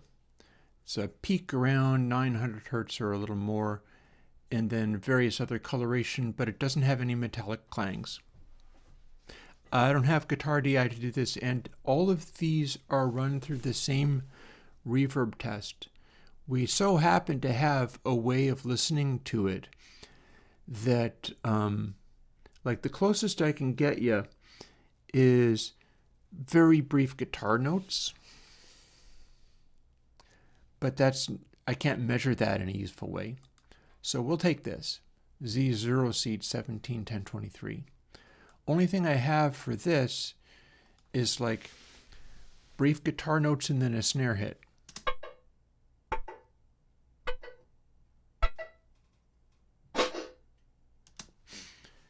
To make it sound like it's coming through a guitar body of some kind. I don't have guitar DIs to run through this. There is only this. And this. And this. This is my reference test for all reverbs, and this is the way I've been measuring them. So everything has to have these sounds run through it in this order. And then I basically measure what I can get from out of there. I could also measure the sine sweep, but I think we're done. I think we're done here.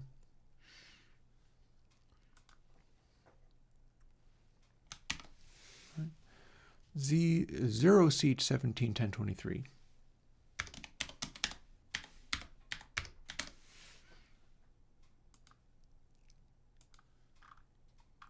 There it is. Yeah, so that's like a 4, 5, 6, 4, 6, 3, 8. All these delays are just tiny. And it'll be interesting to see how this shows up. And we know that's going to be at the top of the list, so let's just put it in there. I close that. I'll close the find. Now let's start putting this in sequence and breaking it down to, like, I can take this define and measurement and date out because those won't matter. We can leave the rest of the stuff though.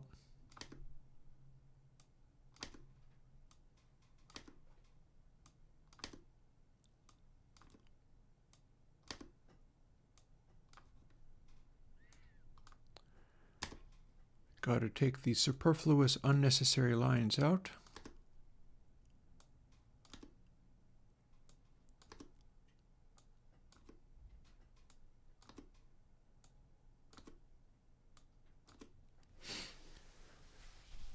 Okay.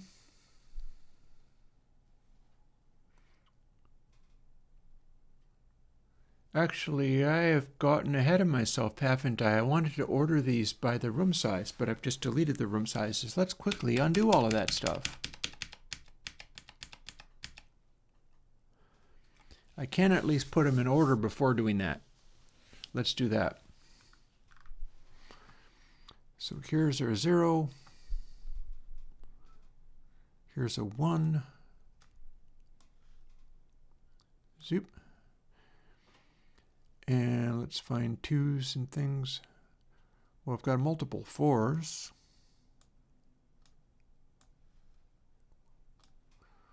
We'll take a batch of 4s.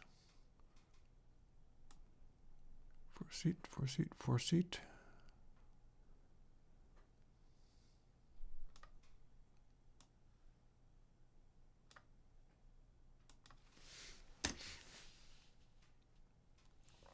then there's some 5s. Oh, what's going on here? What have I done wrong? I did something wrong. Let's start putting stuff back until we're good. That's what I did wrong. Okay, are we square? Is this going to work? Is this going to be okay? All I want is for it to be okay. So, selecting this, and then the define goes underneath that. And if I select a little bit too far, it's not good. So what I'm going to want to do is const top, define has to be the last line. Now I have my 5 seat there.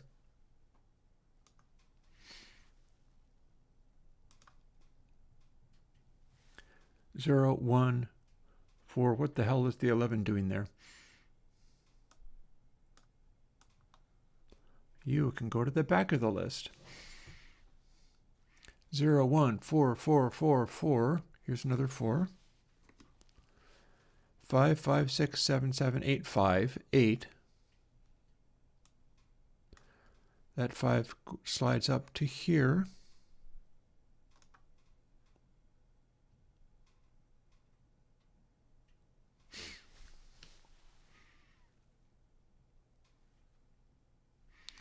It's funny how they get their large numbers in different places. I mean, it's fine. Nothing wrong with that. We're just trying to order these in terms of size, but only the seat size really matters. Although I could also go, no, I can't go by the end bits because the end bits, well, no, I kind of can, can't I? Like if I look over on the other side that you can't see, because I got to figure this stuff out whether or not you can get to see it or not. 0 to 12 milliseconds for seat room. Although maybe I can do that after I rough sort them.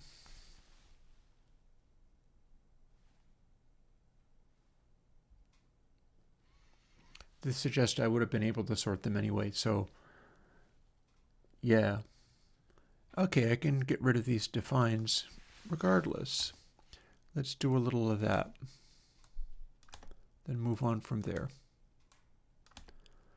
Like you can't see the full length of these statements. But I was mistaken when only the define line had the room size because it's actually printed elsewhere.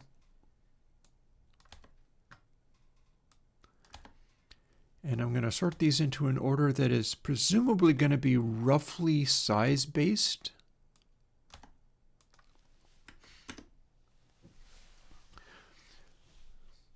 So over here it says 0, 1, 4, 4, 4, 4, 4, 5, 5, 6, 8, 7, 7, 8, 5, 10, 11. But the millisecond readings 4, 7, 12, 12, 11, 11, 11, 13, 13, 14, 15, 15, 15, 16, 12. That 12 and 5 don't fit at all. That needs to be moved. Let's move that to around here. And then up one. We're going to do a bubble sort with giant sections of text. My apologies for you not being able to see it, but we've all got our problems. 10, 10, 11, 8. So that 8 needs to move downwards.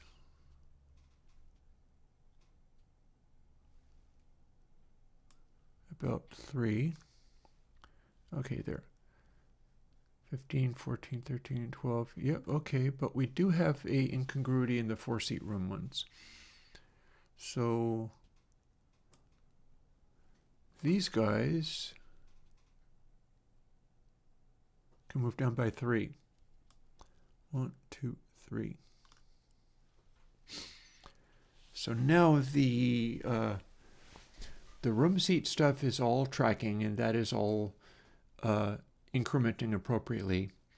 And then the milliseconds that I'm looking at go 4, 7, 11, 11, 11, 12, 12, 12, 13, 13, 14, 15, 15, 15, 16, 18, 19.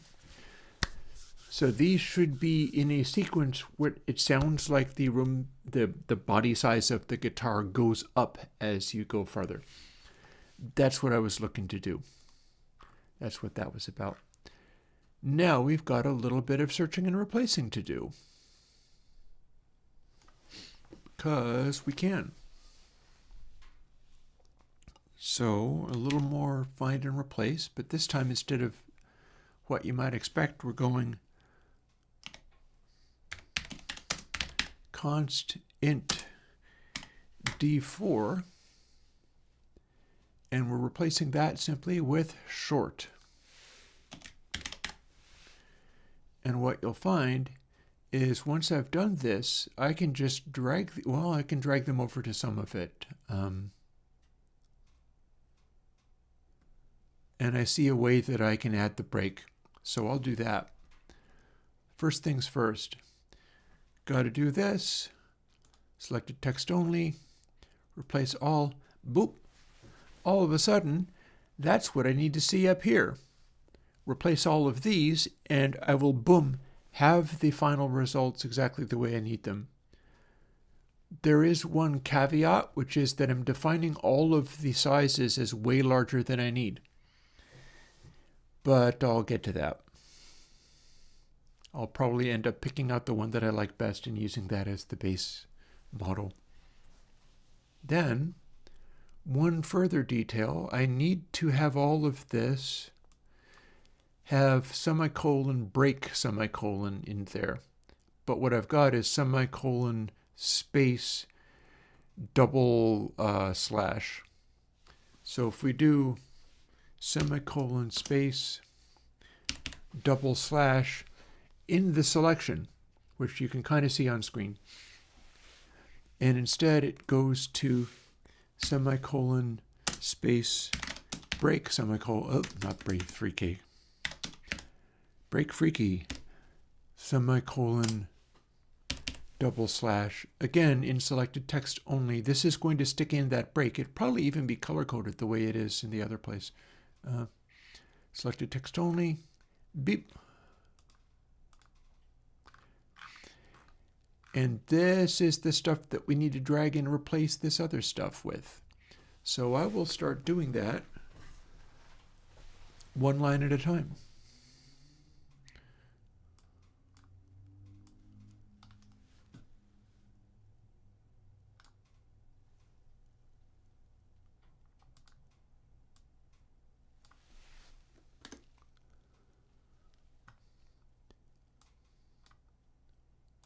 Next, this one.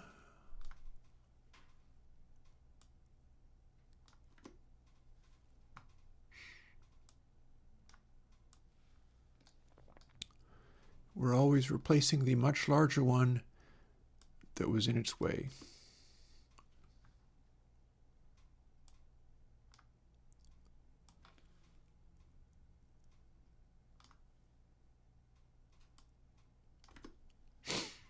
Coming along okay.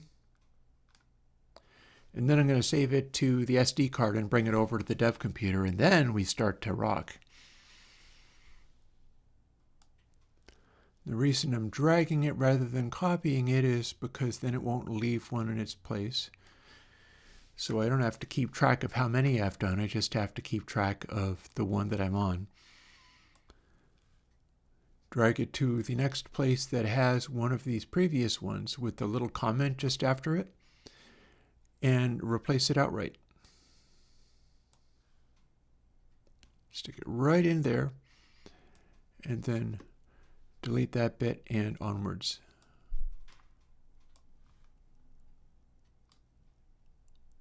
It's a sort of sequential thing. It's like filament and music. I do indeed use Reaper. I enjoy Reaper a lot. In fact, my console system has a Reaper script included with it that is called Airwindows, which I enjoy the heck out of.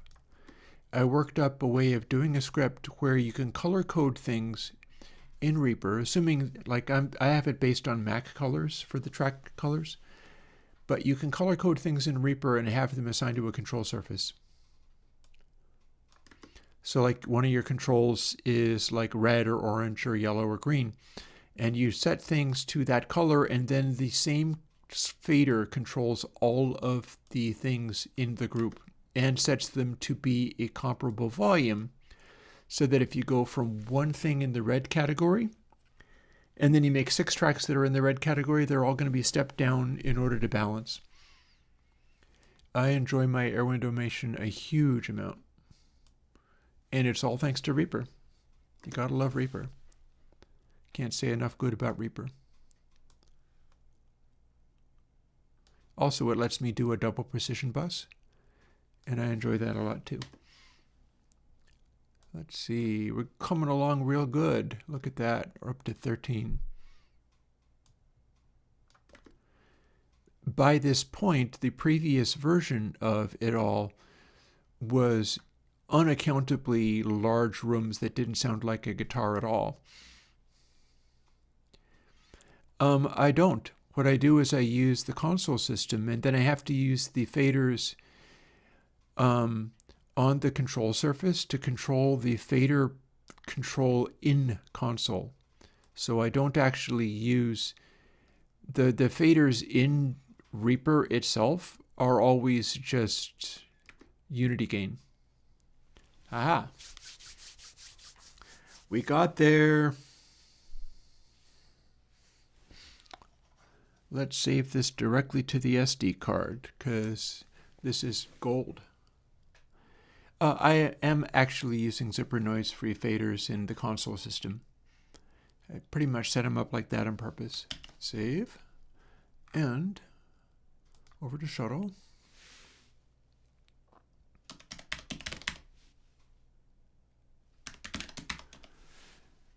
Yet to see whether this is in fact actually awesome guitars, and it set it to be CPP on purpose because it saw that it was C code. Well, that's cool. That's BB edit for you. It's being clever. Boop.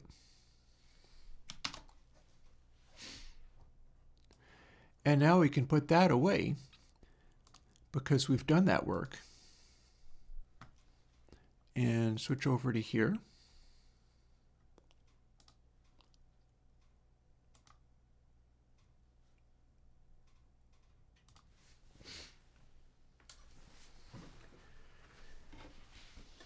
Drag back over the dev computer. This is still plugged into my big speakers, by the way, but I don't get to plug it into the stream. That's the funny thing about it, is you got to hear all of these direct DI to the stream, because that's how I have that computer to play back.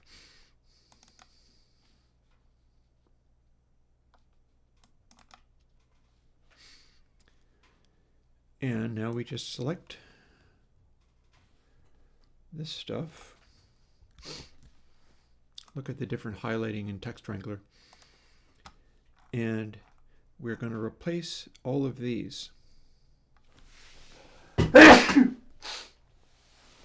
And excuse me, didn't want to sneeze into the microphone. It's loud enough already. Bada-boop.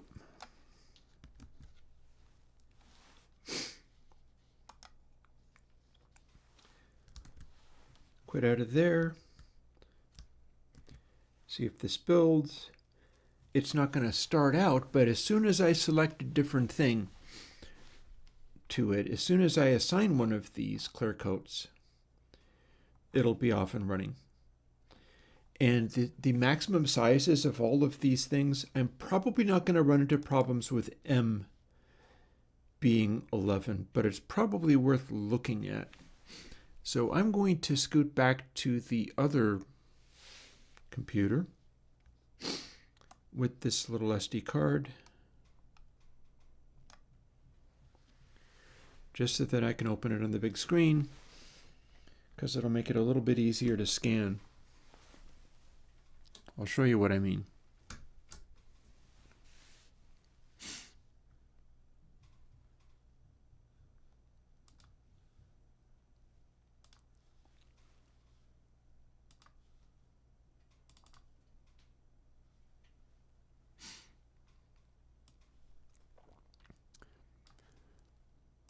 So here's what I'm talking about. I have to scan through this. I could probably make it highlight. Let me see if I can make it a little more visible. Basically, what I have to do is count through all of these and see which ones are largest. Because short A is always going to be something, but the largest value short A can be is 173. So I basically need to sort that out. And I can probably, because here's the thing, is I get to set this up however I like. But I have short M as the default one is, yeah, so I do have to do this before I get to play this. My default settings have short M as always being the smallest one. If I scan through these, I see that short M is 4, 3, 23, 147, 226, 261. Can't see it because it's behind my head, but there it is. So if I run it in the existing program where the highest value short M ever gets to be is 11, it will crash. It will crash right away. So I have to step through this stuff first in order to be able to go to the next bit. So we don't get to hear it quite yet. But I can probably see, can I select this and then drag it? Or option drag it would be even better. Yep, okay, so now I know how I'm going to get my values. 173, that's the biggest short A. Option drag that down here, and then I'm going to keep stacking them on top of each other. Short B, 1982. Okay, we got an 82. 82 is the largest one for that. All these are smaller than the original way of doing it, but 82 short C, 105. I see a 105. I see a 240. 240 is going to be the largest.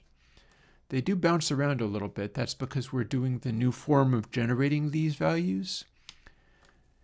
And it's able to pull more varied results than I used to be able to. It's all still going to be very small. So short D, 191 looks to be the largest one. If I get this wrong, it'll crash. But if I get it, like if I made all of these initial values be like 6,000, then it will always work and never crash, but it'll be wasteful in memory. D, 191, that does appear to be the biggest one. E, so I see a 92, I see a 196. 196 appears to be the largest one.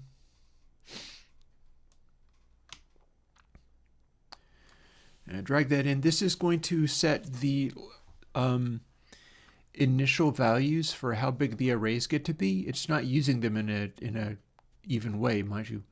F, 886, I see an 8, I see a 156, I see a 210. I see a 257, that's the highest. G, everything's 41. That's weird. Imagine that, how G is so often 41 in this. But I do have a 203 and a 199. 203 is higher than 199, so that's going to be our limit. I'm going to go through and like add a couple to them as I go. Or maybe not. I think my math already does that for initializing the delay buffers. I'm taking these values and I'm adding a little to them. I can probably also automate selecting it 191, H202, 218, 252. It's more likely to be lower on the chain because the durations go longer as they go. But you can't be sure that the last one's going to have the largest number. I, 38177, there's a 207. 207 looks to be the largest one.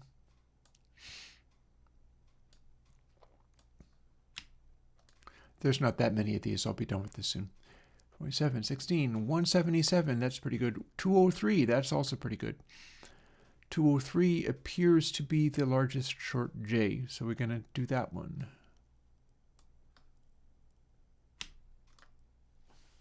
K, as in literally K. 59, 666, 155, 140, 178, got a 178, got a 250. 250 is going to be the one.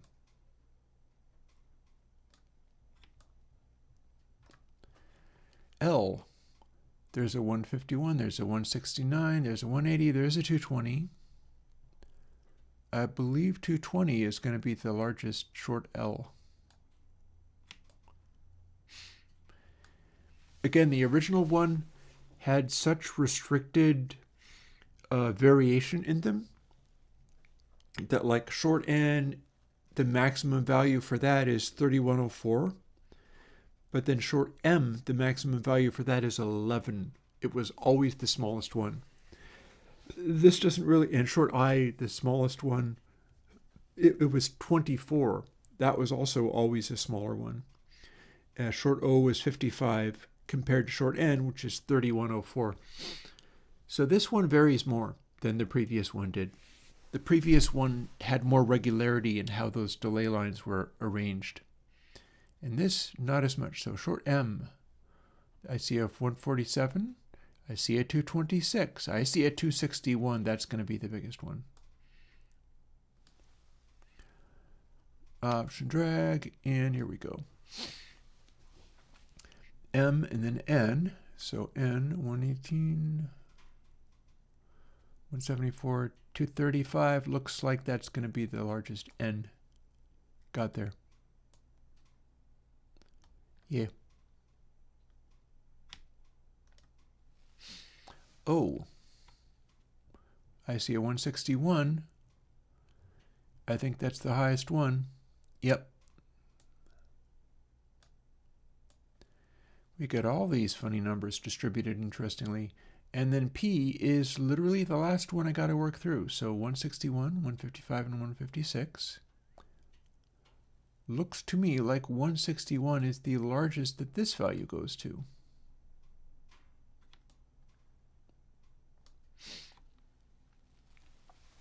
You couldn't see any of that last bit because it was hidden behind my face, but trust me, it was there.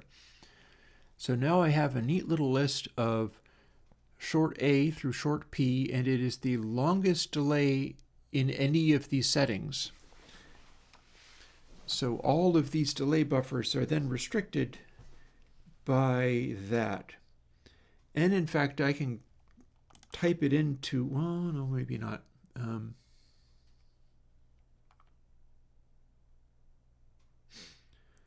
Well, I can. Nothing's stopping me. 173 there, and 82 there.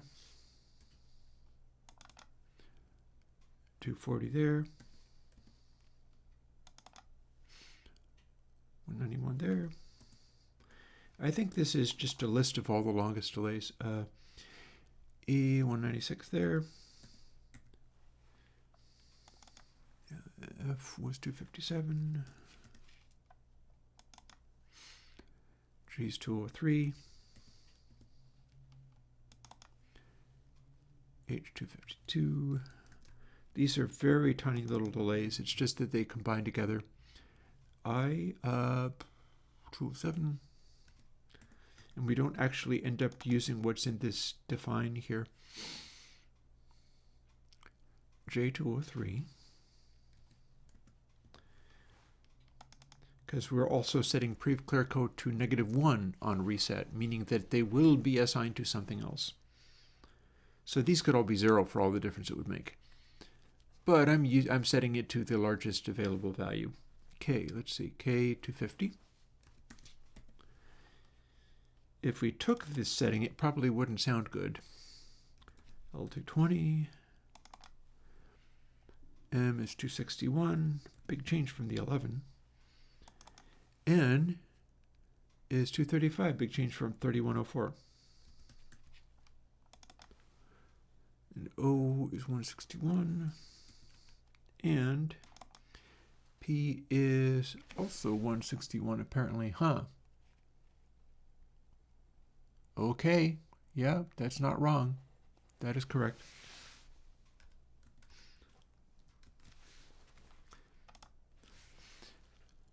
And now on the coding stream, I'm going to go back over to here because we're done here. This is presumably going to give us our new acoustic guitar sized reverb spaces, and all the other stuff is set, but this is not. Here's our controls, here's our select, all of this stuff. This now needs to be different.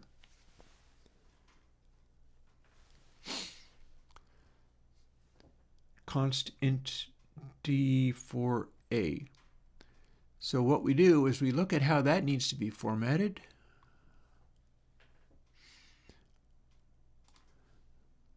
And then go back over to here.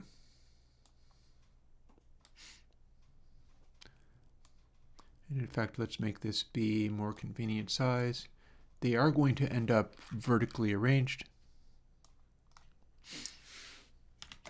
And we're going to do one more find and replace.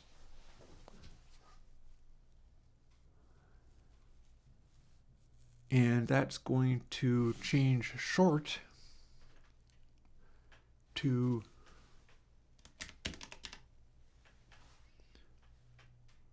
so it's short A, short B, etc. to carriage return const int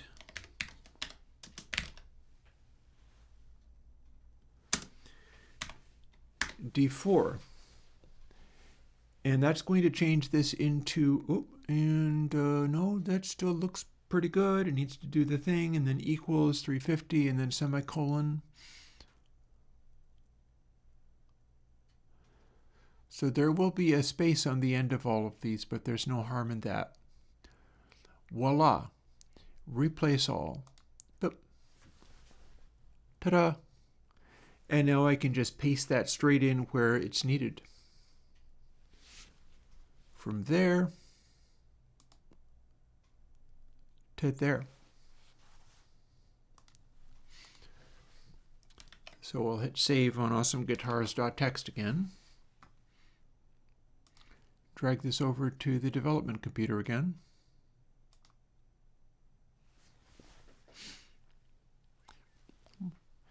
Well, hey, the number. Well, then you should say what it is. It's possible that I'll be like, okay, and I'll make it, but then somebody else here might. The only thing that you don't get to say about plugin ideas is, I have a plugin idea, let me talk to you privately so that you can make it and we can split the money. That you don't get to say, but you're not saying that, so it's good.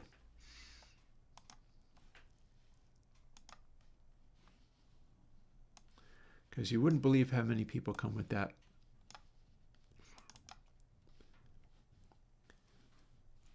And see, here's what we pasted before, and here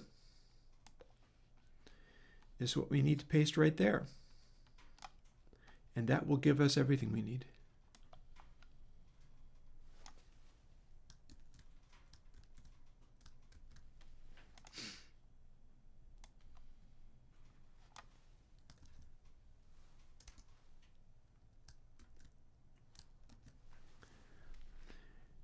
All right, let's see where we got. It's almost time for me to thaw out. It is time for me to thaw out food for tacos, but I'm going to go and see whether I can make this build.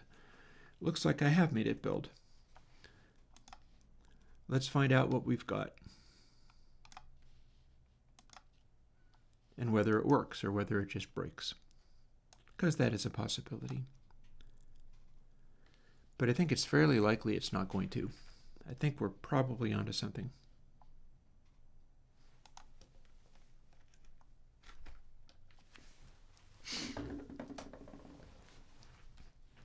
I'm just sad I can't run this straight through to the stream, but you know, that's fine.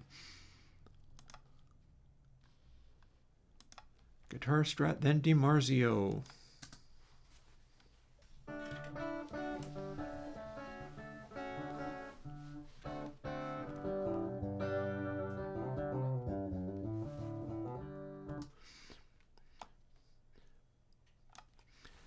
So there is a guitar-like sound, except for it's a strap.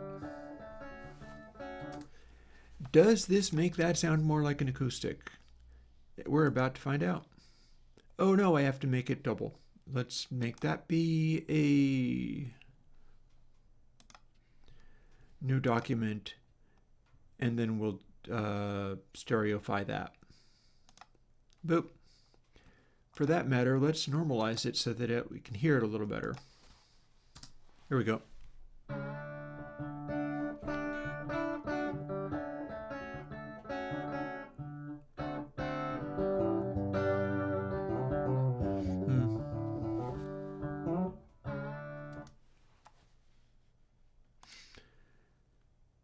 And let's splice it a little more closely so it loops nicely.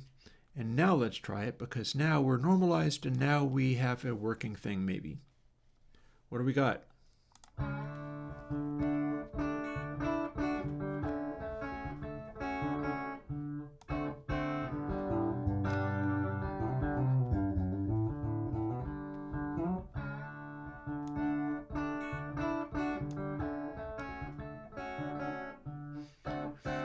Okay.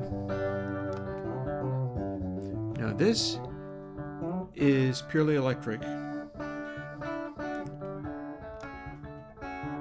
pseudo-acoustic.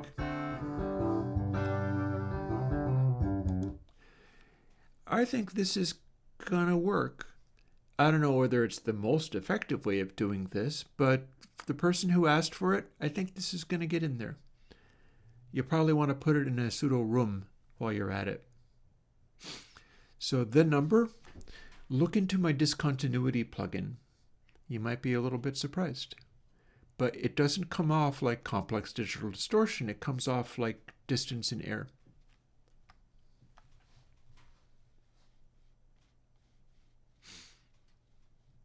I'm assuming you mean modulate the playback position of like a tape head along the timeline. And you don't have to use the average of the most recent output samples.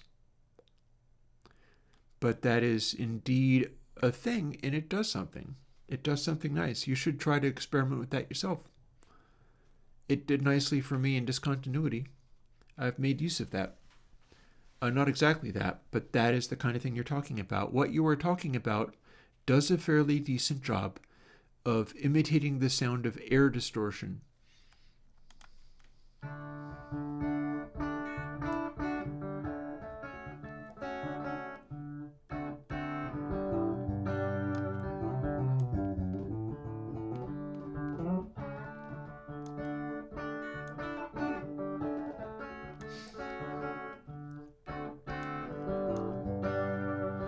And we can crank up Rezo to make it a little more obvious. Let's do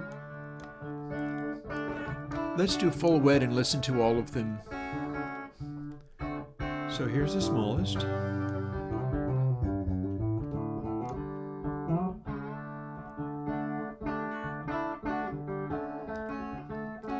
That sounds a little bit like it's a smaller guitar, this one.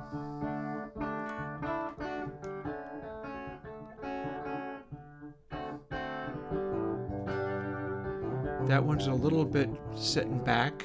It's not as far forward. I don't know how you do it recursively, the number.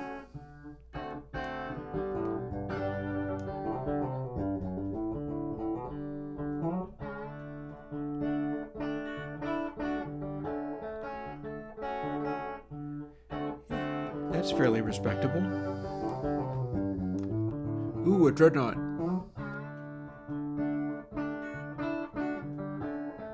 Yeah, it's a dreadnought. See, it's fuller sounding.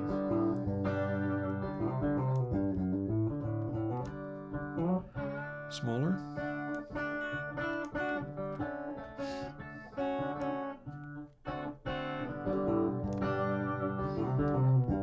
Yeah, that one's okay.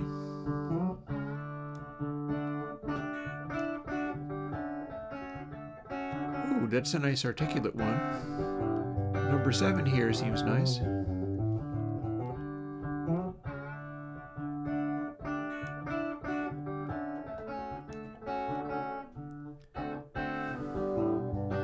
they all have very distinctive voices, and you can probably dial them back, because at max reso, that's a little obvious.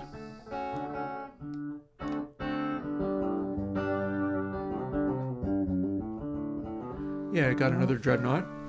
Yeah, we can even...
I'm back with guitars.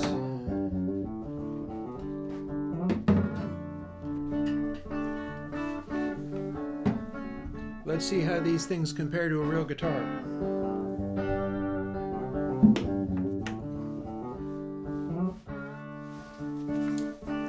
Except for real guitars don't have the whammy bars.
So the other guitar coming out of the speakers is off axis, but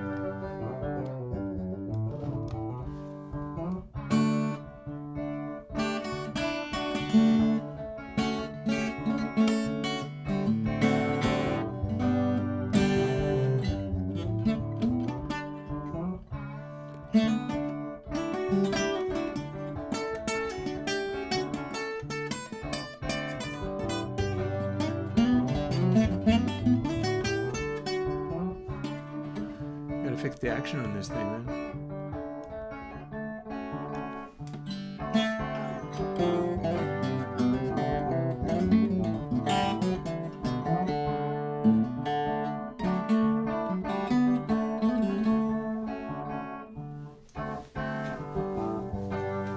fix the action on this, but I have the arch top.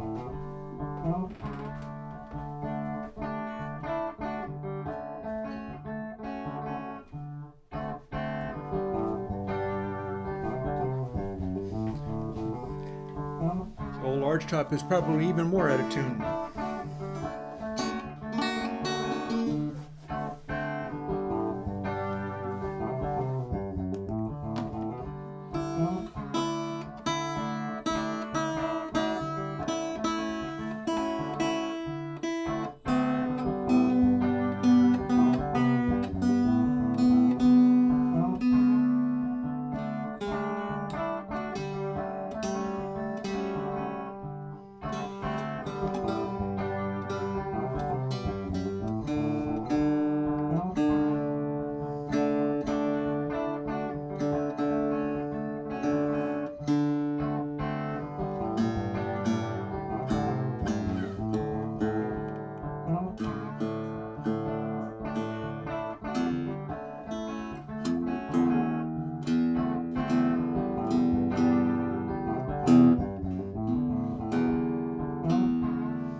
I'm trying to see which one of these sounds arch toppy.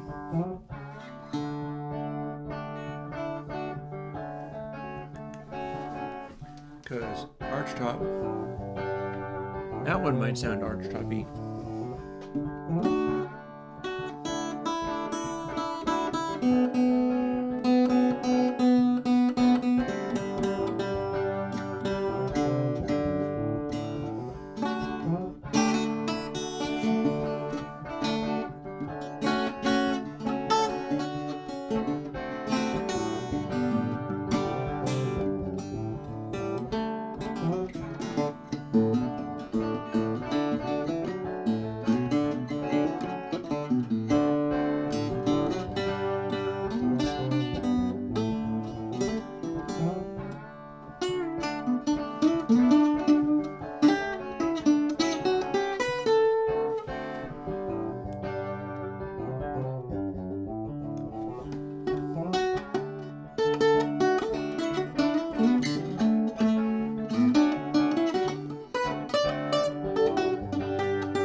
I'll stop soon.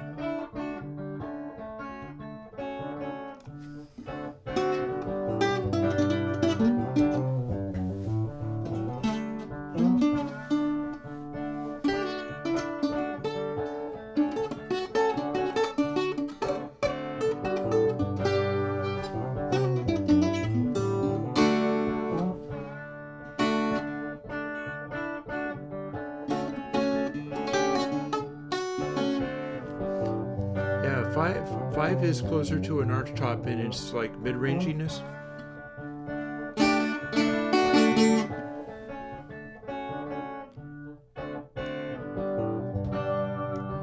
There's our dreadnought again.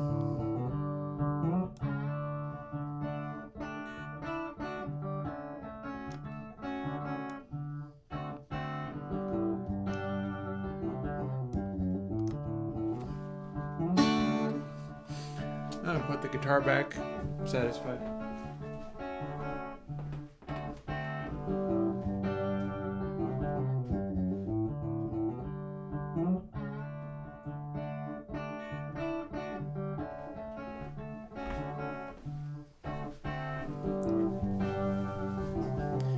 Yeah. So this is cool.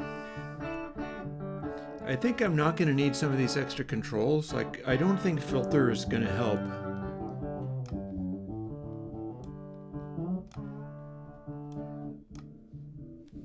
I don't think filter is helping.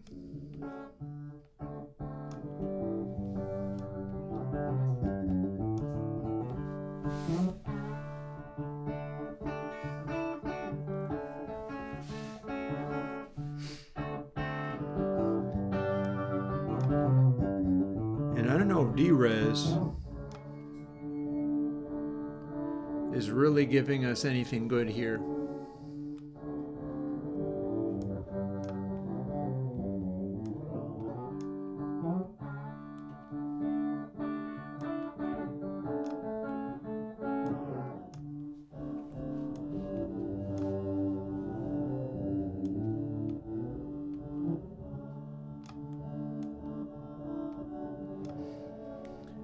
Like, you can get into a sort of a roomish zone, but it's never good. This is never good.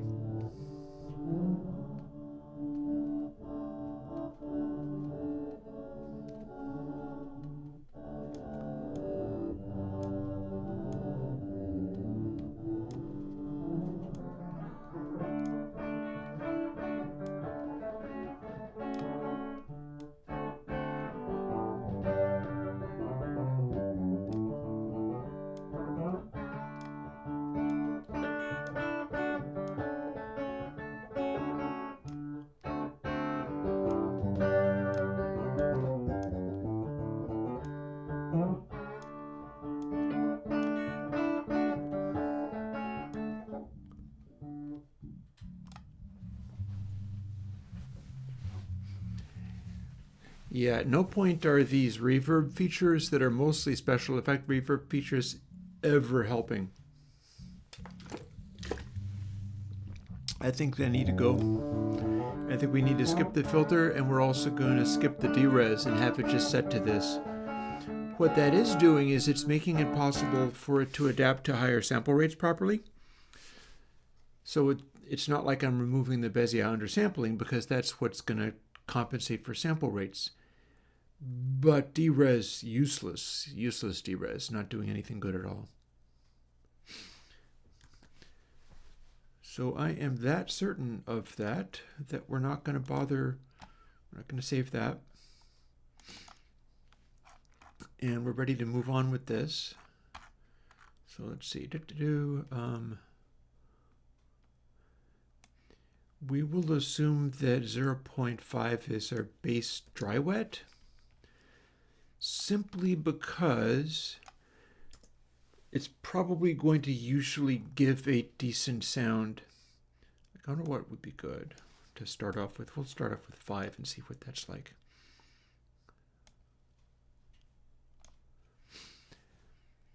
I could call it depth.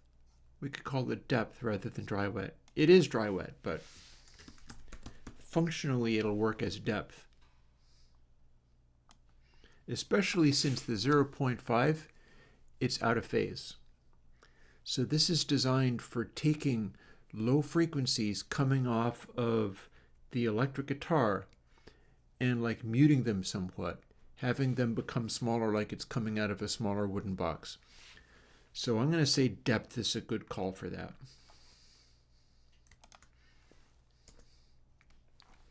And that gives us 3 controls.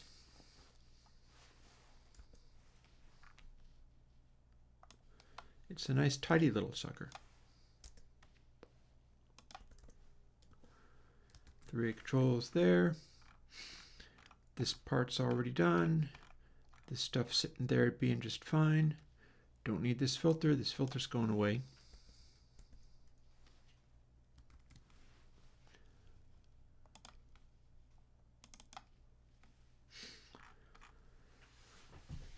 And let's see, we find that in here. So literally this entire chunk can just disappear. Probably be much nicer without it. Because after all, that is also a filter that is being run as a Bezier undersampling. So at 96K, for instance, it's probably in play. It never sounded good, but it's probably in play, and I'm probably going to do way better without it. So yeah, Bez F, no thank you. That goes away. It's just replacing input sample both on in and out, so we can just delete that. And this part seems good. Shouldn't need to worry about this stuff. I'm happy with the stereo positioning of it, not that you could really hear it very effectively. I'm pretty sure it'll do a decent job of taking a spectrum of stereo panned electrics and making them all sound like their own little acoustics in their own little locations. We shall see. It's worth trying. We'll see what happens. This comment no longer relates to anything.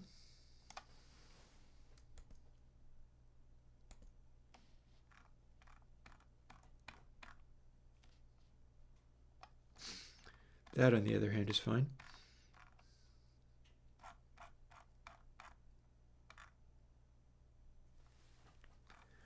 How is it organized? It's organized that way. So we can do this. There we are. And DRes freak is, let's see, what are we going to do? What is Control C now?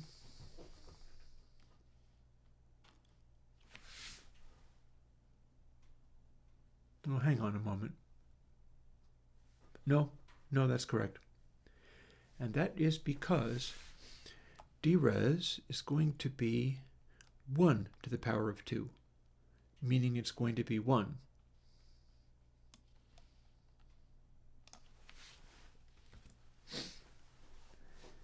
Meaning it's going to be fmin, fmax, DRes divided by overall scale, or 1. So that's still legit. So that's still legit. All of that stuff is still cool. But DRes freak is no longer a thing any way, shape, or form, because we're not doing that stuff. So we keep the revision, but then we get rid of this stuff because this is the filter. And we're not doing a filter.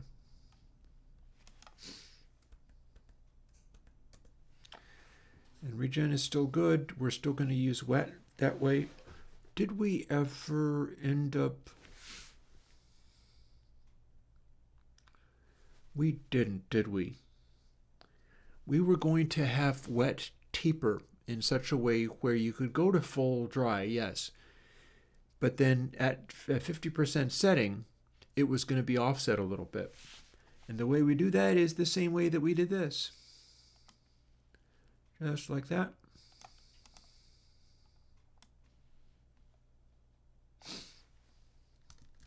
Except for it's going to be per MC. Boop. Boop. Good to go. So now wet gets to crank up to its full crank if you want it. But if it's in the middle, it's going to lean more heavily towards the sound.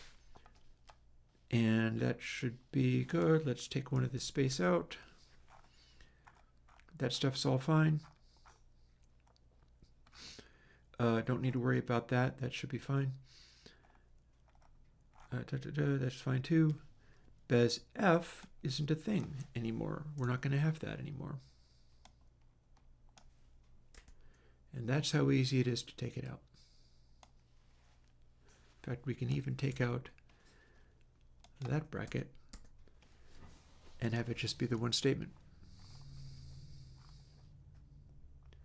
And that stuff's fine. And now we'll go the opposite direction through these because we're only going from A to C. You can see because A through C are in blue and then D and otherwise are in black, meaning they haven't been defined, so we don't want to use them. And then here we have the same condition here. Those don't count, but those at the top do.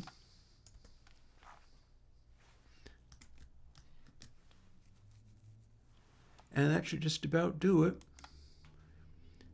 I think we have a plugin. Save, build again. I think we have a plugin. It's called a wooden box, and it imitates acoustic guitars from electric guitars just as requested. Seems cool. I always like pursuing my own exploits and things, but there's something very satisfying about somebody asking for something nice that they would like and being able to give them. I do have a VST of this to do as well, but that's pretty straightforward. Pretty straightforward. I have another thing called DI guitar. Or did I? I did copy that over, yes. Well, I can do it again, just to be sure.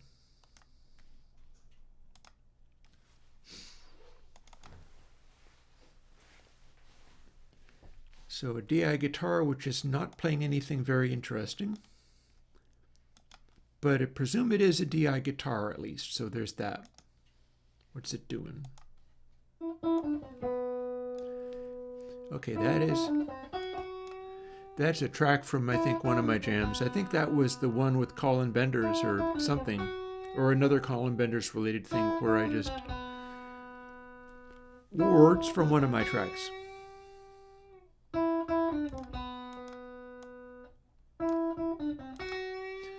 So if you don't have the thing turned on, this is clearly an electric guitar.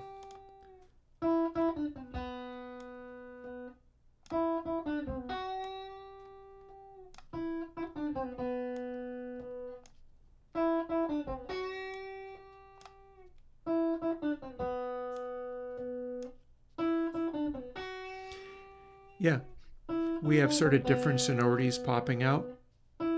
Each of these has its own voice, which the DI electric really kind of doesn't.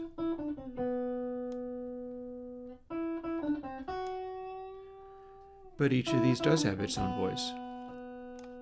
A little more dreadnoughty, that one.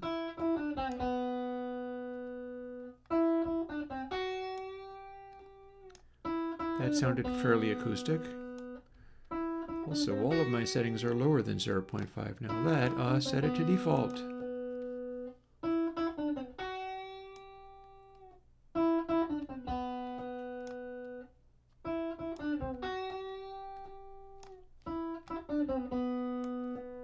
It's not in tune very much, is it?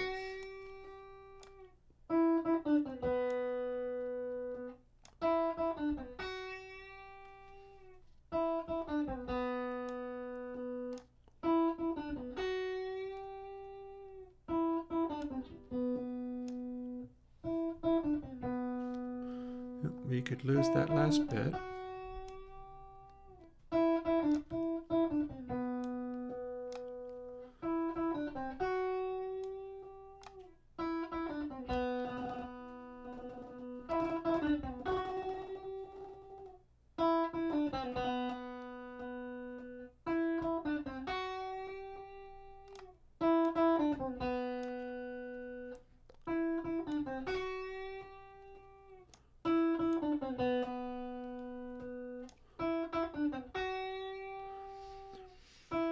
Seven could be the default.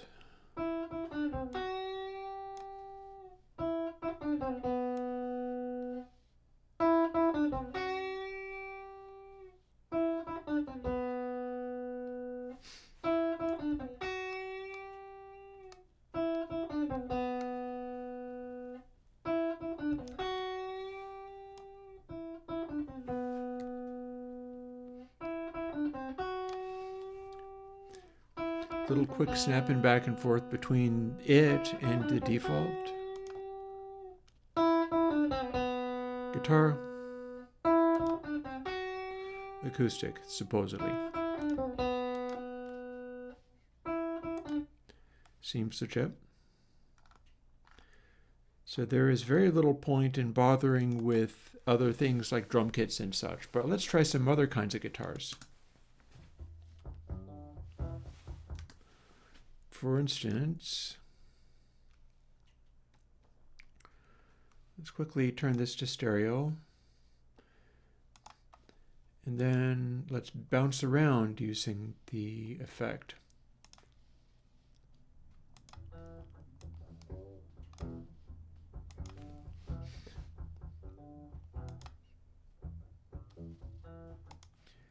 And let's run around quickly normalizing all the bits.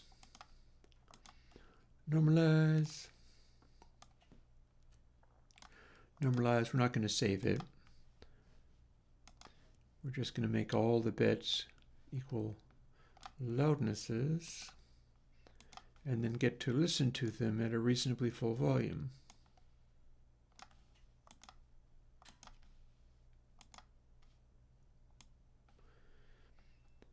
Especially in here, that is a humbucker guitar, and I want to hear how that comes off. Oh. Slow down, Sparky. We're still normalizing.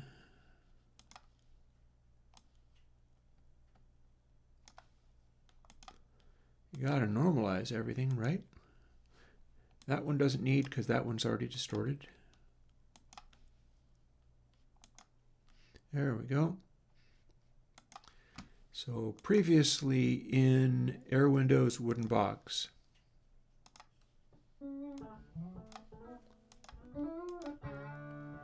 we were doing this.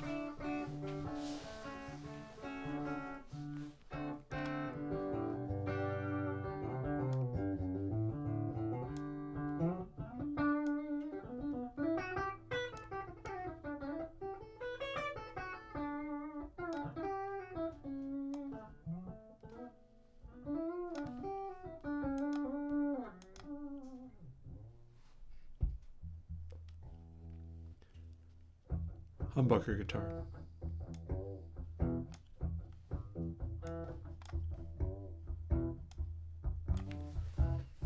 Can't turn that up easily. I could turn it up, but the volume is sitting underneath a keyboard. So I have to move that.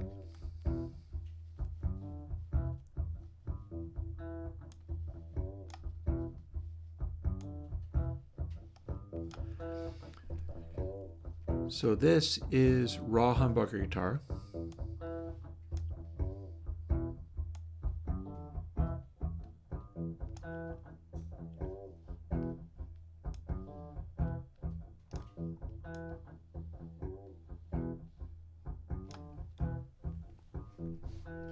I don't think the humbucker guitar is as good, but I haven't tried it in all the settings yet. We're going to try it in a few more settings before I'm done for the day.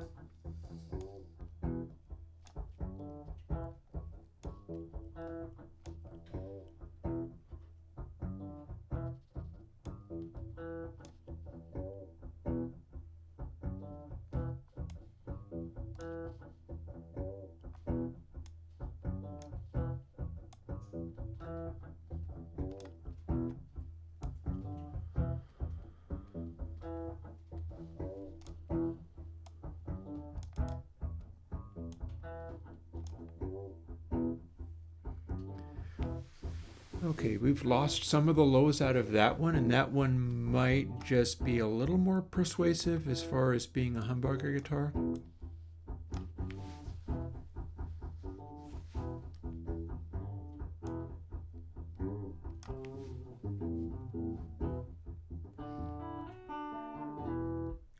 Yeah, that could almost be an acoustic.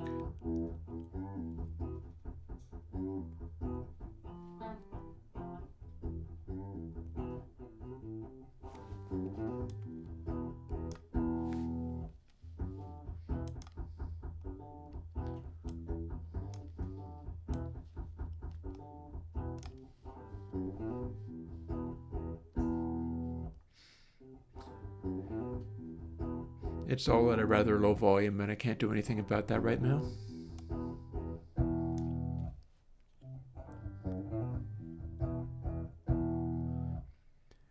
That almost has a dreadnoughty feel to it.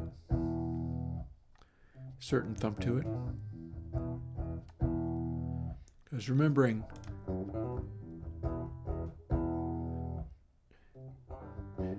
that is the electric guitar.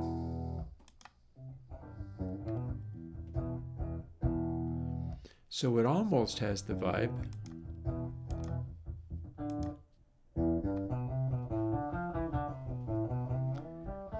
And this is some kind of heavy metal pickup guitar.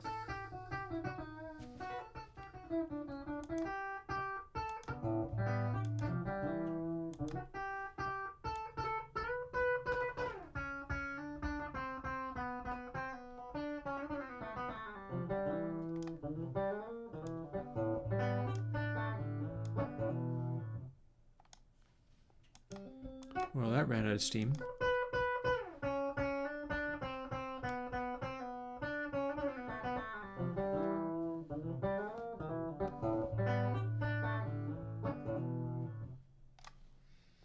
Yeah, it just stops.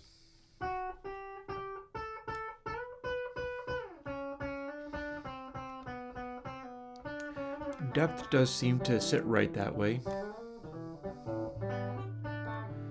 Reso does seem to give you more of a fullness to it as you push it up. Should be still okay at 0.5.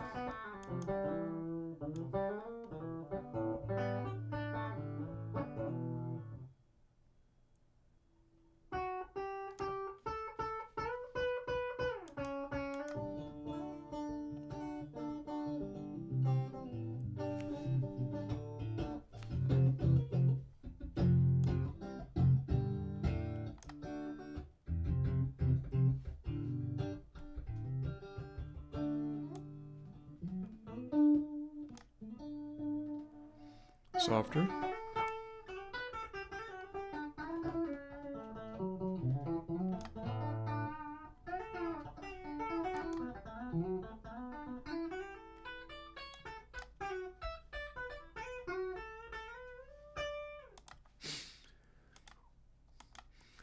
Lovely.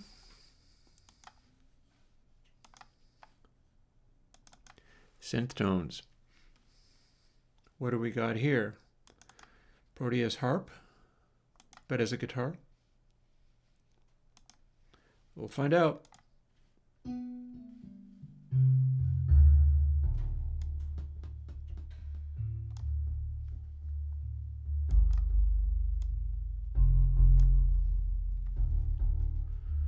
That's a very loud output, that one.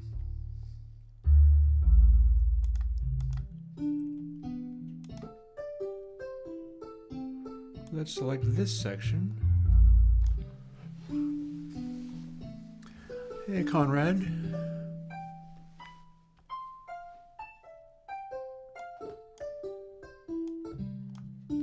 Let's increase reso a lot. How about?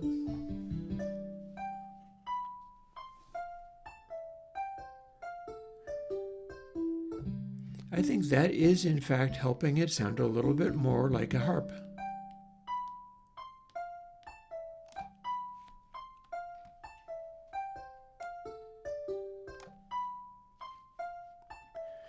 Because without it, this is what you have.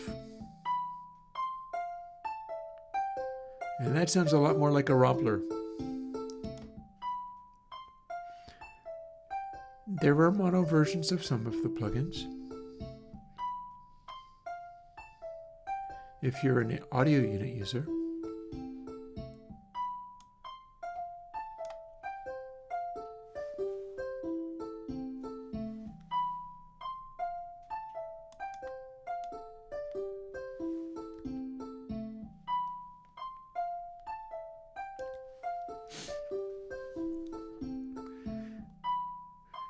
this is doing a way better job of harp than the Proteus does by itself.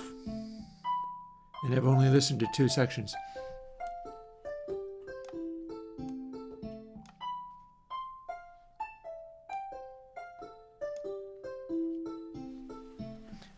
Yeah, there's a whole different set of ones that sound good on this.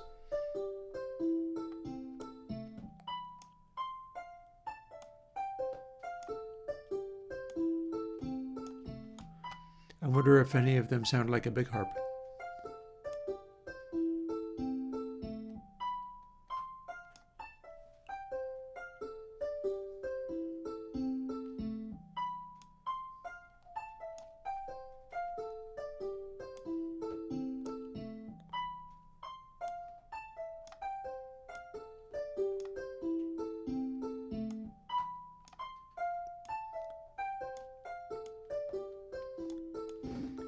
This one's better on the smaller settings.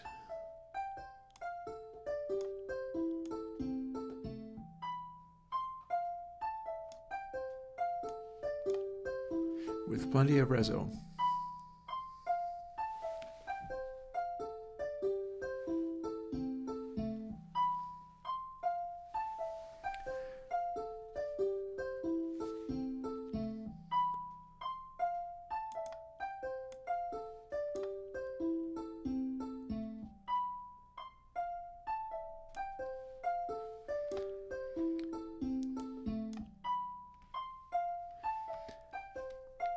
So I get to do a sort of naturalifying on this just from not having any reso at all.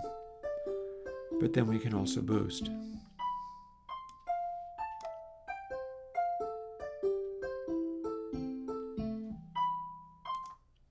Nice, nice, nice. Okay, let's get silly. Marimbas and things. Now, marimbas are not wooden boxes, but they are wooden.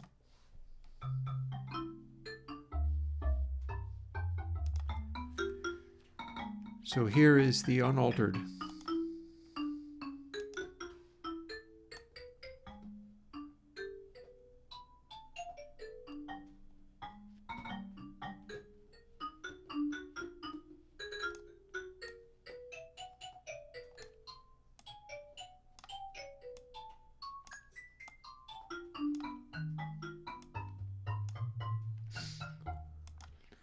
Well, that's cool and all, but hell with that. Let's hear some strings.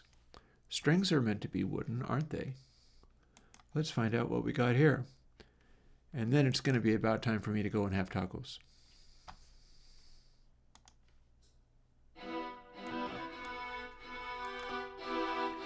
So no effect.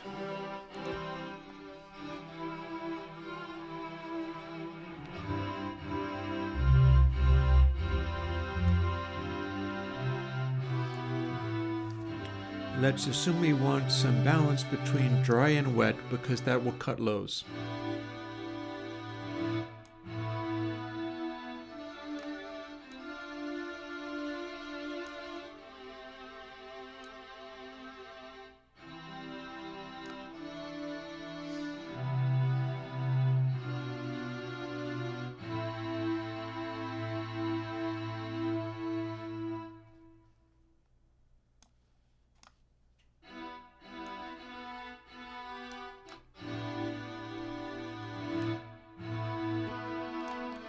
Oh, we got very different tones now. The string business is really bringing out the distinct sounds that they are.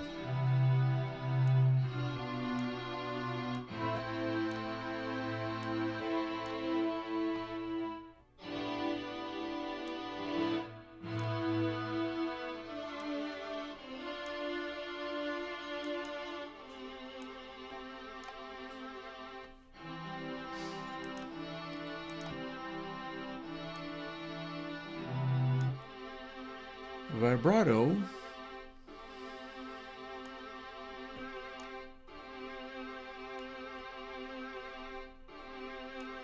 with more reso.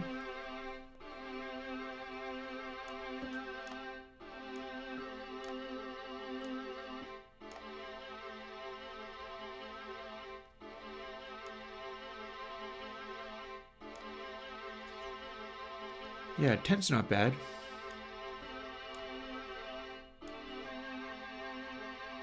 Twelve's not bad.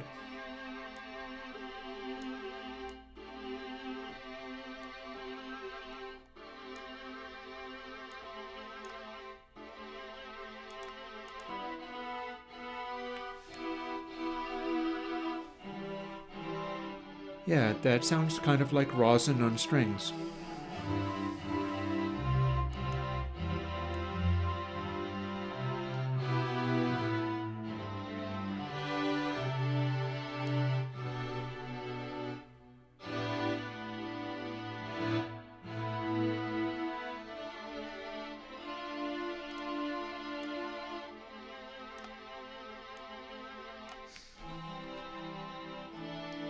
Yeah, you can find ways of making this thing to make a sin string sound more convincing. Absolutely.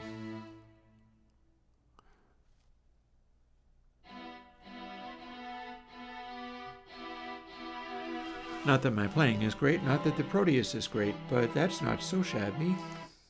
What other strings have I got? Got this. Let's play exactly the same patch on this.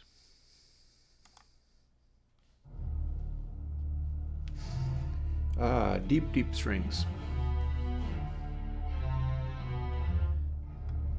Direct.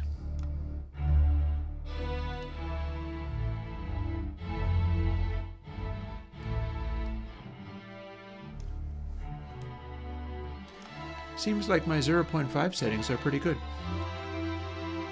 Ooh, let me play 13 again then.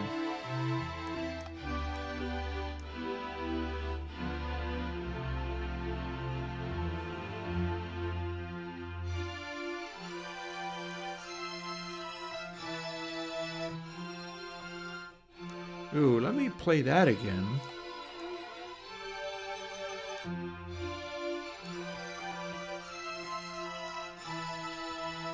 See if anything makes those high notes sound good.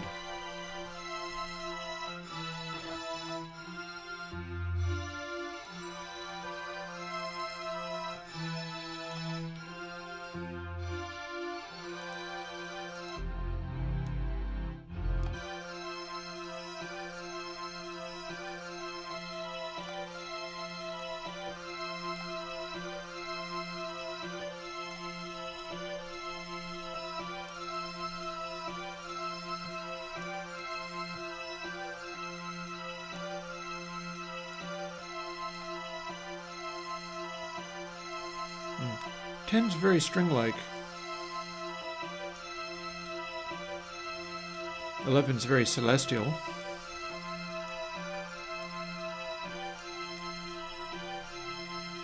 I do hear a choir-like characteristic there, yes.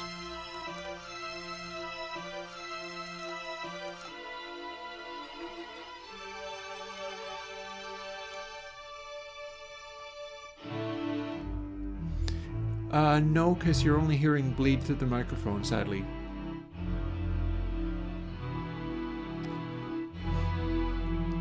And I don't know what you mean by barely hear a difference, because... So you're hearing this, but the Proteus is this.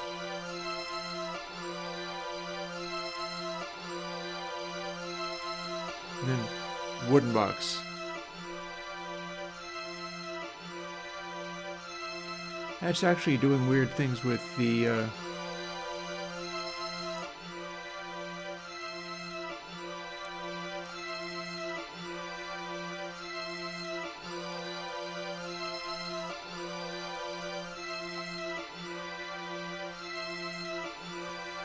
Okay, so I think I have a final twist. I don't think my channels are aligned correctly. Let's do a quick final change and then play that bit again, and I'll get to hear whether it's doing anything useful stereo-wise or not. Because that was supposed to be like it was canceling out the stereo, and that ain't right. So what must we do?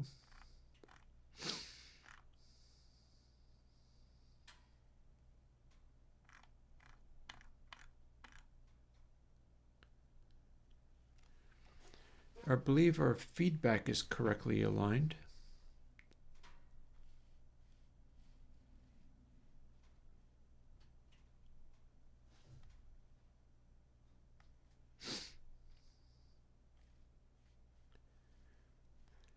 But I believe my outputs are not. So how did that get flipped? That's definitely right. And that's definitely right. That's definitely still left.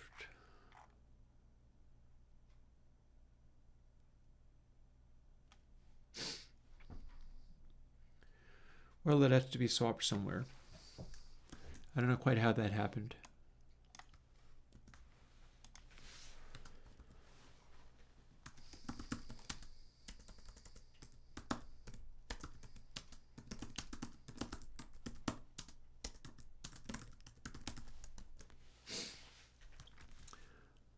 Let's see, first of all, what have we got here?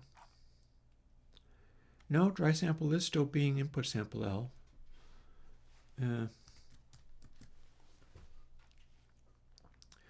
Let's build it and see if it works. Might as well build it and see if it does anything different.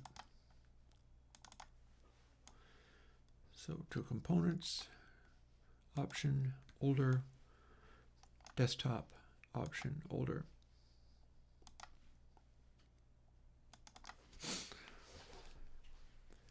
So in here, there's a bit that went clearly stereo.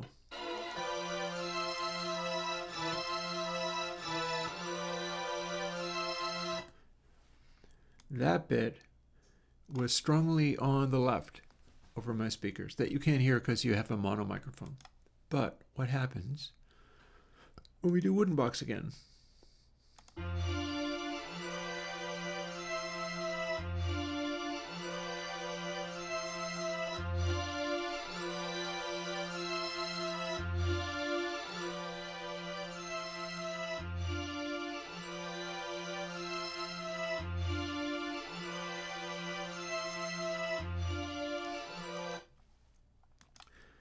That sounds pretty legit, but I have a better test than that.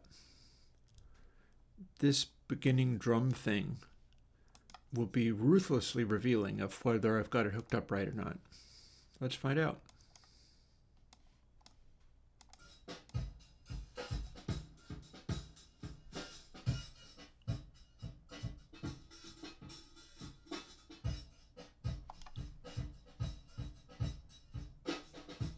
Yeah,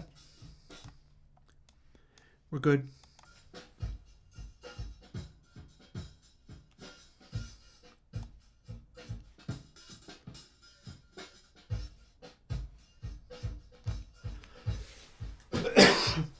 Yeah, excuse me. Yeah. I don't know how that managed to get stereo reversed, but it got stereo reversed somehow, and I have now put it back.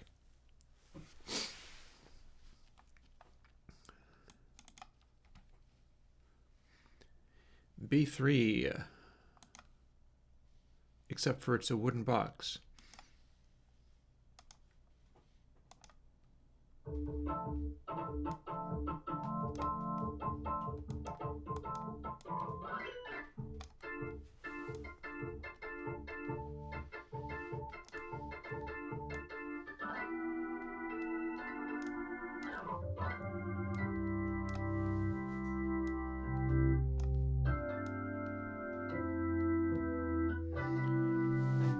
I can't set this thing.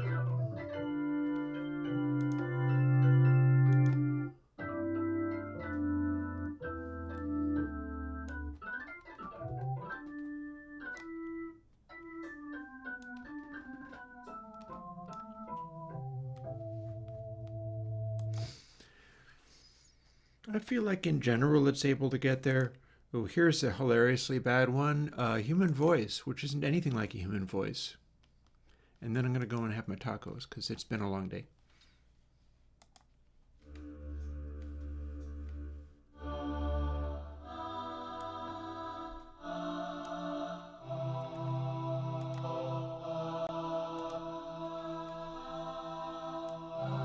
Let's give it more resonance.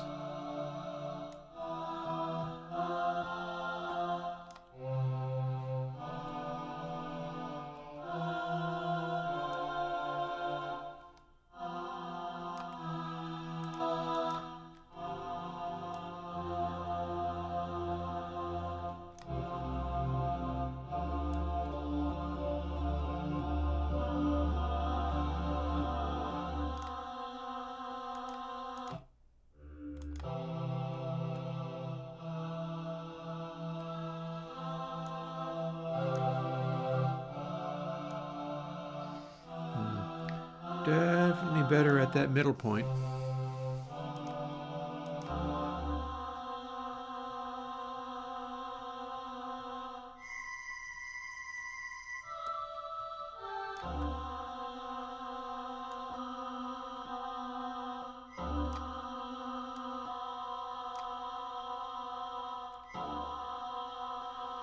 So that's an interesting take on a cluster. That is a cluster.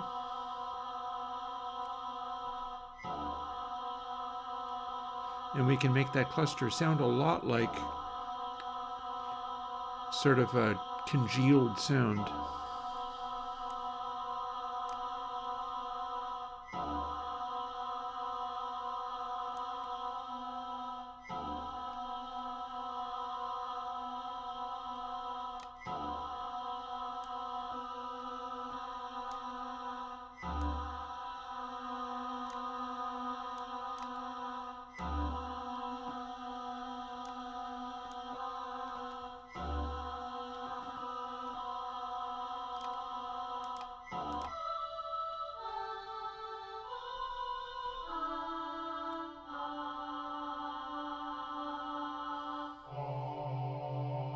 Clusters.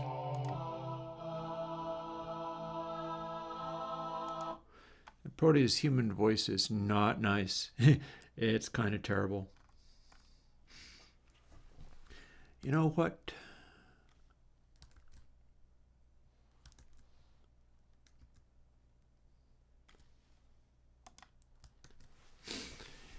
I'm going to say we got there. And there is now a plugin that will be coming, not this weekend. Wooden Box. And I don't remember who it was who was asking me for this, but I hope it works out okay for them. Because there was somebody who was asking me for this, and did my level best. And with a bit of luck, we can now add some sort of wooden box-like sounds to things like DI guitars and synths and stuff. And it might end up coming in handy. You got your nice little dry wet. You've got a resonance, which lets you determine what kind of sonority it puts out. And like 16 or so completely different tones, which won't be different on everything, but they'll be different on a bunch of things. And that ought to work out fairly nicely. I feel like that's going to go okay. So on that note, I will see you next week. We're going to put out Donut this weekend, and hopefully people will enjoy that, and then I'll see where we can go from there. Talk to you later. I'm going to go and have tacos now. Bye-bye.